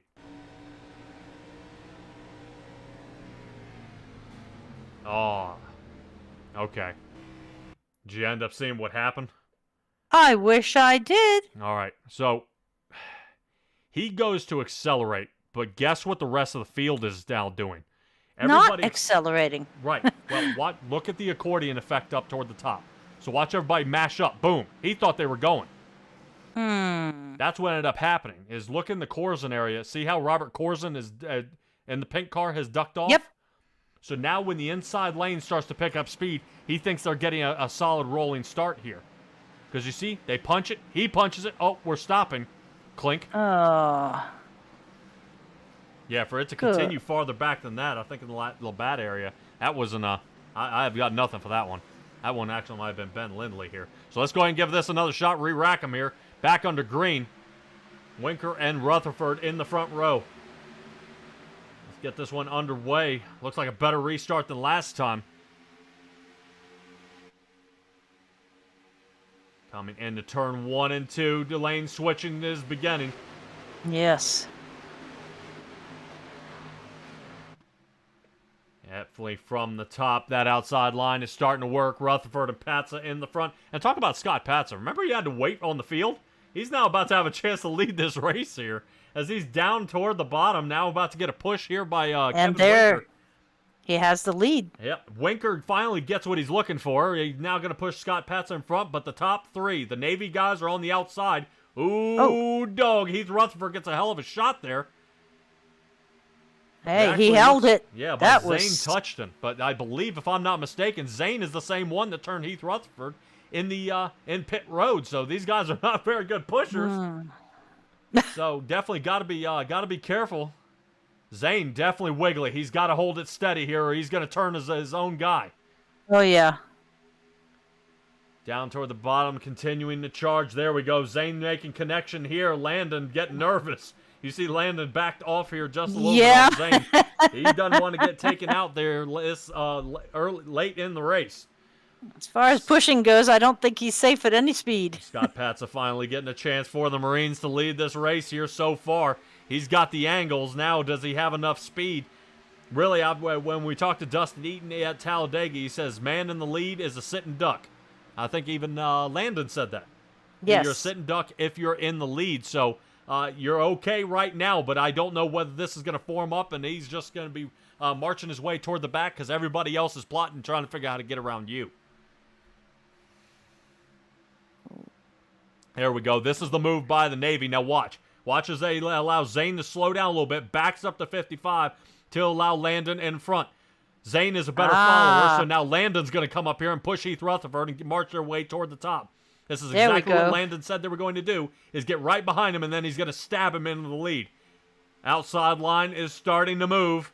Already see in the angle he's taken between that white and red car, and now they're picking up the pace. Landon giving the shove, and they'll be on the outside of TJ Krober here on the exit of turn 2, I assure you of that.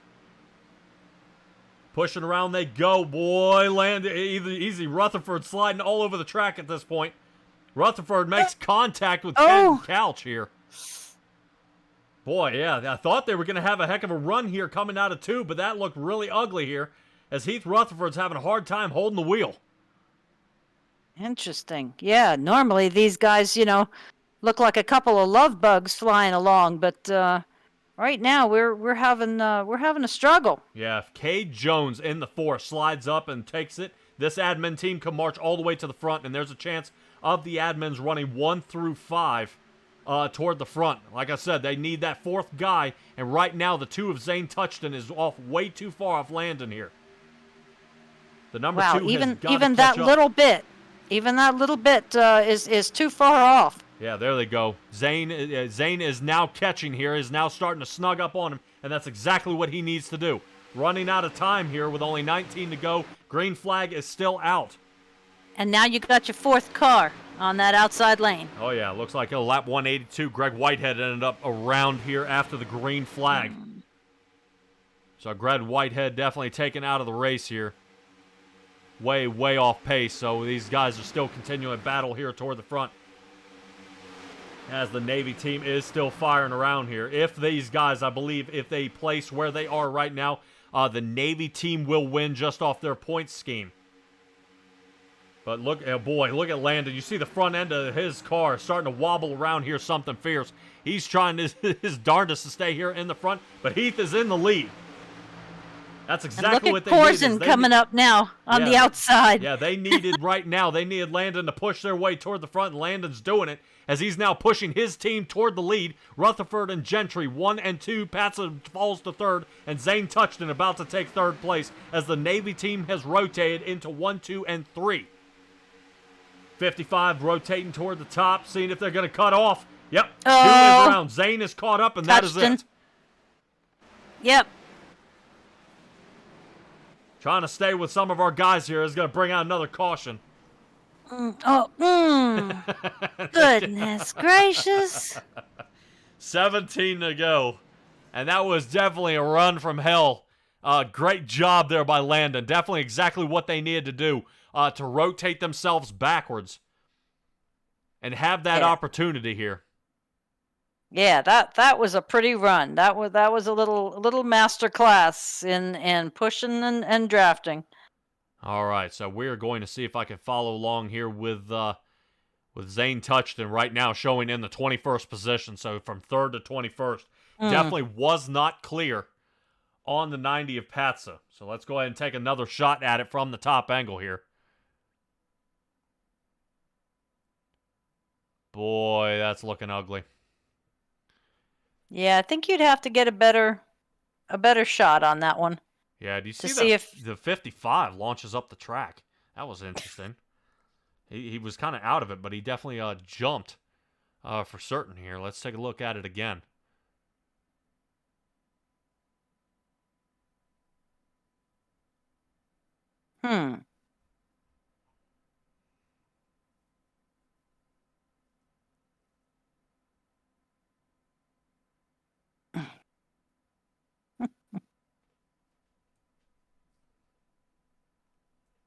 All right, let's kind of roll it back here just a little bit. I actually want to see, I bet you I have what you're looking for. Let me see if I can find it here.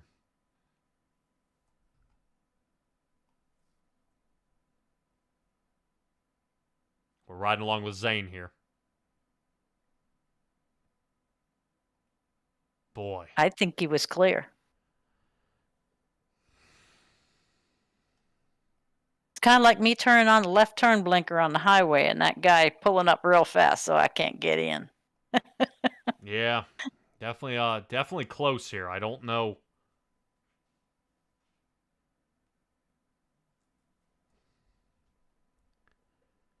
I don't know via the top angle what I can find here. Let me see if I can drum up something here. It's always fun to see what you can play up for us. You've got some interesting inside, outside, over, under. Yeah, it's trying to find the right angle, and it's not always the easiest thing to do, especially from the outside. I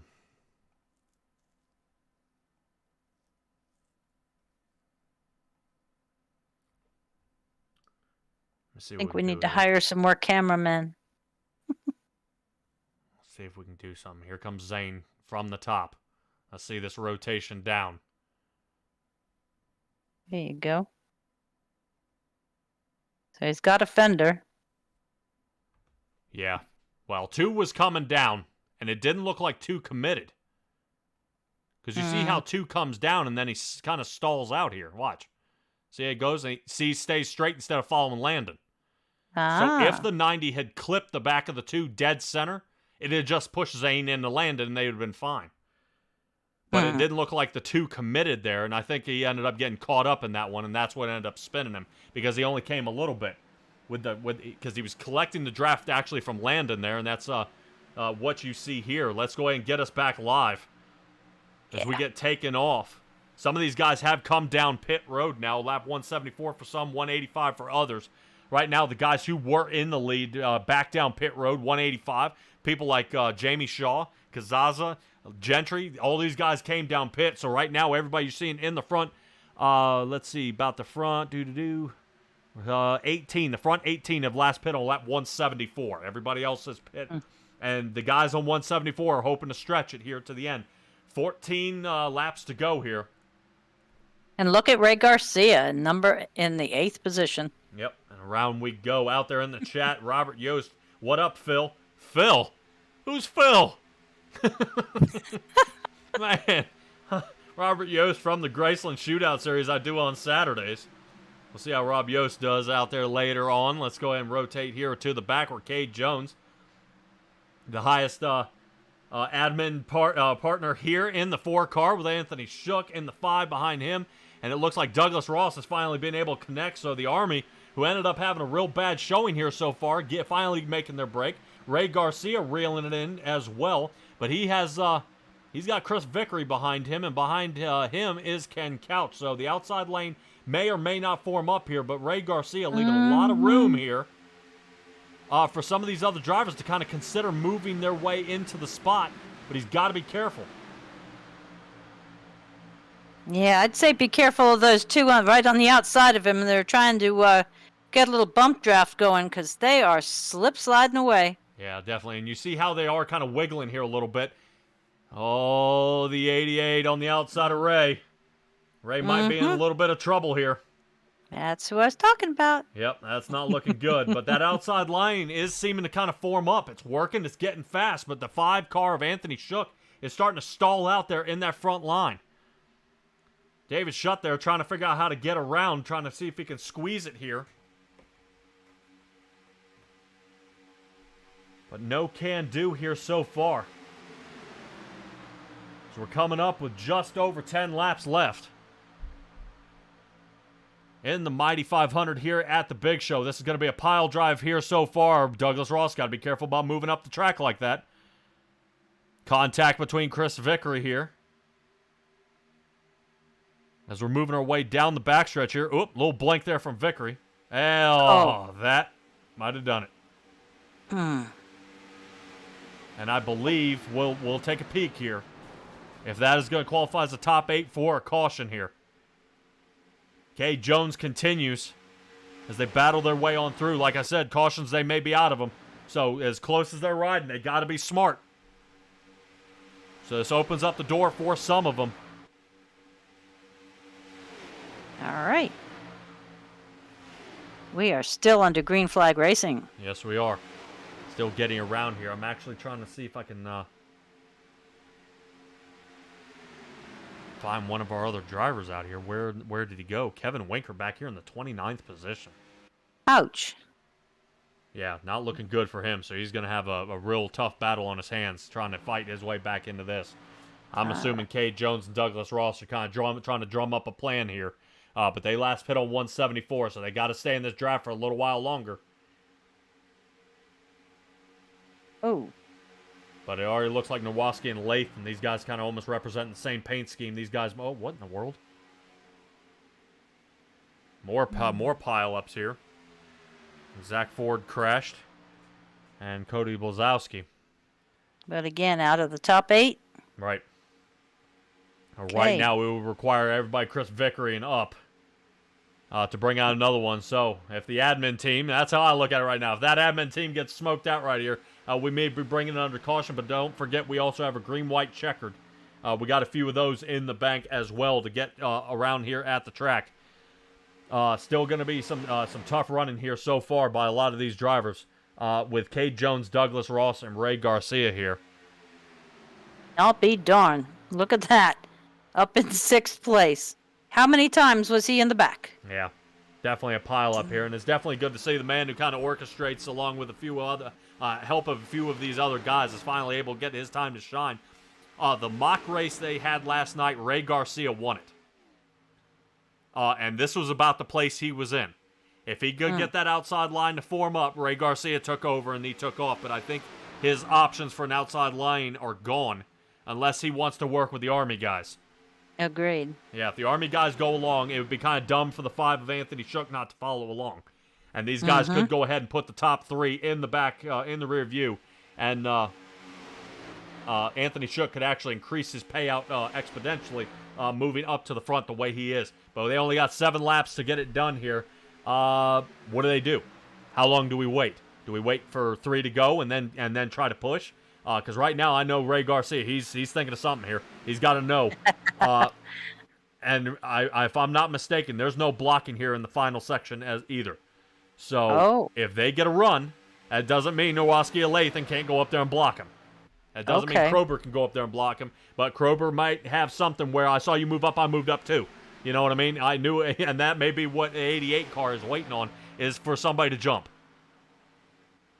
Yeah, that would make sense. I mean, you can't go alone, but maybe, some of these ones, look, I'm popping out. Look, you want to come with me? So, because a lot of these guys cannot talk to each other, am I correct? Because they're on different teams? Yes, in some sort of the sense, yes. For this race, yes.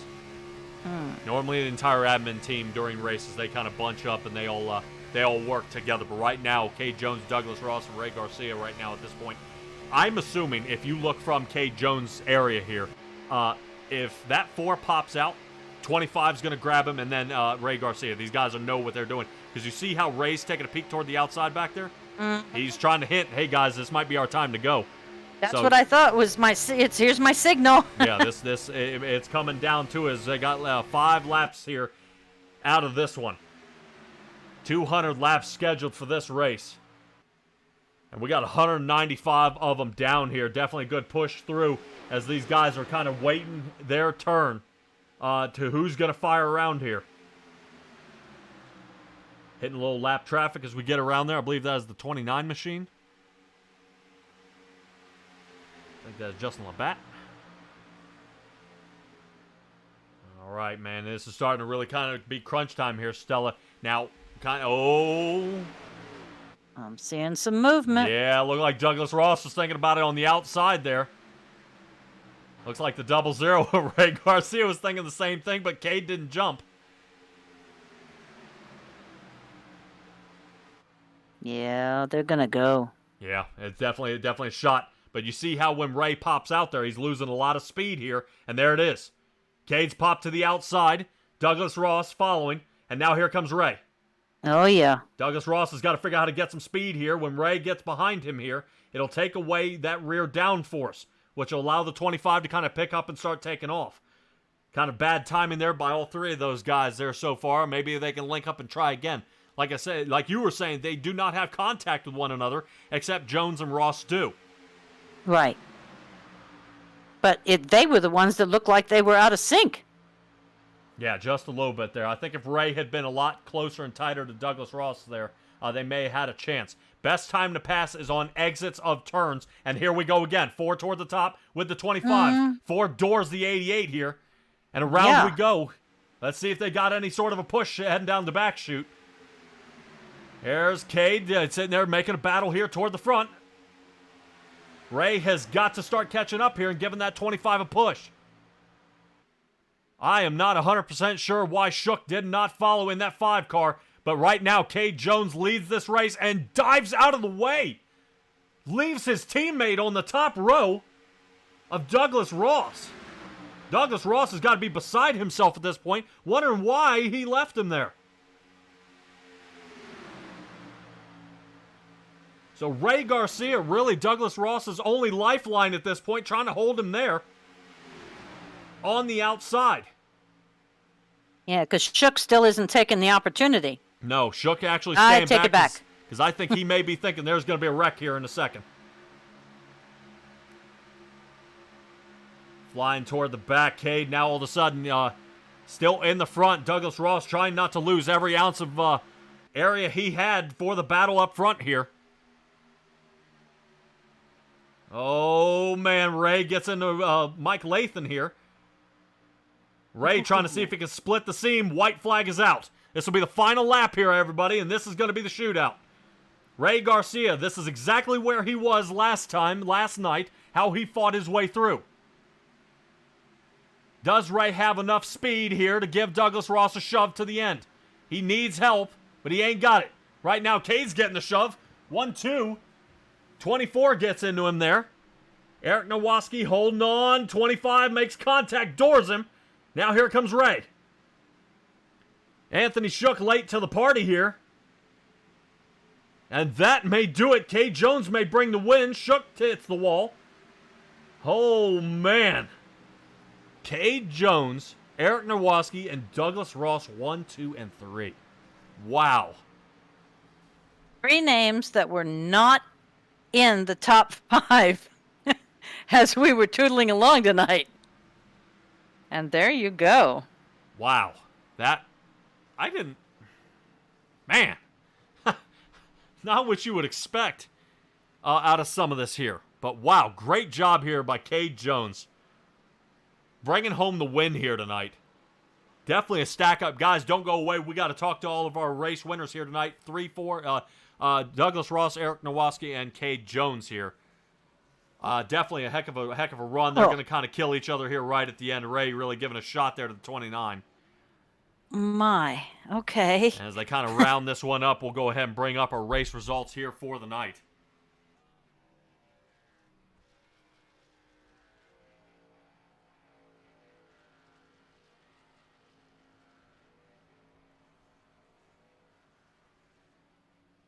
We'll go ahead and collect a few of these guys out there. I know Cade Jones, definitely get him locked and loaded out there. Boy, yeah, and you want to talk about close. He almost had it. Yeah, Douglas Ross was close, but we'll have to see if I can find, see if I can find Eric here. There we go. I think everybody's locked and loaded, ready to go. Great job here by all our drivers here tonight. Let's go ahead and get everybody set up and ready to lock and load here.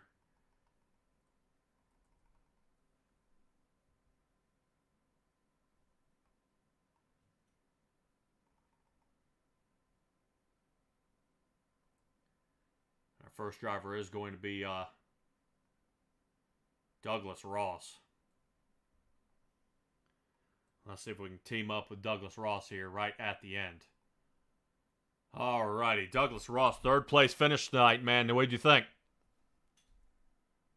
Well, I will say this, that was exciting. Yeah, definitely some push there toward the outside. Man, I thought that outside line might work, but tell me, how did you feel with Cade Jones ducking out of there, bud? Well, you know, man, Cade did an awesome job all night, and when we were just coming down to the final couple of laps, just the goal was to try and beat the Honor Racing guys, but me and Ray weren't really having a shot, so we were just trying to help Cade out the best we could because he was put in the best position out of the three of us. But overall, not a bad night for us.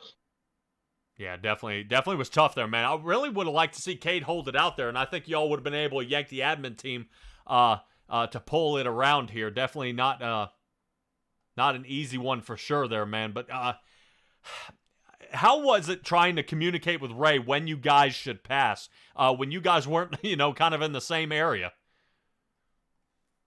Well, when we were all together, Ray had the whole thing planned out as soon as me, him, and Cade got together. When on that last caution, when it was an Honor 1, 2, 3, and it was Cade 4th, me 5th, and Ray 6th, we just came up with a plan to try and make the whole thing work. But unfortunately, like you said, we were trying to make the outside work, but it wasn't big of a run for all three of us. It was only a big enough run for one car to stick its nose on the inside, and that was just lucky enough for Cade.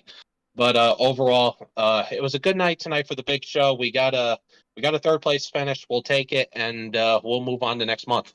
Yeah, definitely. I'm excited to see what you guys have for next month. It's still plenty of time to get that done, but I gotta say, it's man, I'm always on edge trying to figure out what you guys have coming up next. But great job tonight here, Douglas Ross. Dude, go ahead and give me your shout outs, and let's get you locked and loaded back with the admin team to figure out what's coming up next. Thank you. First of all, big shout out to my teammates, everybody in the Big Show admin team. I'm giving a big shout out to Cade because me and him pretty much work together most, if not all, of the night, and he is my U.S. Army teammate. And speaking of that, I'm actually blessed to be representing the U.S. Army tonight. I know there was probably a lot of veterans out there in the U.S. Army that were probably pulling for us, and thanks to all the fans for coming out and watching the Big Show race. And thanks to all the Army and servicemen out there who ended up giving their lives for us. And just a big night overall for all of us. Oh yeah, thank you to all of them to allow us to race here tonight, man. Great job tonight, Doug. And we'll catch up with you later, bud. Thanks, man. All right, Douglas Ross. But I want to talk to Eric here. Eric really had one heck of a race here tonight, and I really want to make sure we get a hold of this, because if he's up front every night, all night, we better make sure we get it right. Eric, you got a copy on this here, bud? Hey, I got you. All right, man, dude. All right, say your last name so I don't have it wrong. Yeah, Narowski. Narowski. All right. Yeah, Man, Narowski. here I am, or Nowoski. God. All right, man, dude. All right. That's all right. I've heard worse. what a race it was here tonight. Talk to me kind of through these last final laps, man. Yeah, well, I was just so happy to have my teammates around me, and we were able to work together so well that we were talking. We knew there was going to be an outside line foreman, and I just felt best at the bottom to see what we could do, especially having those teammates there, Mike Lathan and TJ Krober. And Highline just got in front of me, and was just hoping I could get a little bit of room on the outside, maybe split away, go up top. But I'm happy for some clean racing. That was fun. Oh yeah, definitely, for sure. And it was definitely definitely some pushing and shoving around up there, man. I know Winker up there, he was looking pretty tough, man, but I think just a late caution or just some weird pit strategies ended up putting him toward the back. But your pit strategy seemed to work, pitting back on lap 174. Was that the plan all along, or was it just kind of ended up that way? No, that was the plan all along. We knew that we knew that there would be some cautions. They came out at the right time. It was in our fuel window, so we came in pit and said, "That's it." I think we'll make it to the end. Well, we knew we'd make it to the end. Not sure about green, white, checkered, but everyone raced so cleanly, didn't have to worry about that.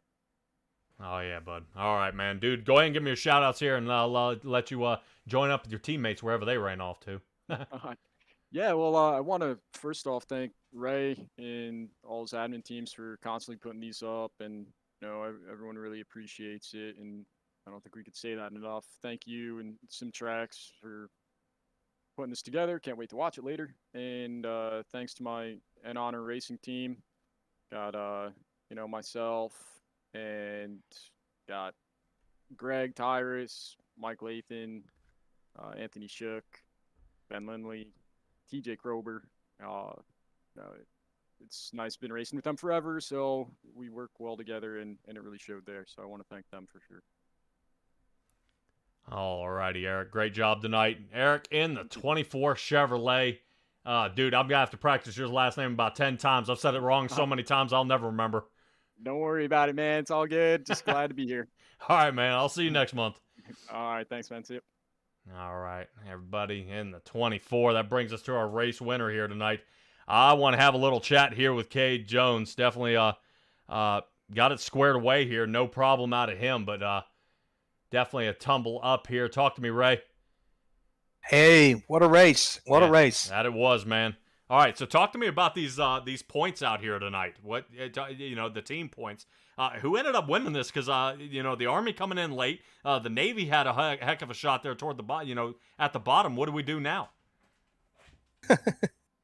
Well, it looks like the Army's going to take it because they had two cars in the top three, and the Navy. I'm not quite sure where the Navy cars finished, but they're quite a ways back.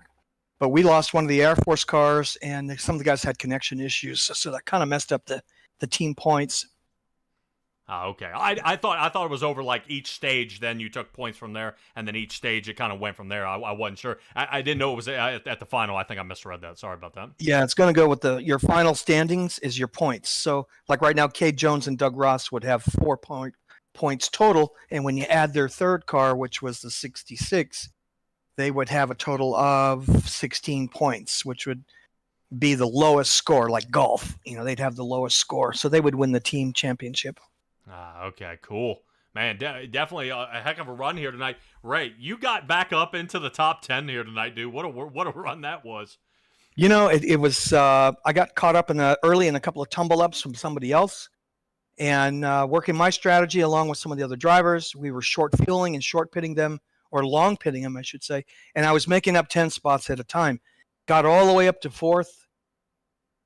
Forgot to put my fuel back and ran myself 2 laps short. Otherwise, I'd have been in top 5. So that was really dumb. Then I went back to 33rd, and then at the end there, worked my way back up, got together with the 2.5 and the 4. We created a strategy on that restart. If you watch the restart and replay, I had them pull in behind Ian Honor. We did not want to be leading because we knew if we took the lead, they would jump us. So we put ourselves, like a chess game, we put ourselves behind them. We had to kill that high, we had to kill that high side so that we didn't stay 2 up. So we used the side draft to pull the lead car. That was my job. So I pulled him back and then gassed it. And then, of course, that last tumble up, there were no more yellows to give. And we had that breakaway. So now it was about setting up the Ian Honor team, which we tried 1 lap sooner. If you notice, we went up. We didn't have the run. The 2.5 wasn't close enough to the 4, so I had him force back. We redraft. Next lap, we did it again, and this time we pulled it off. And as soon as 4 cleared, I boxed the inside, and then Doug and our role was to box the high side and keep Cade in the win. Oh, wow. The winning position. Okay. Man, I thought Cade would have stayed up high and helped pull the rest of you guys around, but I think you also lost Anthony Shook in the 5. I figured he kind of would have saw what was happening, and that would have been your anchor, bud. That would have helped shove you guys way to the front and take the entire line up there. Yeah, but the calculation there is that Shook is part of those 3 that were ahead of us. He's part of them. So if we had stayed up, they'd have had a 4-on-3 advantage on the inside, and we'd have lost that lead coming out of the corner. So the secondary move was to put Cade in front, box the inside, and then Doug and I hold the outside so they couldn't pull out. So even if Shook went with them, it wouldn't do any good because Cade had it blocked up like a cork, essentially. Yeah, definitely a heck of a run here tonight. Ray, what are we looking at for next month, bud? Any ideas yet? Not yet. We'll probably go to maybe a 1-miler, maybe back to Texas, maybe even Charlotte. We'll see. We'll make a decision in the next couple of days what exactly it'll be. All right, man. Definitely interested to see what you guys come up with here at the Big Show. You guys always seem to put on a heck of a run here, especially most of the pileups were just kind of in the backfield. A couple of them were toward the front, just some miscalculations there, just wrong angle, bad draft, or weird run, and somebody got in the back of somebody. But still, a lot of people who normally aren't here got up toward the front here, man. Yeah, there was like you look at the top 5, and you had Mike Lathan was several laps down, and he stayed calm and patient on track and got himself into P4 position. TJ Krober was in the back for a while. He stayed calm, worked with me for a while at the back, and got himself up there. And Cade was running pretty much in the front most of it, and then fell to the mid pack. Again, stayed calm and stayed up there. Just patience is going to win on these big tracks. Impatience is going to cost you. And in the middle of these middle packs, these guys were super impatient. They were clipping each other. They were banging doors. They were hitting the walls. They were, horrible bump drafts. They were just doing dumb things. And, it's going to happen. That's typical on a super speedway. I guess so, but when you're practicing for a month here, Ray, we kind of figure these kinks have been worked out. Well, we have in the pre-race, we asked them, let's just keep it clean. give and take, be patient. But some guys want to get to that front so bad they're willing to risk it all, and you see the results. Absolutely. Mm. All right, Ray. Well, dude, go ahead and give me your shout outs here before we catch up here with Cade Jones. Well, first, I'd like to thank all the drivers who raced with us tonight here at the Big Show. We thank you for your time, your patience at the track. Some of you did good, some of you didn't. We get it. But we move on to a next adventure next month. We'll figure out in the next couple of days what that's going to be. I want to thank my team, the Big Show admin team. You guys ran strong. In the first half, the Navy was looking strong. The Army was strong. The Marines were strong, but they got caught up in some tumble-ups. And my Air Force squad, we finished 2 in the top 10. We lost Michael Wiley with a packet loss, so he was out of the race. That's why he had to retire. But the admin team, the 2 Army guys that worked with me, I just want to say thank you for following the plan. We do these things on the fly, and they executed, and I'm proud of all of them, especially Cade Jones. He's a brand new driver with us, and that's his first win with us. And Doug Ross is a champion, and Doug did what he had to do as a champion. That's push his teammate to the win. Oh, yeah. Well, that means Cade Jones should be looking at Hall of Fame next month, right? Absolutely. All right. Well, we'll keep an eye out there for Cade Jones. Let's go ahead and get him in here. What do you say? Oh, fantastic. All right. Thanks, Ray. All right. All right, everybody. Here is Cade Jones here. Yeah, Cade, you got a copy on me here, bud? Yeah, I got you. All right, man. I know we got up with Ray Garcia there. I think he wanted to talk to us right before you got in here, dude. What a run it was, and knowing that what the plan was, it makes sense how the last couple of laps went here. I didn't think you sliding in front was a good idea, but it worked. You talk to me through these last few laps. Yeah, Ray came up with the plan, and I stuck to it, and he knows best. All right, man. Well, to me, from the outside, I figured you would have hung outside line, and it may have been able to be a chance for you, Douglas Ross, and Ray Garcia, for you 3 to sling around the outside. What I didn't consider was Anthony Shook actually teaming up on the bottom line and going ahead and using that as an opportunity to push the bottom lane. I never thought of that. But regardless, you come away with the win here tonight. How confident were you starting the race? If I'm not mistaken, 13th position, 12th position? 13th. Well, I knew if I stuck to race plans, everything would work out. The win wasn't expected. I knew I'd be up front, but it's definitely worth it. Yeah, definitely, for sure, and especially that payout here right toward the end. I don't like asking people what they do with it, but definitely I'm sure it's going to help in whatever venture you are aiming for here, man. But we are heading to the Big Show next round. This puts you in the Big Show Hall of Fame. Definitely well sought after. Some guys can't do it many times, I'd say that, but Landon's done it at least twice. This moves you into it. Are we going to see you as a frequent driver here at the Big Show? Oh, yes, sir, of course. All right, man, definitely, for sure. And definitely, and my whole thing is I would also aim at, out of all the admin team at this point, you don't have to, but who is your favorite to actually either follow along, to push, or to work with here, seeing that you race here tonight? Well, considering this was my first win and Ray and Doug helped me get it, I think they're in the top 2. Oh, man. I was hoping you... All right. Well, I know it's definitely some of these guys definitely trying their best to get you toward the front here, Cade. And definitely, man, you seem to make it work. And I know some of these races turn into bumper cars, but you seem to get out of 90% of the 90% of the trouble. I'm checking on my ticker here. I don't see where you really gotten any wrecks or smashed to pieces. Am I mistaken?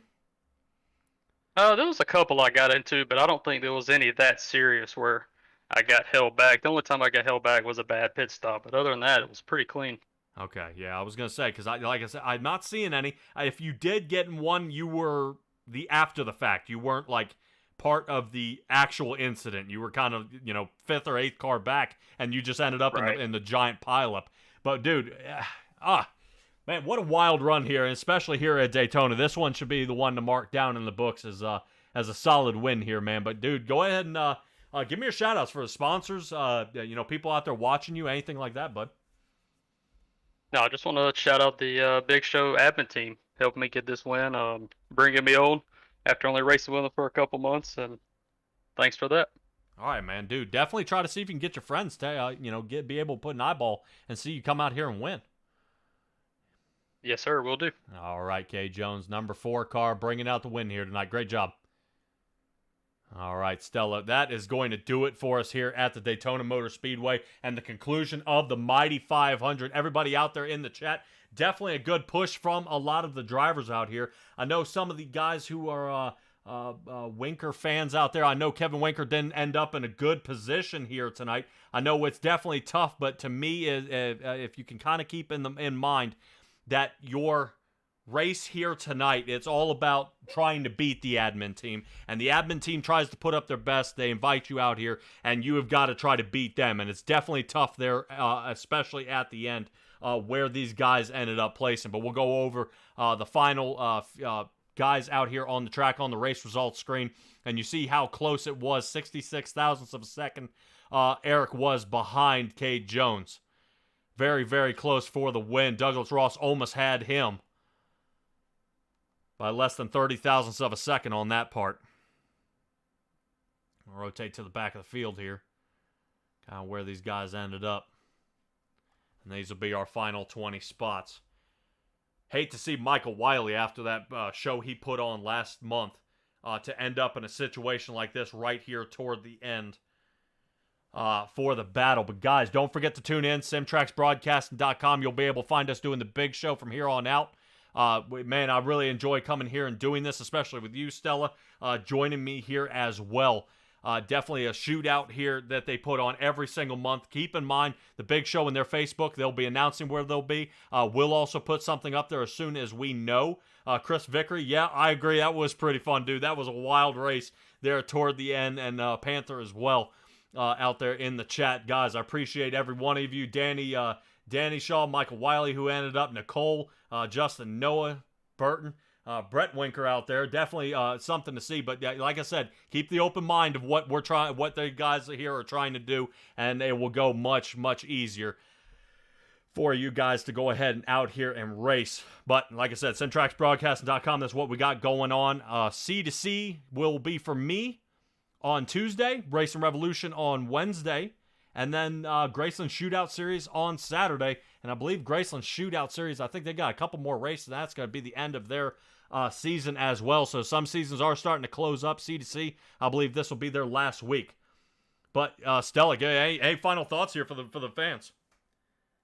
No, this was a long but fun race, and I appreciate everybody tuning in.